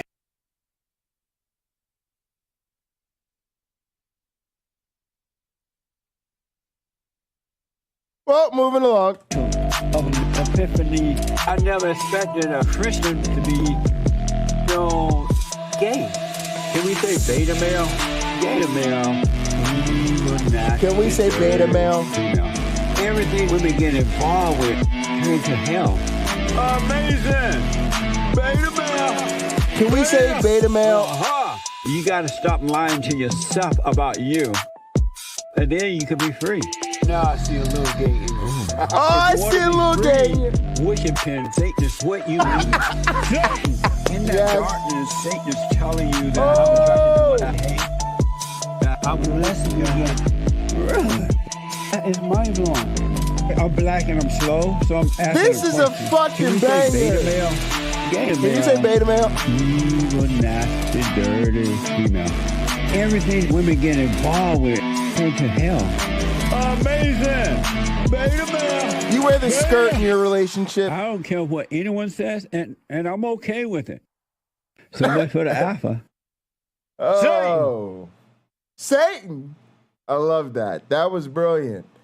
Uh-oh, y'all, we gotta have like a fever dream edit off. B.S. Lewis, Nano. How many times do I gotta subscribe to Hi this there, guy? Internet. I'm John Oliver. We are off last this week week, tonight. but I wanted to quickly check back bro, I into- can't be playing John Oliver, bro. HBO will get you the If big you hook. The big hook. Oh, I'm subbed to John Oliver on my other channel. This is my Pocket Locker channel. I'm not even subscribed to that many people on this channel, B.S. Lewis. You should feel special. I could also subscribe to you on my...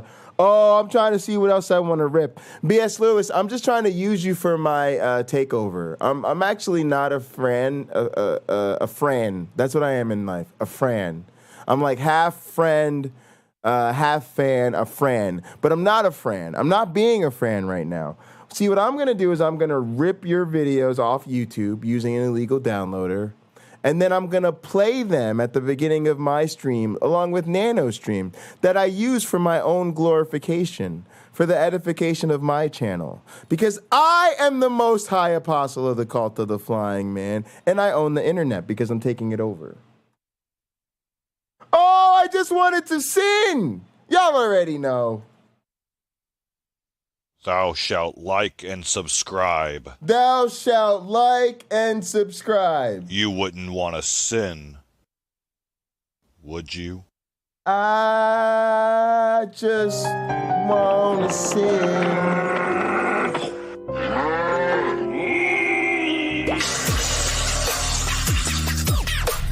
Beta male. Beta male.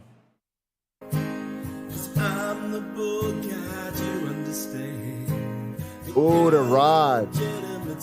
Ooh. Spare the rod, spoil the child. I just wanted to sin.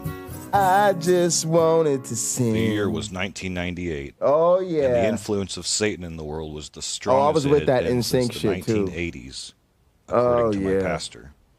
Oh, and yes, innocently it's good. naive, lowercase BS had made the mistake of making friends with the world. Dumbass. And these hoodlum ne'er-do-wells introduced me to the vice of smoking rock. Kid Uh-oh. Rock, to be specific, and his breakout album, Devil Without a Cause. Despite my attempts... Hold on, I got to see what y'all think. Hold on, let me see what y'all think. My name is Kid!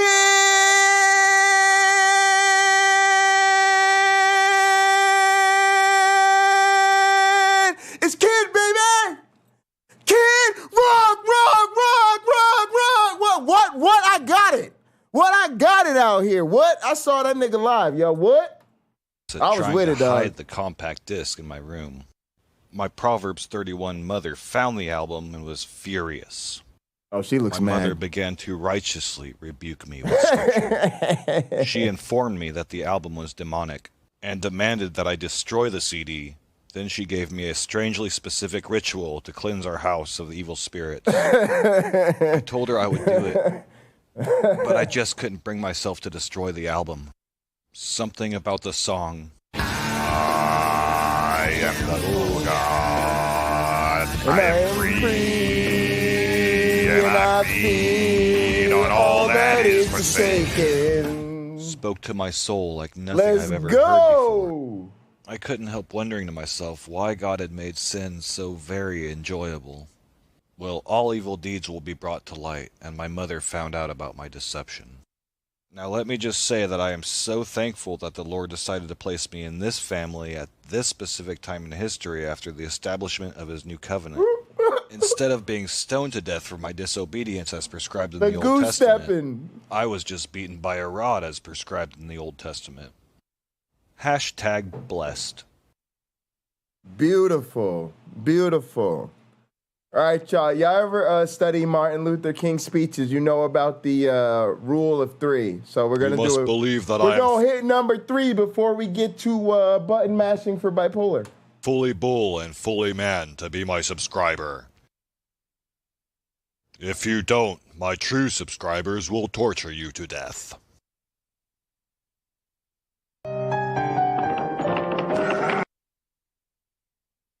We have a request from the creator himself. Y'all, can I just tell y'all that this is becoming the hangout late night for all the celebrity atheists? You know, when you become an A-list atheist, you attract all the other A-list atheists. And you know, Mark Reed's coming through, and Derek, and B.S. Lewis, and fucking Lena. Y'all know Lena?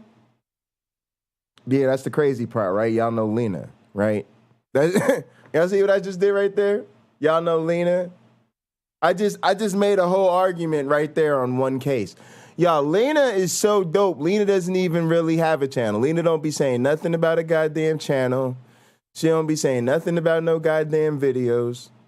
Lena just blowing up off of just other people's channels. You know, Lena just pops up on other people's channels and does her thing, and you know that's it. That's it. That's all you got to do. When you're Lena, you know, it's crazy. All right, let's get me back on screen here. We'll go with this one. Go with that one.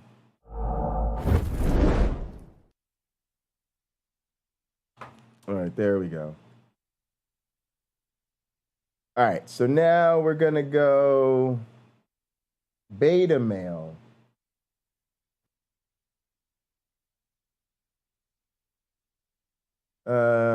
Moist robots. Oh, yeah, here we go. Old school B.S. Lewis. Throwback.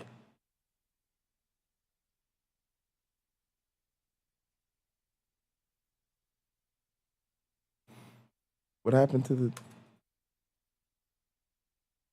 Oh, maybe inappropriate for some users. We love us an adult warning. This video is my free gift to you. As long as you like and subscribe, cancel all your other subscriptions and only watch my videos. No Name is making it rain.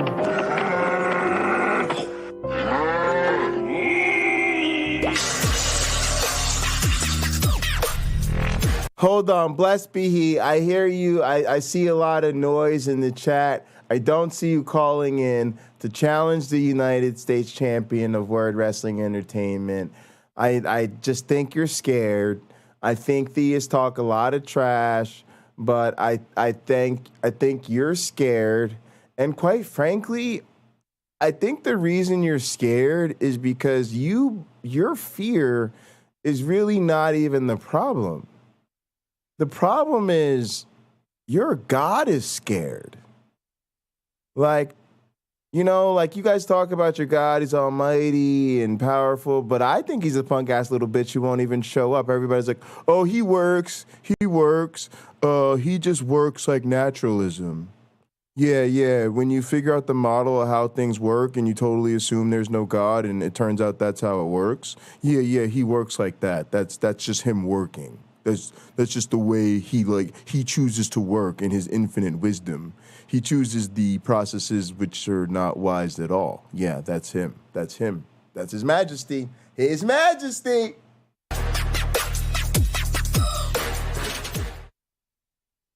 When the Bible says you're made in his image, it doesn't mean you look like God because God is an immaterial being. It means you're a person like God, that you have mind, emotion, and will, that you feel and you want, you have desire. Think about that.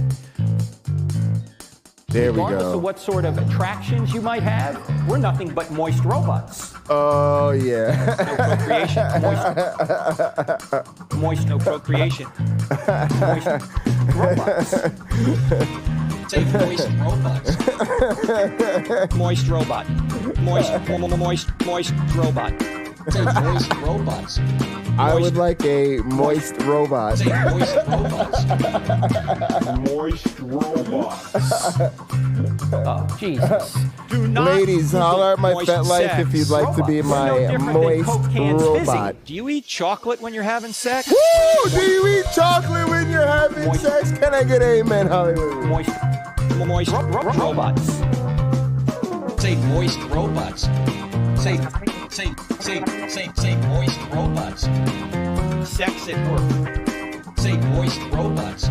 Say primates. Say moist robots. Primates are moist robots. Moist robots. Robot. Okay, we're just moist robots. You evolved as just a moist robots. Robot. Moist Okay, robot we're just moist robots. with a shameless genetic There's no code. such thing as a bisexual person. There's no such thing as a gay person or even a heterosexual person because we're just moist robots.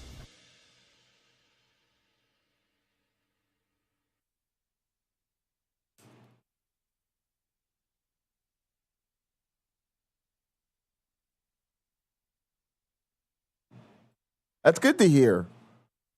I was starting to get concerned. I thought I was a heterosexual person, and I was beginning to get concerned about that because y'all know me. I just think being boring is the kiss of death, right? And being heterosexual, it's just not really in, right? People are really into supporting the gays right now. So it's kind of cool to be gay, right? And the way that the left is in the Biden administration, especially with the Biden administration, with the way the Biden administration is transing the kids right now, trans is kind of in. The Republicans don't like it, but that means that means it's cool. It's like drugs, right? It's like drugs. If the Republicans don't like it, right, it's definitely cool. It's definitely like the thing you want to do, right? So the left is trying to trans the kids. So I was just beginning to be concerned that I was straight and I'd be one of the boring people, right? But I'm just a moist robot. So I'm not too really worried about that anymore. I dealt with that issue. I realized that I'm just a moist robot. And as such, I'm going to lock into this digital virtual world. Virtual insanity is what we have. And we're going to do a little gaming with my club because talking to you guys is kind of interesting, but my club is really fun and they say weird shit. Usually a lot of weird jokes. So let's go see what the good old Sacred Death Motorcycle Club is up to. I think these losers are playing Fortnite.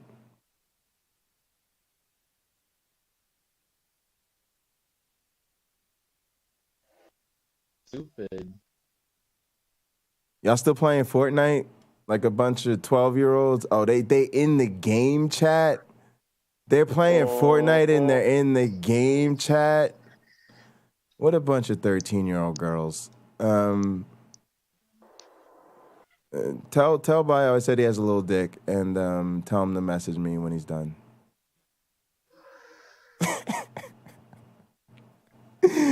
What up, OG? What up, Sacred Arrow? I'm just talking shit because they ain't game chat. All right, I'm gonna mute myself for a little bit because I'm about to play some Marvel versus Capcom. So, right. But hope y'all having a good evening. I'm trying. It's storming. Fucking lightning just struck not that far from my house. Are you safe inside gaming? You should be all right. Hell yeah. All right. I got monsters. I got food. I got electronics. I'm fine. That's what's up, bro. All I need to survive at night, like I did last night. Shit. Last night I stayed up all night just for the update on GTA. Oh, there was an update? What's the update? A new summer DLC. What's in it? There's new cars, guns. You get to be an IAA agent. Oh, for real? There's missions you can do. They're not that hard until the last one. What's the You shall feel our wrath. Kneel before your God. I've met a lot of gods, Ultron Omega. Hold on, Not this shit even in my just top the game just came through on me. The Marvel vs. Capcom. I'm doing a story mode, but that shit's crazy. I'm gonna have to check that out. But yeah, It's actually not that bad. I'm gonna mute myself so I could focus on button mashing. Oh yeah, you're good.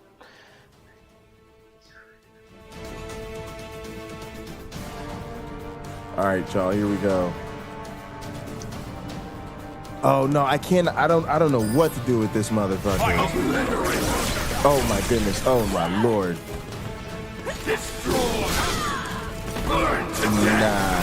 Nah. I don't even want to get into this shit tonight.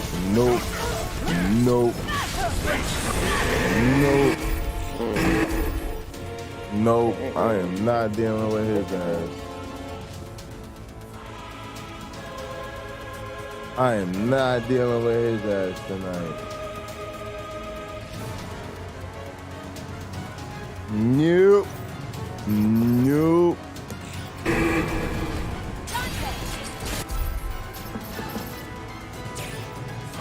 We going to arcade mode so we can fight and chill. Blessed be he said there's too many bad vibes here. Oh, I'm sorry. He didn't convert us by letting us know that Jesus showed us the way. And do not look for him coming in the clouds. He's inside of you, yet you forget. Guys, come on. You guys know you've never heard any argumentation for Jesus like that. You know you were supposed to bow at his feet after you heard that. What is wrong with you guys? This is what people are talking about. How are you not convinced by an argument like that? I mean, I know about skepticism, but then there's just being downright unreasonable. You know?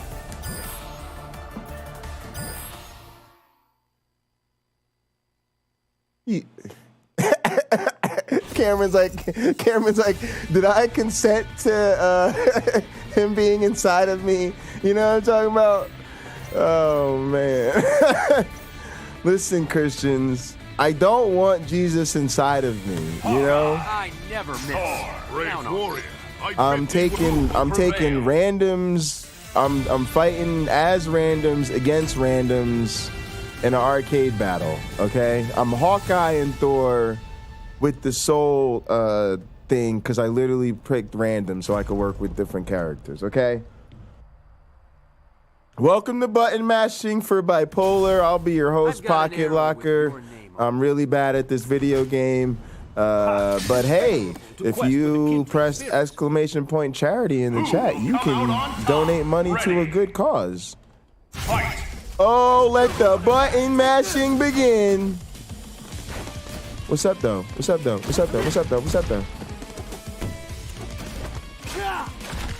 Boy, you jump around a whole lot.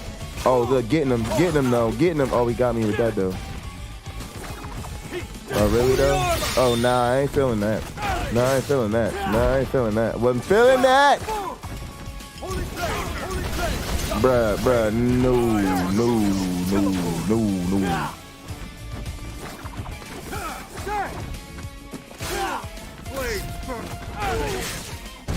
Whoop, whoop. Whoop. Teleporter. Here's the bolt.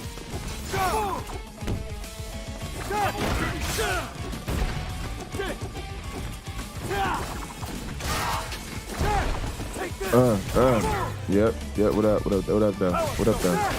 Nope.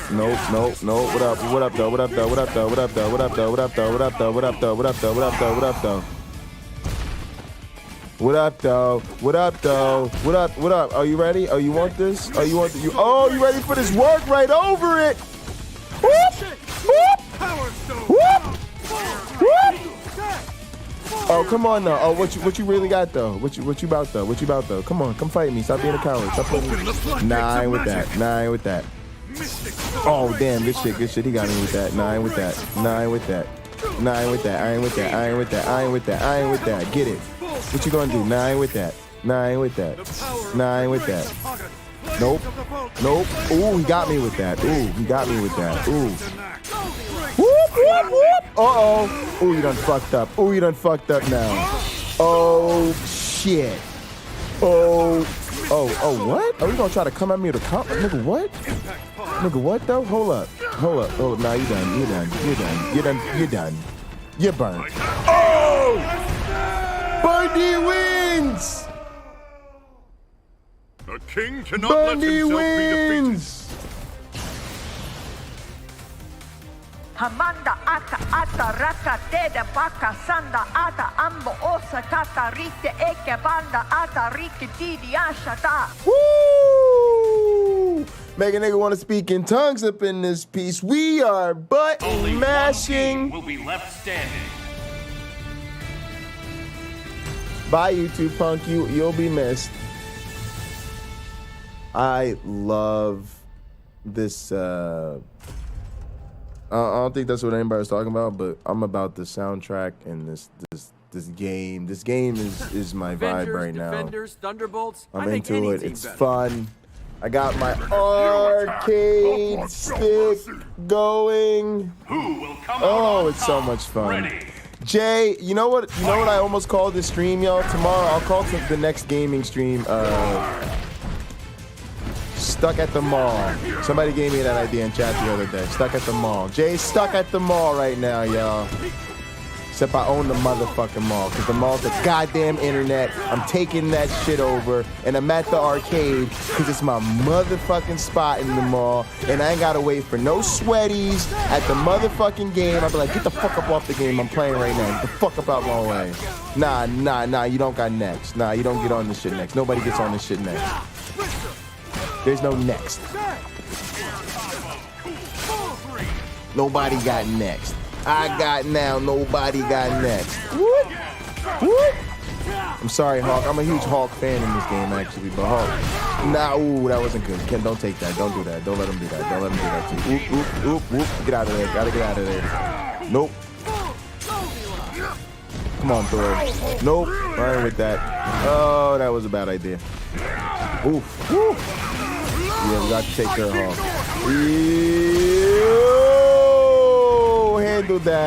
Handle that. Oh, left him laying there. Bodied. Whoop. Oh, is that because this thing, hopefully he can't bring his ass back. Danger, bro. You're in danger. Ooh, don't get slammed. Don't get slammed off the Hadouken. Nice. Oh, he caught me with that because it was a throw. Shit.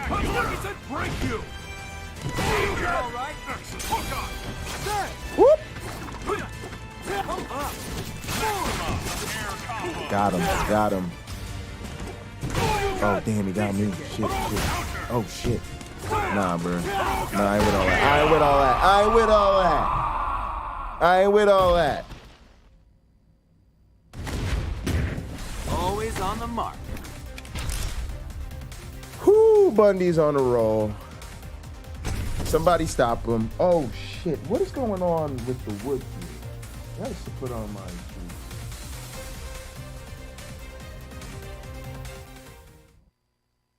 I'm not trying to get a splinter up in this bitch. The battle begins. Uh-oh.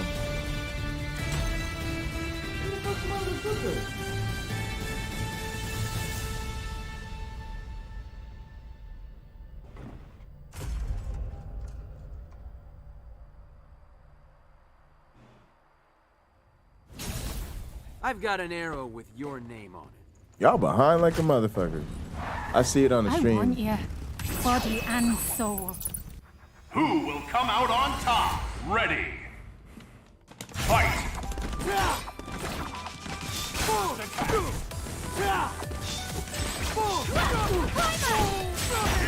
Nah, hold up. Who you think you're dealing with? Who you think you're dealing with? Who you think you're dealing with? Who'd you think you was dealing with?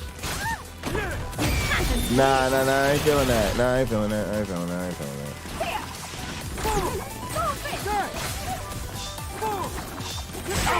I ain't really feeling all that. Yeah, I ain't really feeling that. Come on. Come get this. Come get this work, though.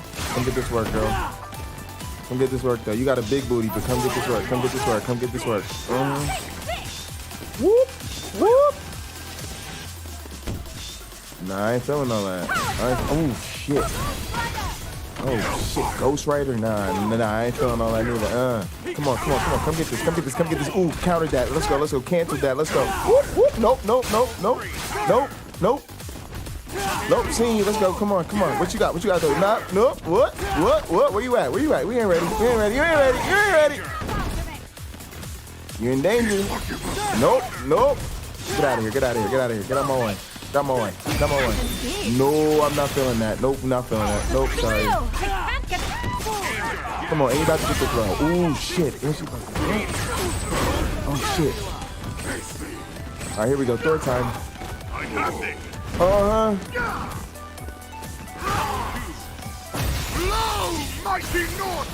Oh, he got out the way of that. He knew that shit.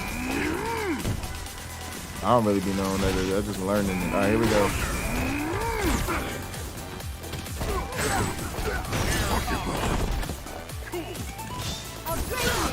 God damn it.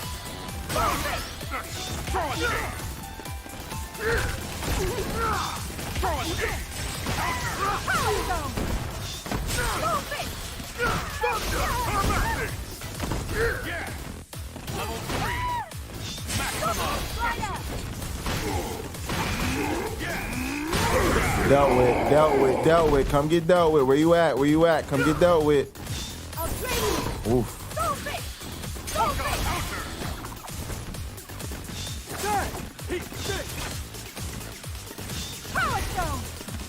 Woo!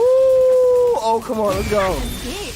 Nah, fuck that. Oh, shit, I jumped into it, not away from it. Let's go.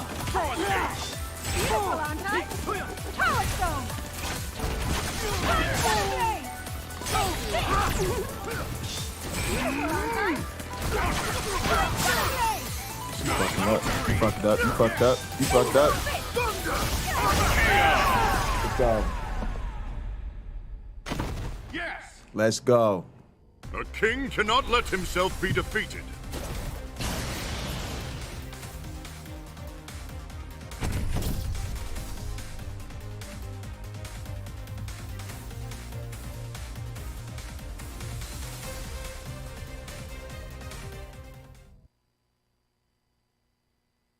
Who will prevail?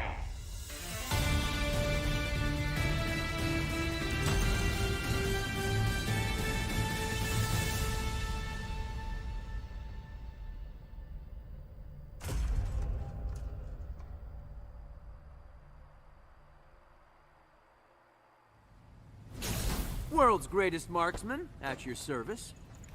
Ready. Fight.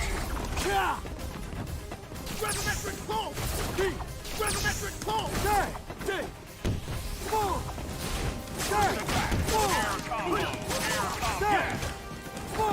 I'll show you! Supernova! Uh-oh. Inner kill!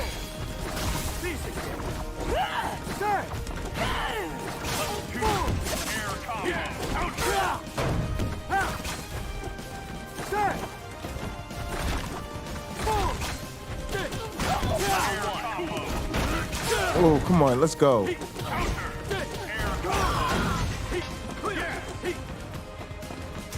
Oh shit, jump in. Ah, get out of here.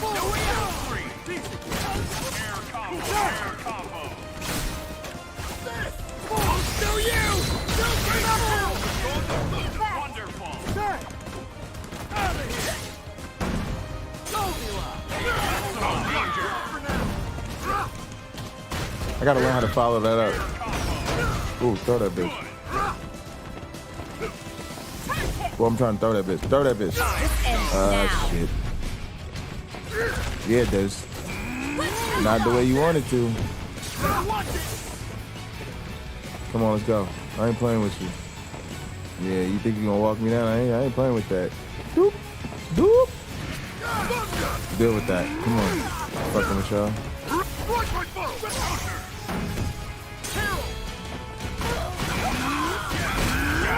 Let's go. Let's go. Who next? Who next? Let's go.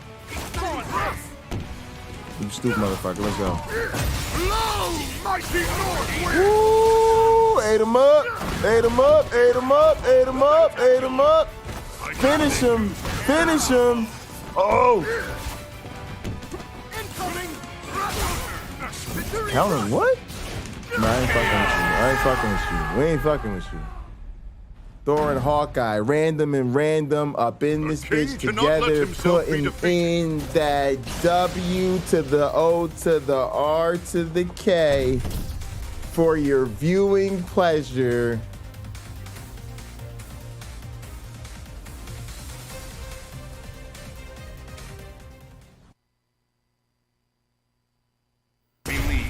Fight. I'm about it. Let's go. Let's go. Let's do it.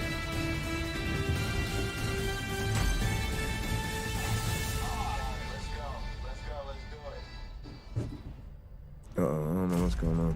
We'll see. Everything's all right. Avengers, Defenders, Thunderbolts. I make any team better. You finally realize resistance is futile, Avenger. Who will come out on top? Ready. Fight. Curses. Yes. Active force.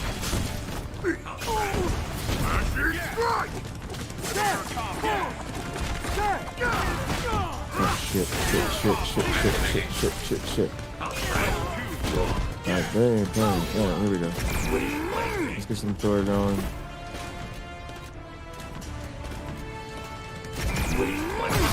Nah, fuck with that.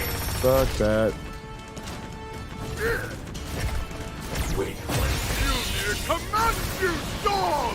Nah, I ain't getting him either. Activating no matter. Get ready. I have this. Power stone.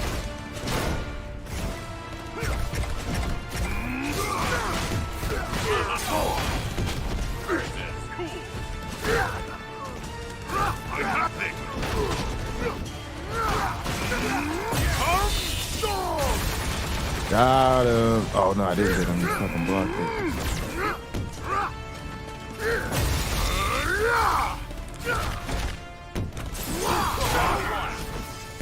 Get ready. I have this.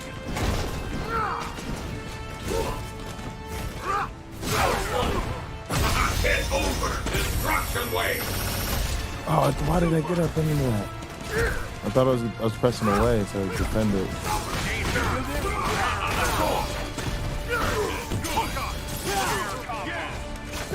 Go. Shit.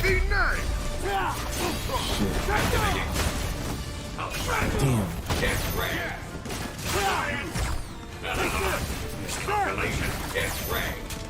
Ooh, got him. Got him again. Nah, if it works, be in here. Ah, shit.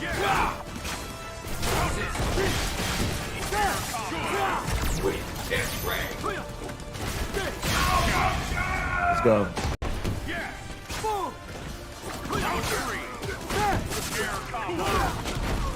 Let me your power. Oh, damn it. Damn, what is he doing? I got this. Oh, what was that?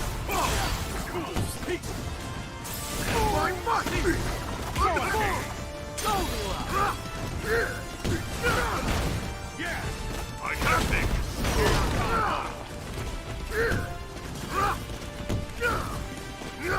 Shit. Let's go. The fucked up shit is when I run through this, it's gonna end up putting me with that fucking boss that I have no idea how to beat again. So I'm gonna have to look into that shit eventually. But I probably ain't even fuck one with him right now. I'll probably just do some more matches or start over with some new characters and shit. I just want to have fun for a little bit.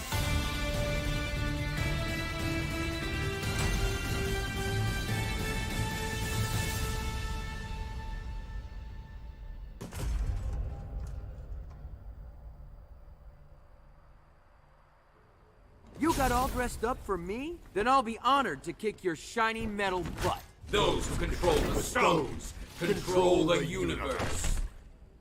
Who will come out on top? Ready. Fight! Combo.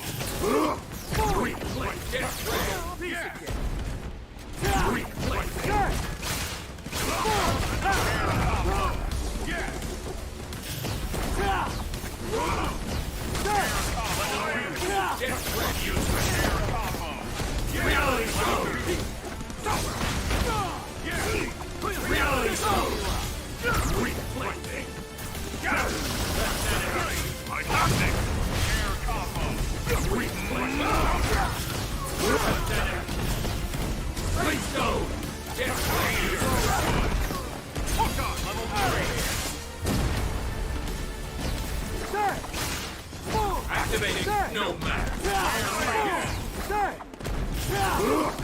Get ready.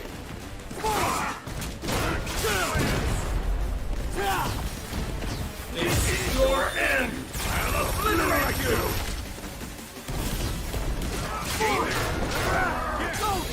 Sweet plaything.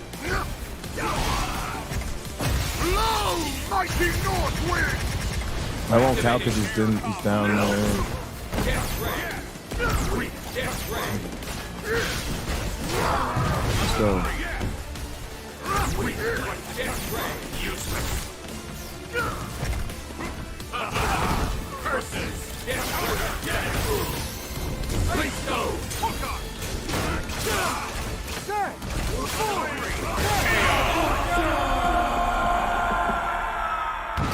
Let's go. That was fun. Always on the mark.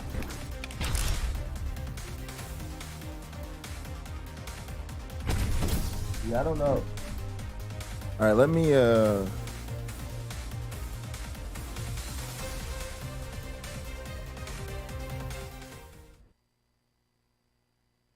Battle without limit. I was trying to see my timing real quick on my camera.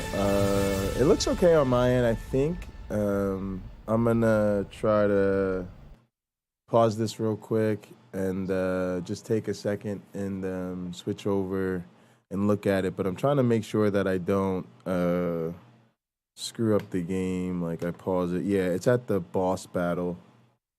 I don't screw up the game. Pause it. Yeah, it's at the boss battle. It looks good. It looks good. I just wanted to see how the settings looked. Thanks for bearing with me. I want to see how the settings held up. Thanks for bearing with me. I want to see how the settings held up.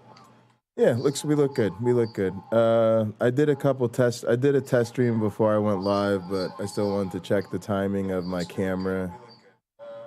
And it's a little bit hard to tell sometimes when I'm in the corner there or in a smaller part of the screen. All right, let's go back to our gaming scene, our fighting scene rather.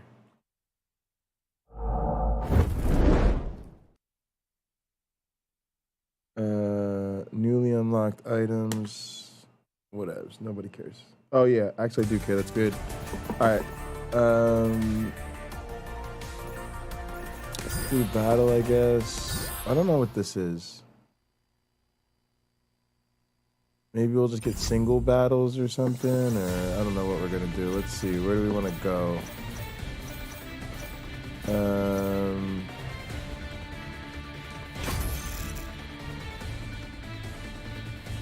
Captain America. Let's go get you. I look forward to the battle. That was my randoms. All right. With the reality against Iron Man. All right, let's start this battle. Or Captain Marvel and Iron Man. I put my trust in your command. Battle without limits. With the space. Oh no, it's Captain Marvel and Strider. All right, let's go.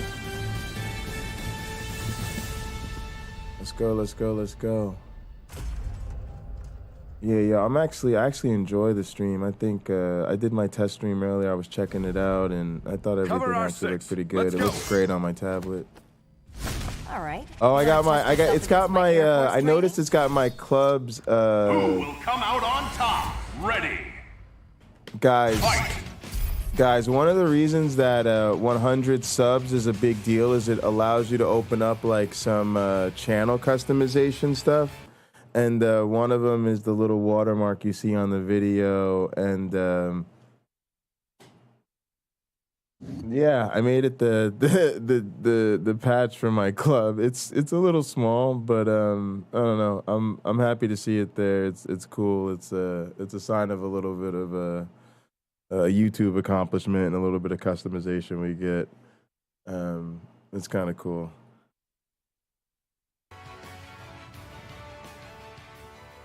I just noticed that. All right, she fucking my shit up.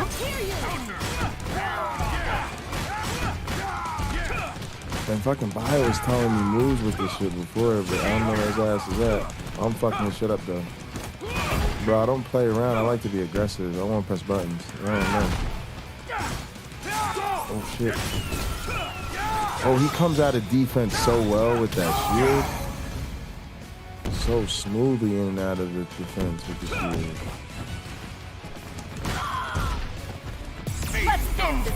Nah, it's not. No, it's not. What up though? Oh shit. Nah, what up though? Come on, get me the fuck out of here. What up though? Ooh, and I timed that shit coming out of that. Come on, let's go.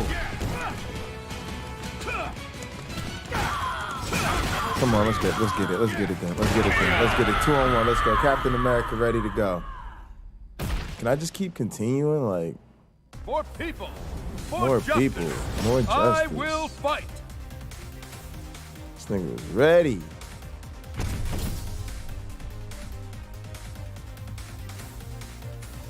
It's just gonna take me back to the do it again, I guess, or whatever. I mean, I'm with it, whatever. Player 1 winner. Or whatever, battle over, rematch, character select.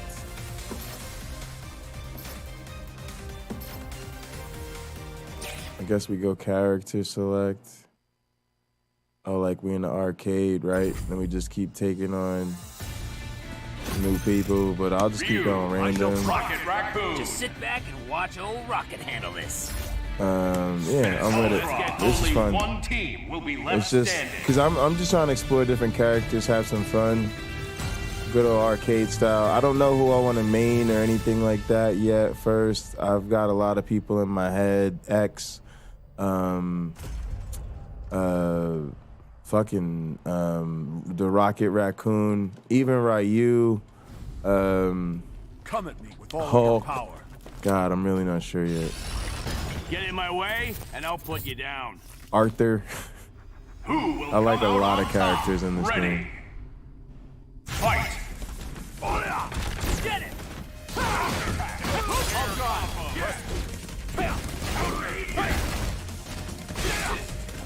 Probably just start trying out different combinations eventually and learning their moves. I think I'm gonna start with X actually, because I was learning some of his moves in the tutorial.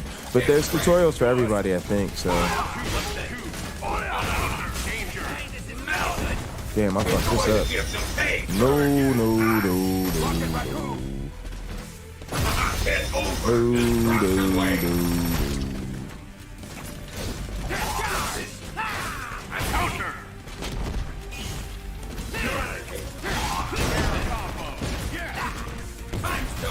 Whoop, whoop.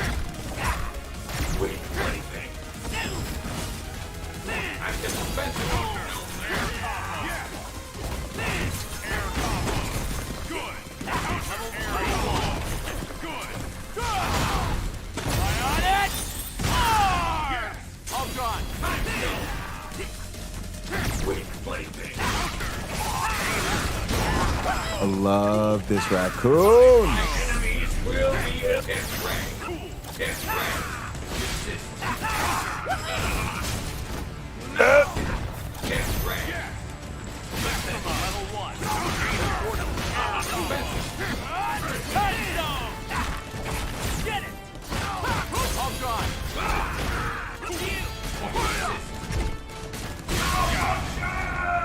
All right, one more, come on.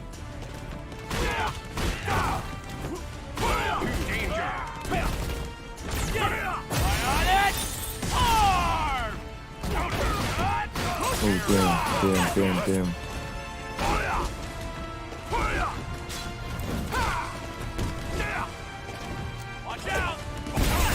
Oh, shit.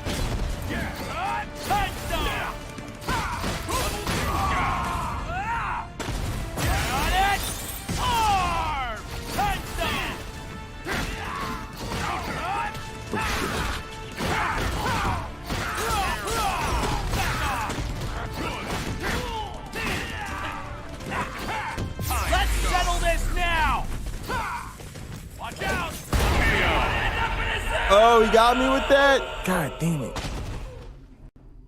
That's good shit. I actually want to do that rematch.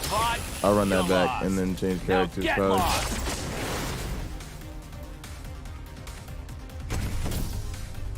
They got that.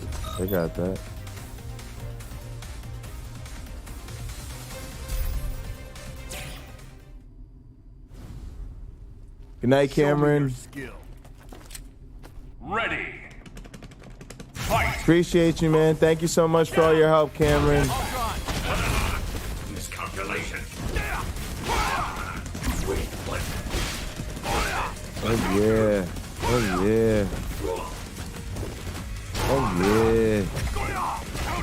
Oh yeah. Nah, y'all getting the smoke this time. Oh yeah, nah, we in here. Come on. Oh, I knew he was about to hit me something. Oh, with the movement on his ass. Come on. Because I already know when I get in here with Bio's ass, they're going to be moving around like a fucking jackrabbit. That's how them niggas are in GTA.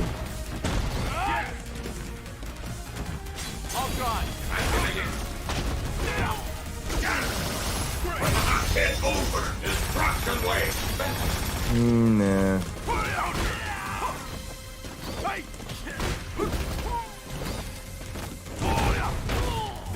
Ooh, with the throw.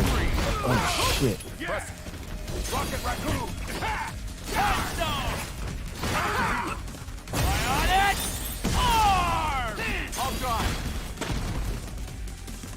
about to be done. I don't know why he kept calling you in. You're not a good team partner.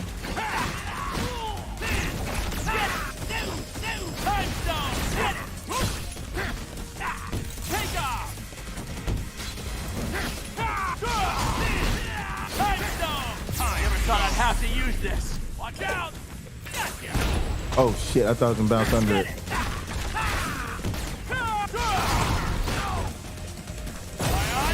Shit.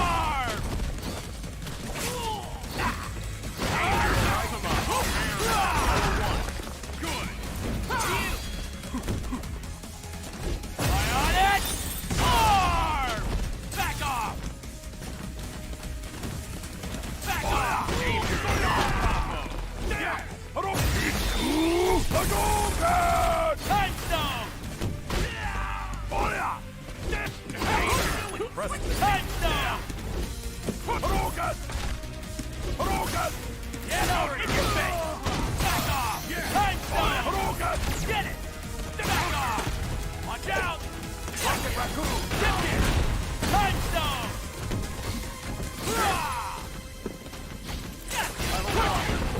Get over here! I You know what I'm talking about? Vengeance is mine.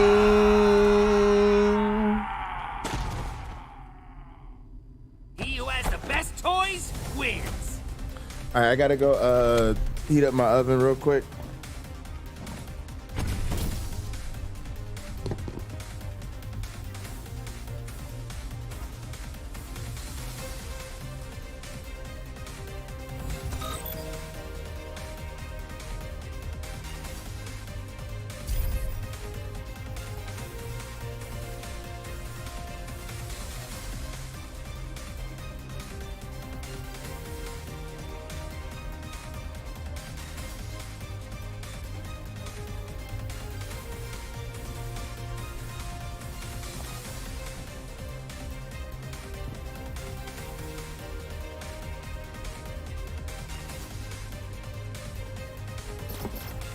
All right, let's do character select, and then I'm gonna actually try to maybe put in some people and learn something a little bit about them. So let's go with I don't care about the stage. Let's go with X. Starting the mission. Let's go. Oh, I unlocked this new one, so we'll go with that. And I want to go with X and maybe are these ones I haven't unlocked yet or something?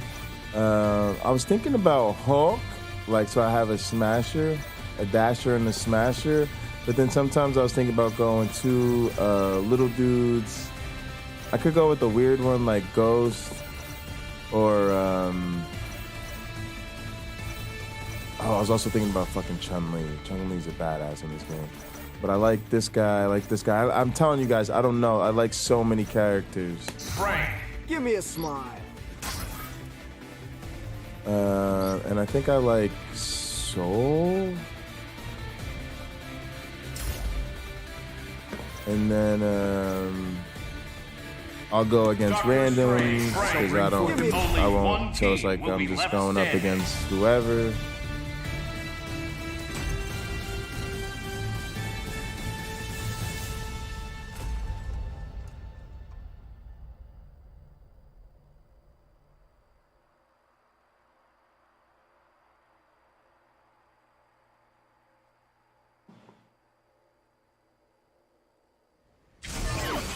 I won't back down, no matter who shows up. even a simple parlor magician could win this fight. Who will come out on top? Ready. Fight! Embrace the hot flames of the volcano!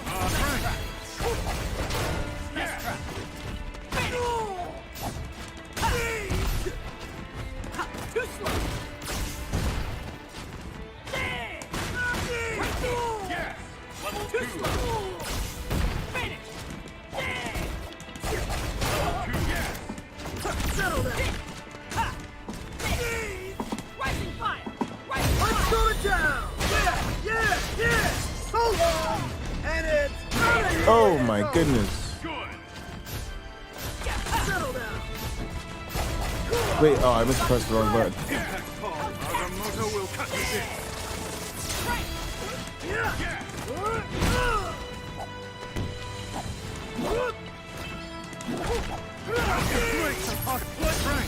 Shit. Nice shot! You want some of this?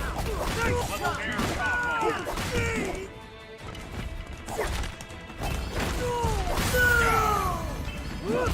Yes!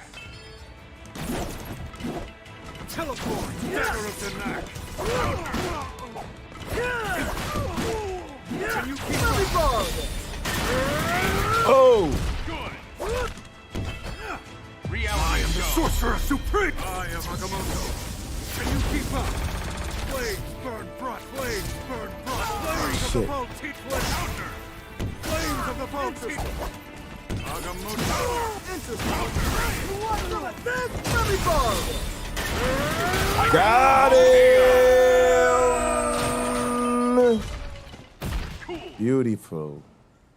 Beautiful. Again? Well, always ends like this.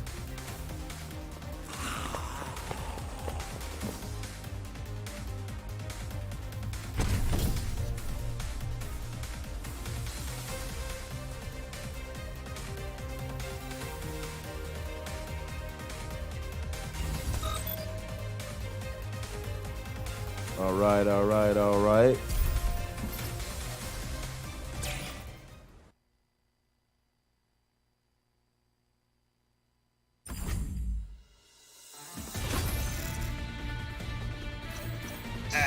Roger. Reporting for duty. Frank. Give me a smile.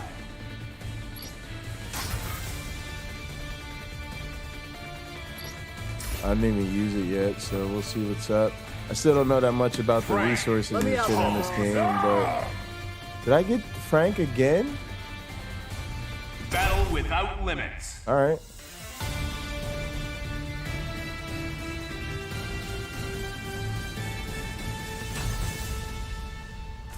A mirror match is a mirror match.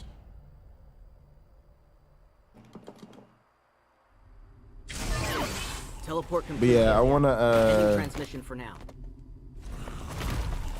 Get back! You... Who will come out on top? Ready. And the funny thing is, I've been thinking about using Hulk too, because I really like Hulk in this game. Let me see the other ones. The X-Buster. It's low or high punch.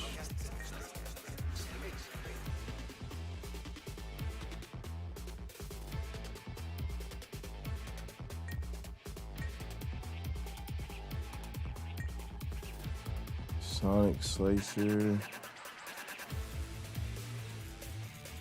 Kick. Punch. And there's that boomerang cutter. And the Rising Fires, down, down, punch. It's gonna take me a minute to learn these damn moves. Shit.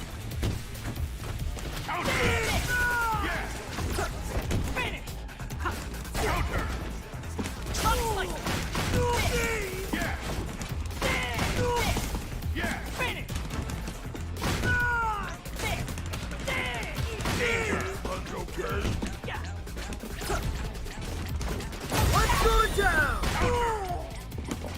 Level 2. Level 1.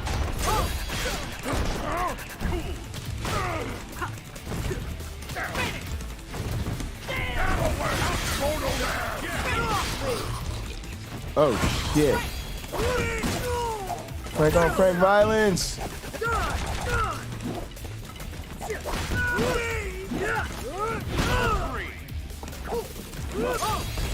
Interesting. Nice shot. Interesting. You want some of this?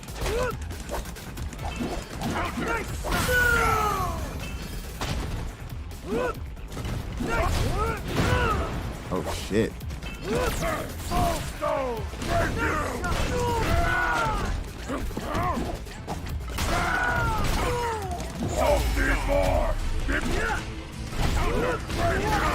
Oh, he brought him back.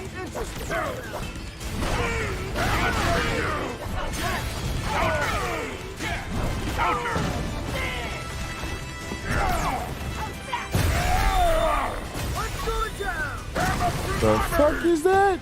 The fuck out of here!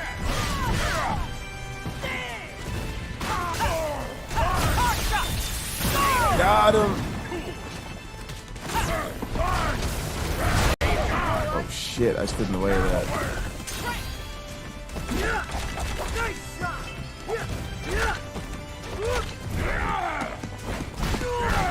Shit. Let's get away from his ass.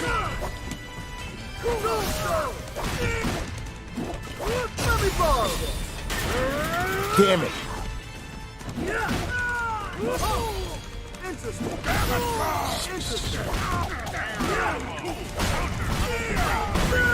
Shit, he got me.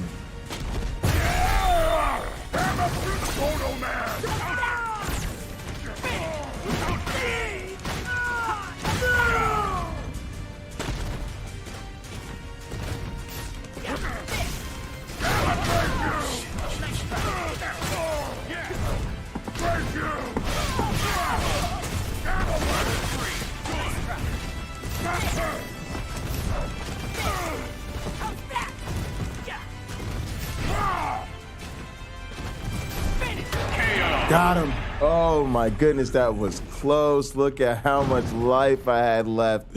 What's up, James Apperson? Good to see you, buddy.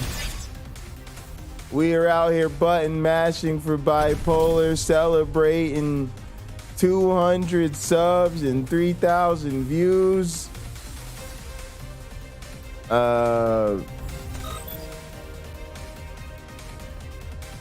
We had Mark stop by, Mark Reed. He was the guy that actually debated Kent Hovind the night of the LPP after party that was on Gutsick Gibbon. That was pretty cool. And Math Pig, I think, was the other person who called in earlier.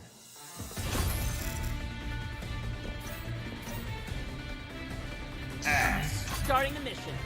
Let's go. Frank. I've covered wars, you know. Gamora. Itching for a fight with us together. Only one team will be left standing. All right.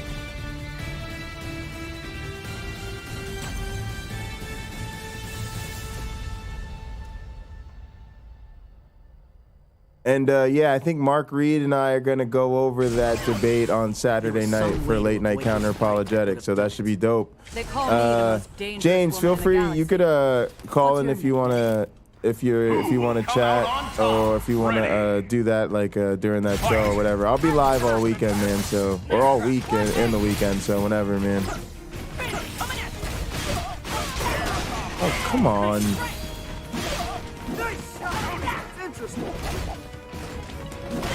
Interesting. Stop Gamora! Nice shot! Interesting. Counter two. Nice shot! Yeah! Gamora! Slice and dice! Taste the God Slayer! Good. Counter. Nice shot!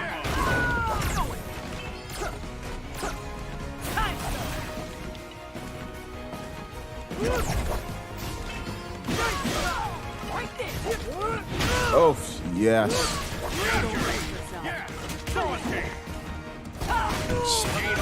Shit.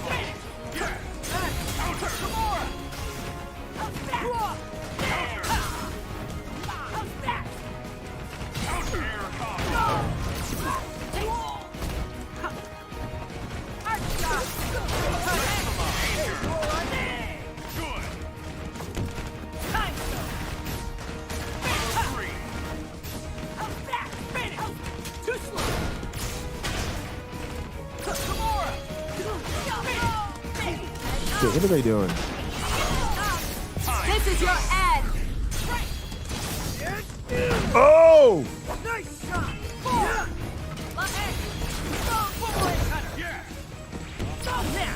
Oh, that cutter's nasty. Right there!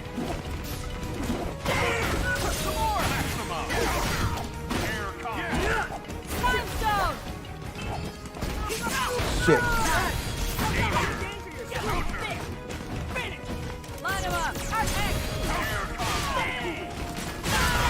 Got him. All right, let's go. One more.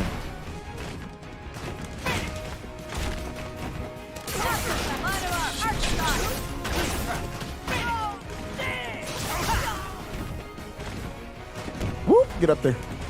Get up there. Good shit. That was a good fight. That was a good fight. As long as there's hope, we can change the future. You hear that, guys? As long as there's hope, we can change the future.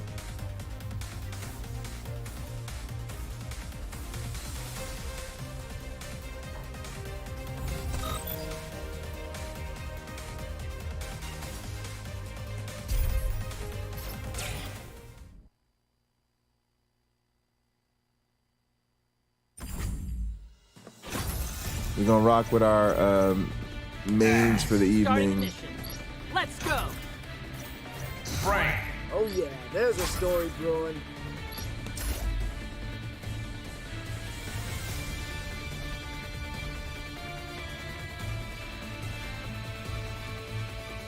I might start watching some videos and shit on this game. The battle begins. so I can learn how to build the resources and stuff. I fucking hate Jeddah. I suck against Jeddah. Jeddah's got all that distance and space control shit and the orbs and the roly-poly goddamn thing.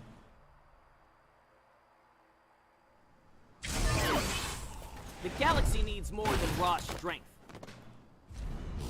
All right, who did it? Who put cat food in my rucksack? Who will come out on top? Ready. Fight! Yeah.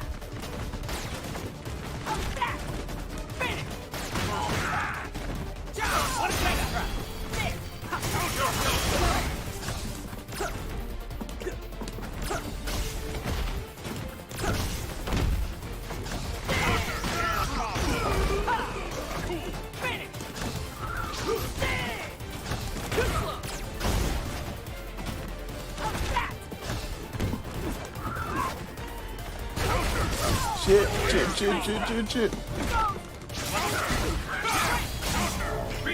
Go.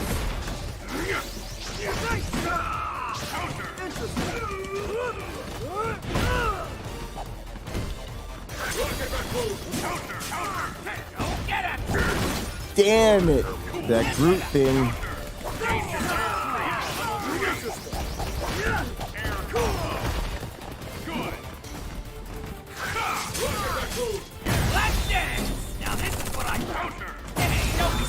Whoa! What is that? What is that? What is that? Got a bad feeling about that thing. I'm trying to stay the fuck away from it. Is it gonna blow up?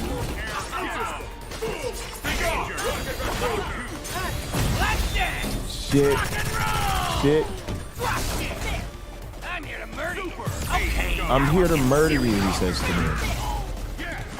This nigga said, I'm here to murder you.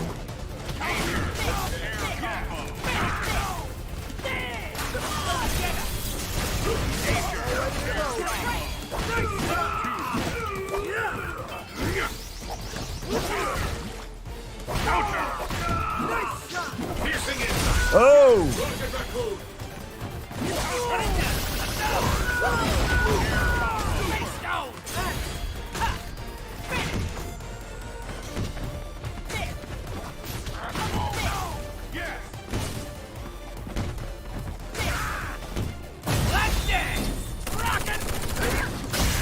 Got him. Got him. Let's go. Out the crouch. Out the crouch with the uppercut and the air attack. Hope, we can change the future. As long as there's hope, we can change the future. Pocket is out here. He's on a roll. We are button mashing for bipolar. Button mashing for the win. Button mashing instead of brain bashing. People should be happy when I do these streams. I'm not making fun of theists. I'm not out here taking a doo-doo pie all over people's religion. I'm not subjecting people to science education or coding, you know? Just being a regular old Twitch streamer. You know, going back to our glory days, just being a regular old rando somewhere on the bottom of a Twitch category, chilling out, having some fun at the arcade, you know? Frank. Give me a smile. Good old-fashioned fun. Frank. Let me out there, Firebrand. Only one team will be left standing. Oh, Firebrand looks like my guy. I mean, he fucks me up too, so he's probably fun as shit to play with. Man, this game has so many great characters. Yeah, I know I should be going with Firebrand just to trigger the damn theist. Oh, and he plays the video games and he likes to play as the devil. He plays as this little red devil that's flying around. Oh, with the skulls in a pile. Yeah, that's a triggering one right there. Ready. Now I'm walking him down already. Oh shit, he came back. Yo, Frank is no joke. Oh, that shit. Oh, and I jumped into that like an idiot.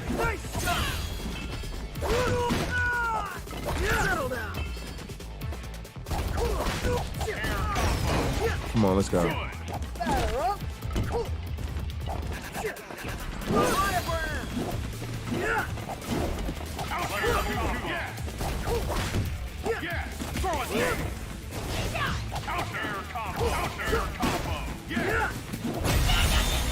Nope, nope, nope, not with it. Nope, not with it. Nope, not with it. You want some of this?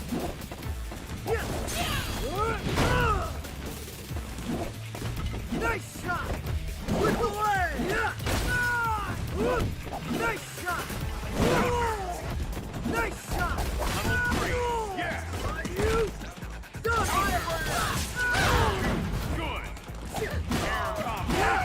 Good.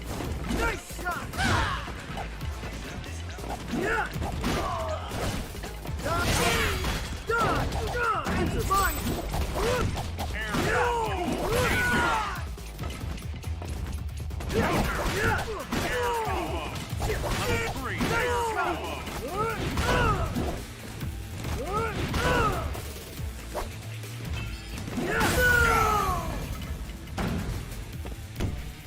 Nice shot.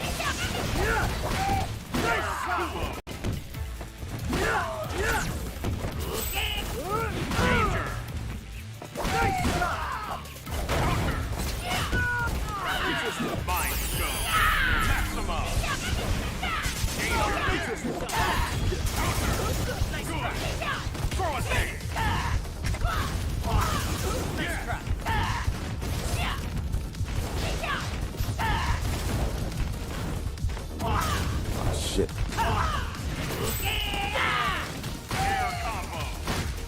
There's a way to send them damn fireballs back, but you gotta like.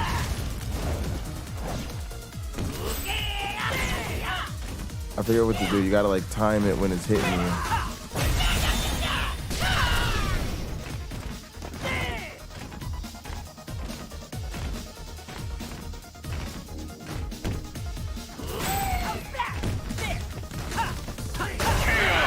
Got him. All right, little jabbing, little boxing. I'll be trying to think like a, you know, like a little boxing, like a little real, treat like a real fight. Get in, get out, get in, get out.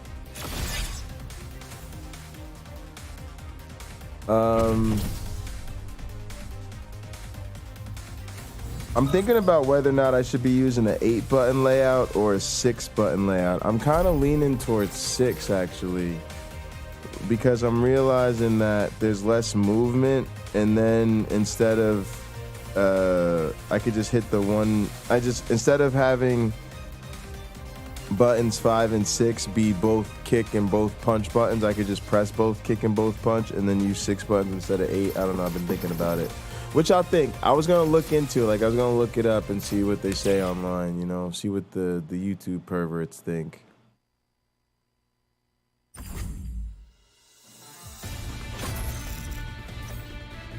Because I feel like in the end, it's gonna be the less movement, the better. Roger. Reporting for duty.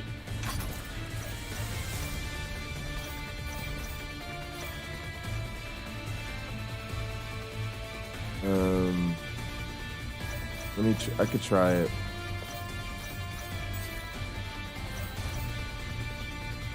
Frank. Let me out there, boss. Wait, what happened to my thing? All right, go back, go back, go back.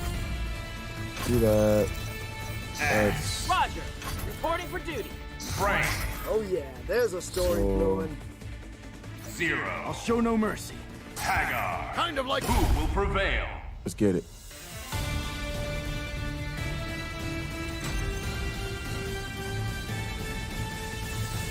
I'll look it up offline or something.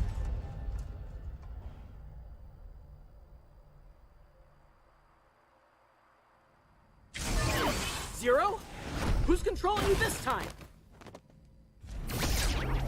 X. Does it have to be this way? Who will come out on top? Ready. Fight. I like how they have a custom message for each other. Damn it, damn it, damn it. Shit. Shit. Shit. Shit. Shit. Shit.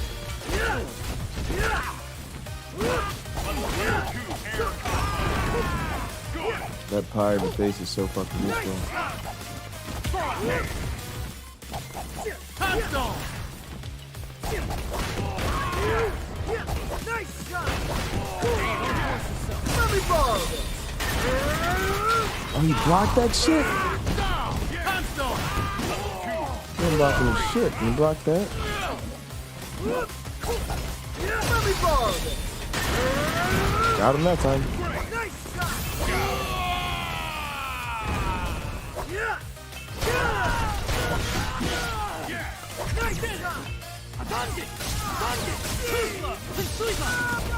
Oh shit. Oh, he got through the block.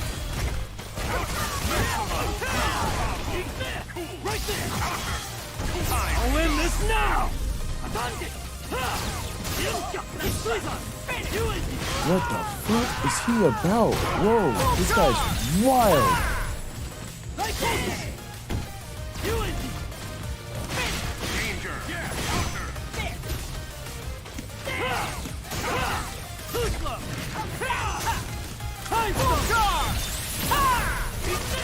Damn it.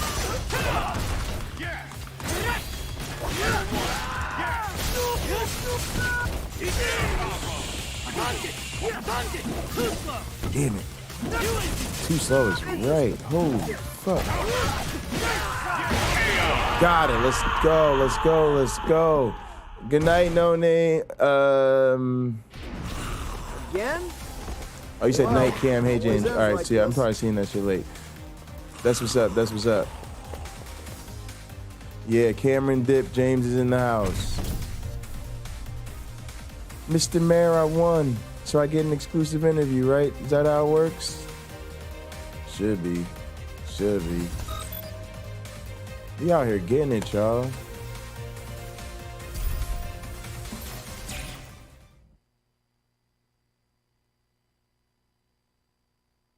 So nice and fast too. Like, this is just that straight arcade feel. So nice. Uh-oh. Did my controller go out again? Yeah, good.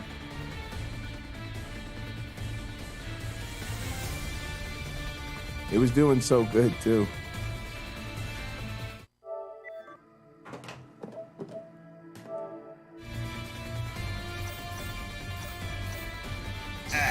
Roger, reporting for duty. Frank. I've covered wars, you know. Thor. Dante. Who will prevail?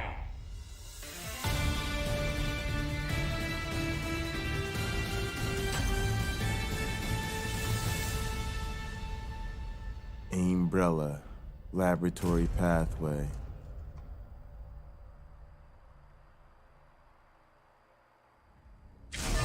Even if the enemy is a god, I must complete my mission. I wonder how well a machine like that will stand up to my thunderbolts. Who will come out on top? Ready. Fight! First attack. Air combo. Great. Air combo. Oh yes, going off on him. Oh my goodness, that felt so good.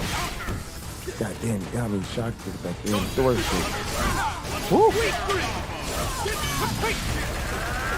Oh! Spectacular.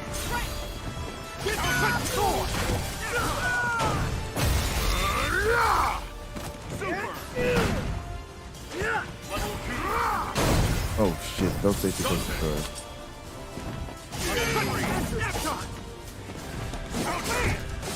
God damn. Mighty North Wind!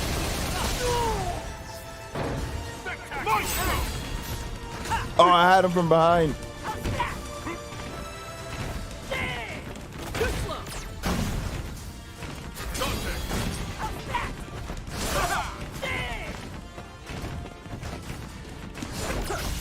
Fine stone! Boomerang cutter! Take boomerang cutter! Finish! Get back!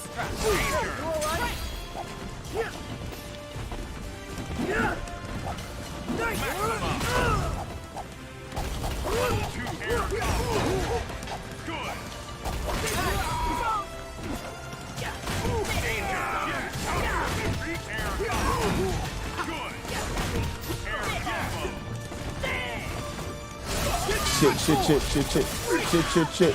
Ready? Look upon my might! Shield doors mine! Oh shit. And my might! All right, buddy? Nice shot! Nice shot!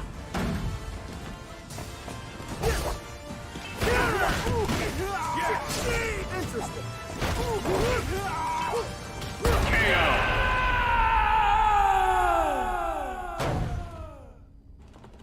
Changing levels on him. Again? Changing levels on him. It always ends like this. Changing levels on him.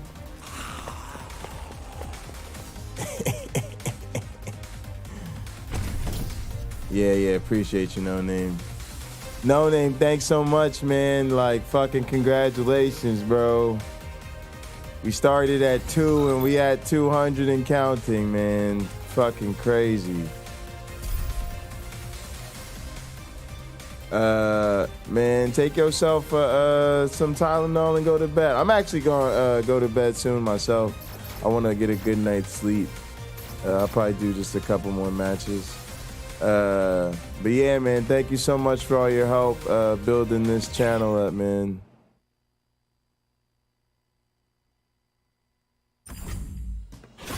Let's go random. Let's go here. Starting the mission. Let's go. For sure. Frank, give me a smile. Captain America. Only one team will be left standing.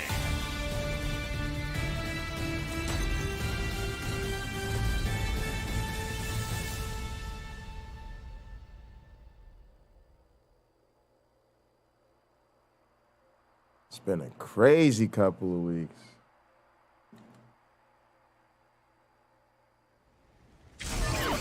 Teleport complete, Alia.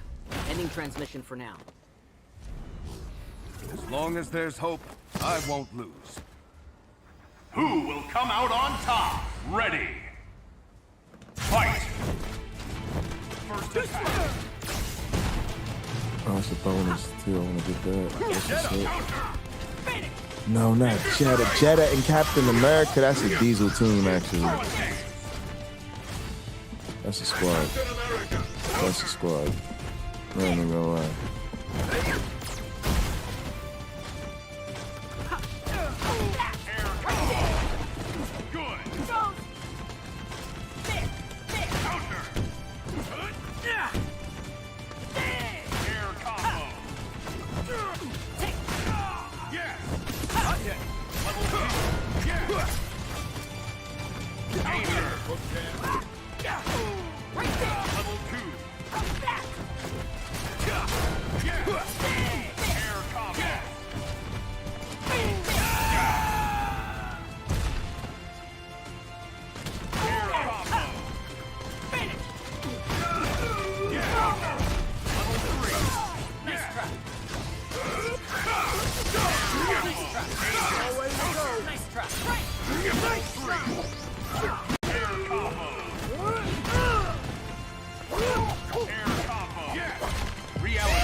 Oh shit.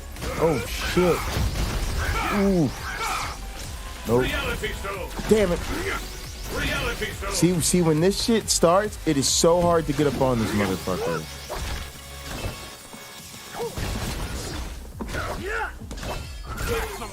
Oh shit, yeah. Oh, see, I didn't even know about this shit, y'all. I'm trying out some moves with Frank.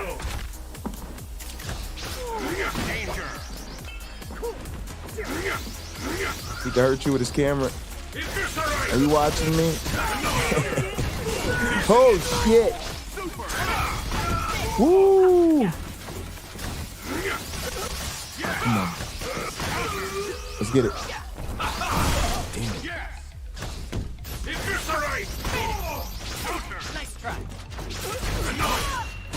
Nice try.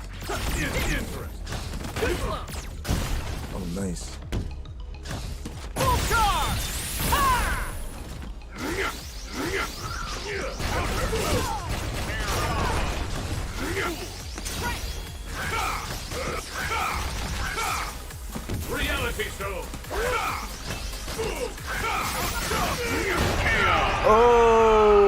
I'm swinging for the fences. All right, y'all, I'm gonna try the next one with Again? these other controls I've been thinking about. Always ends like this.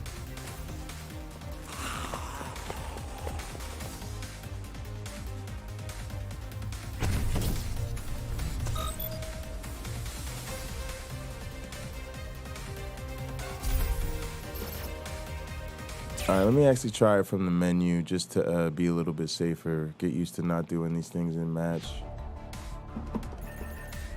Settings, controller settings. All right, what I want to try is saying Infinity Surge is this one, active switch is this one, light punch and heavy punch. Yeah, it could be this one and this one.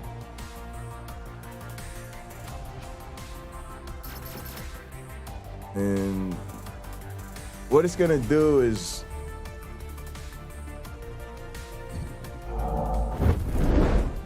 the idea is that normally what I was doing was I have my light punch, light kick, light and heavy punch, and then the switch partner here, and then the light kick, light and heavy kick, and the infinity thing here.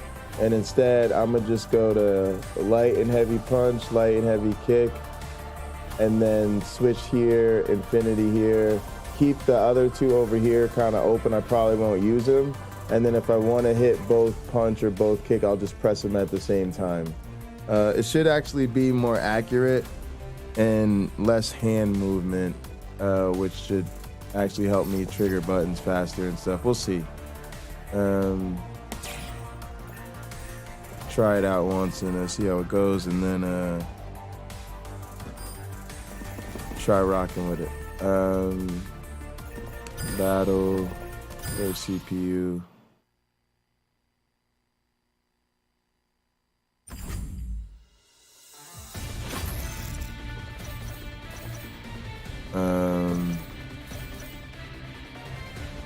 Let's see. Roger, reporting for duty. Frank. Give me a smile. Jeddah. In the beginning. Only one team will be I guess left it's kind of standing. good that I keep getting Jeddah so I can get used to playing against this character, but man, y'all see, I be in these dog fights with Jeddah. It just throws so much at you at once. Oh, hang on. Let me switch back. Teleport complete, alien. For now. How can I be a hypocrite if good and evil do not exist? Who will come out on top? Ready. Fight. Finish. Yeah. First air Right combo. there. Air combo. Yeah. Your nose.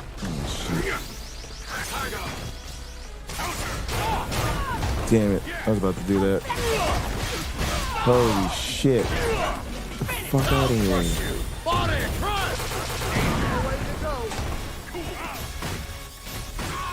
Get out of here. Got the button. Tombstone! Looky here. Oh! Tombstone! No, air combo. Yeah, Tombstone! No, counter combo. Let me borrow this. Looky here. Damn it. Come on! Come on!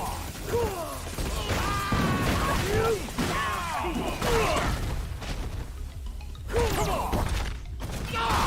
Damn it.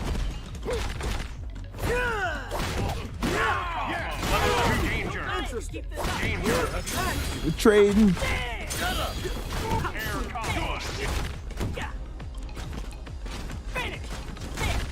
Trying to get close, huh? Shit.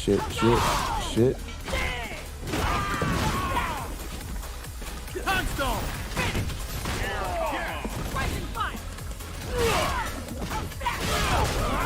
Damn it.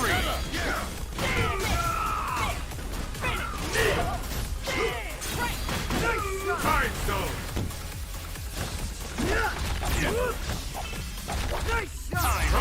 All the Tiger!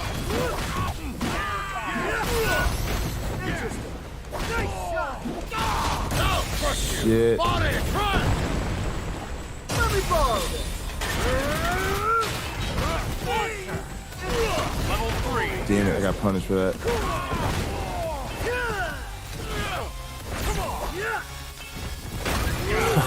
I suckered him up with that fucking low kick.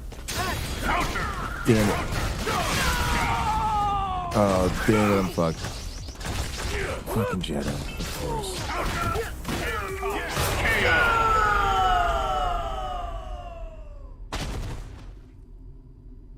You shall live on as part of me. You shall live on as part of me. You're a sick motherfucker.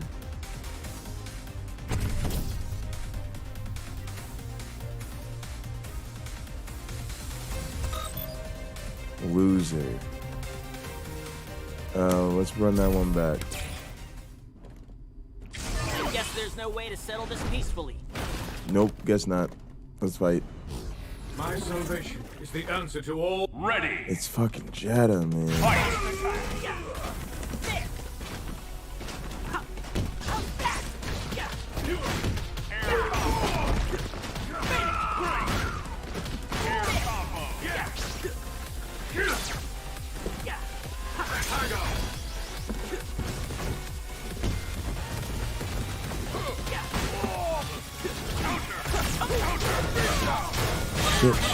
Shit, he countered me.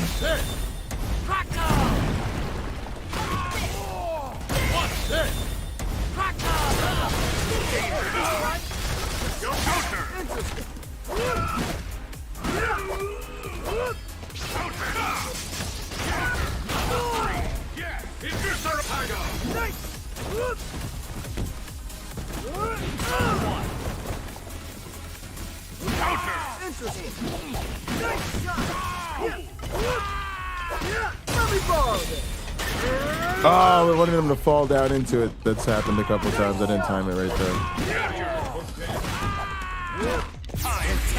I love it! Now crush you! Body, try!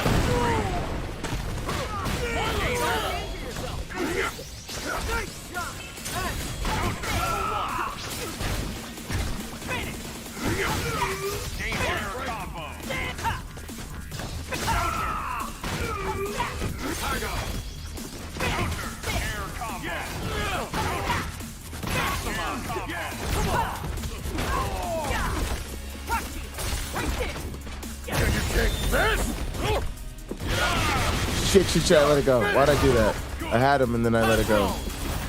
Woo! With the suplex!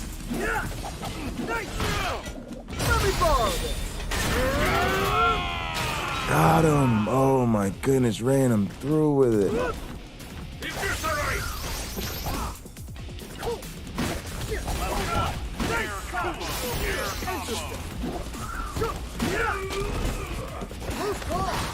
Oh yes!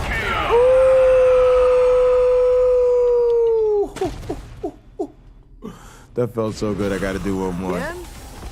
Well, always ends like this. Oh, that was fucking fun as fuck all.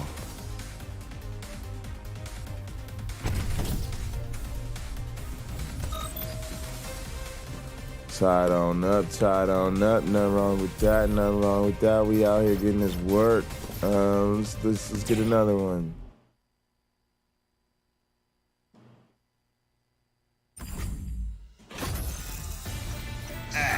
Starting the mission. Let's go. Frank. I've covered wars, you know. Arthur. Nemesis. Who will prevail? Oh, this is a team they got. Dope.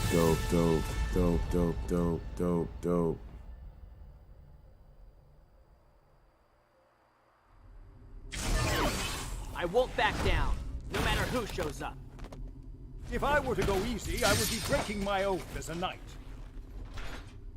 Who will come out on top? Ready. I love Arthur.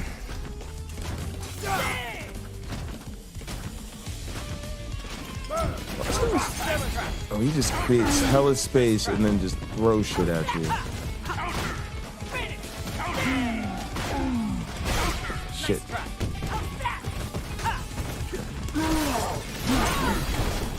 Great double guard! Down there!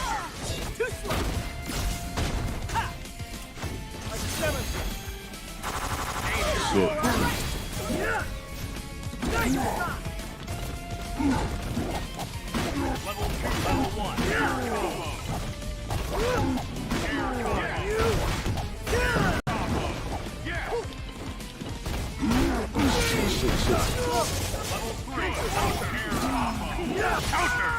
Fuck both of them up. Let's go.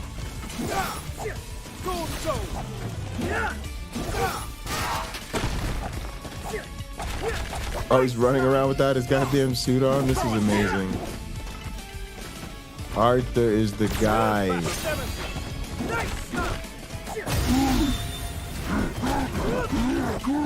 Oof. You whiff, guy. I'm over here. Shit. Nice shot! So power comes forth! Guardian bracelet! Oh. Spectacular! Nice counter!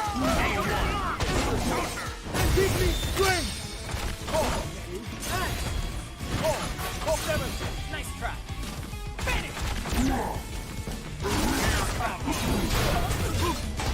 Down there!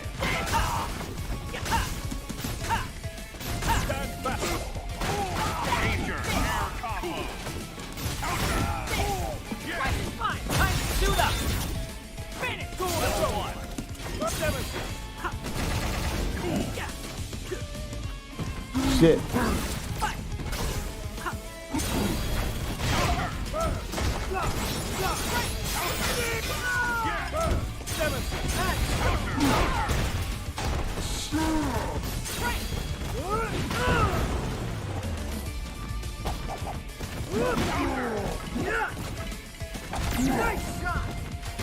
Shit.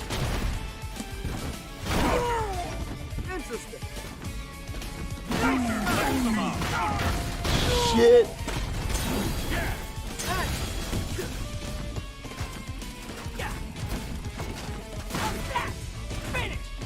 Great double guard.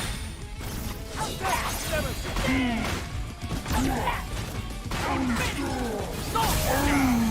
Got him finally.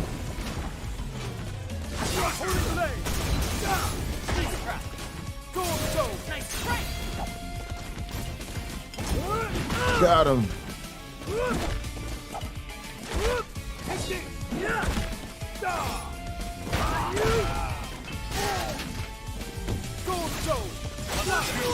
Shit. He was there. Watch over. Oh, shit, where they both come in. Fuck me. That shit fuck Frank up.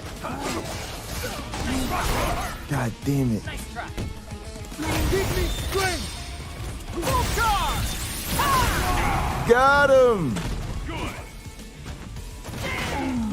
How the fuck is he still here? Got him! Oh my goodness, what a fight. What a As long as there's fucking hope, we can fight. change the future.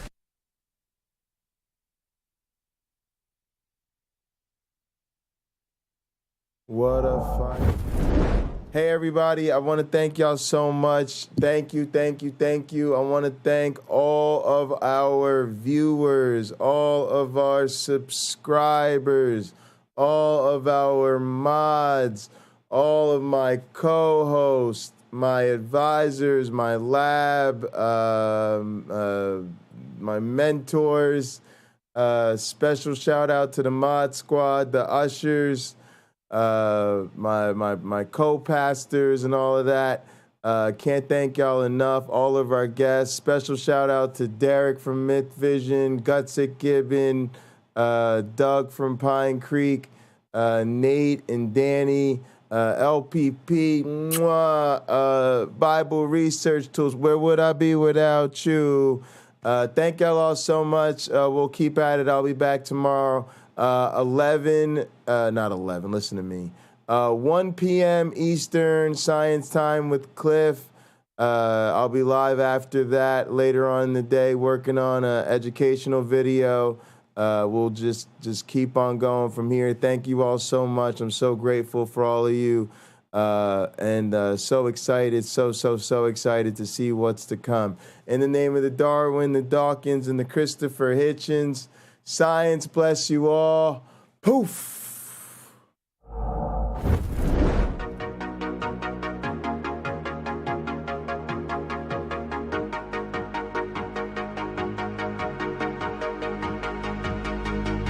She got that sweet juice, Minute Maid, some of out that lemonade. Take a sip, blowing purple clouds, taste like lemon haze. Conversations back and forth like damn, we could go on for days. Looking back at it like damn, she bad when she walk away. Here we go, been down this road, they already know. When we go on tour, I'll take you anywhere you wanna go. People talk about us like they understand just what this is. I just wanna give you all you want and then the double it.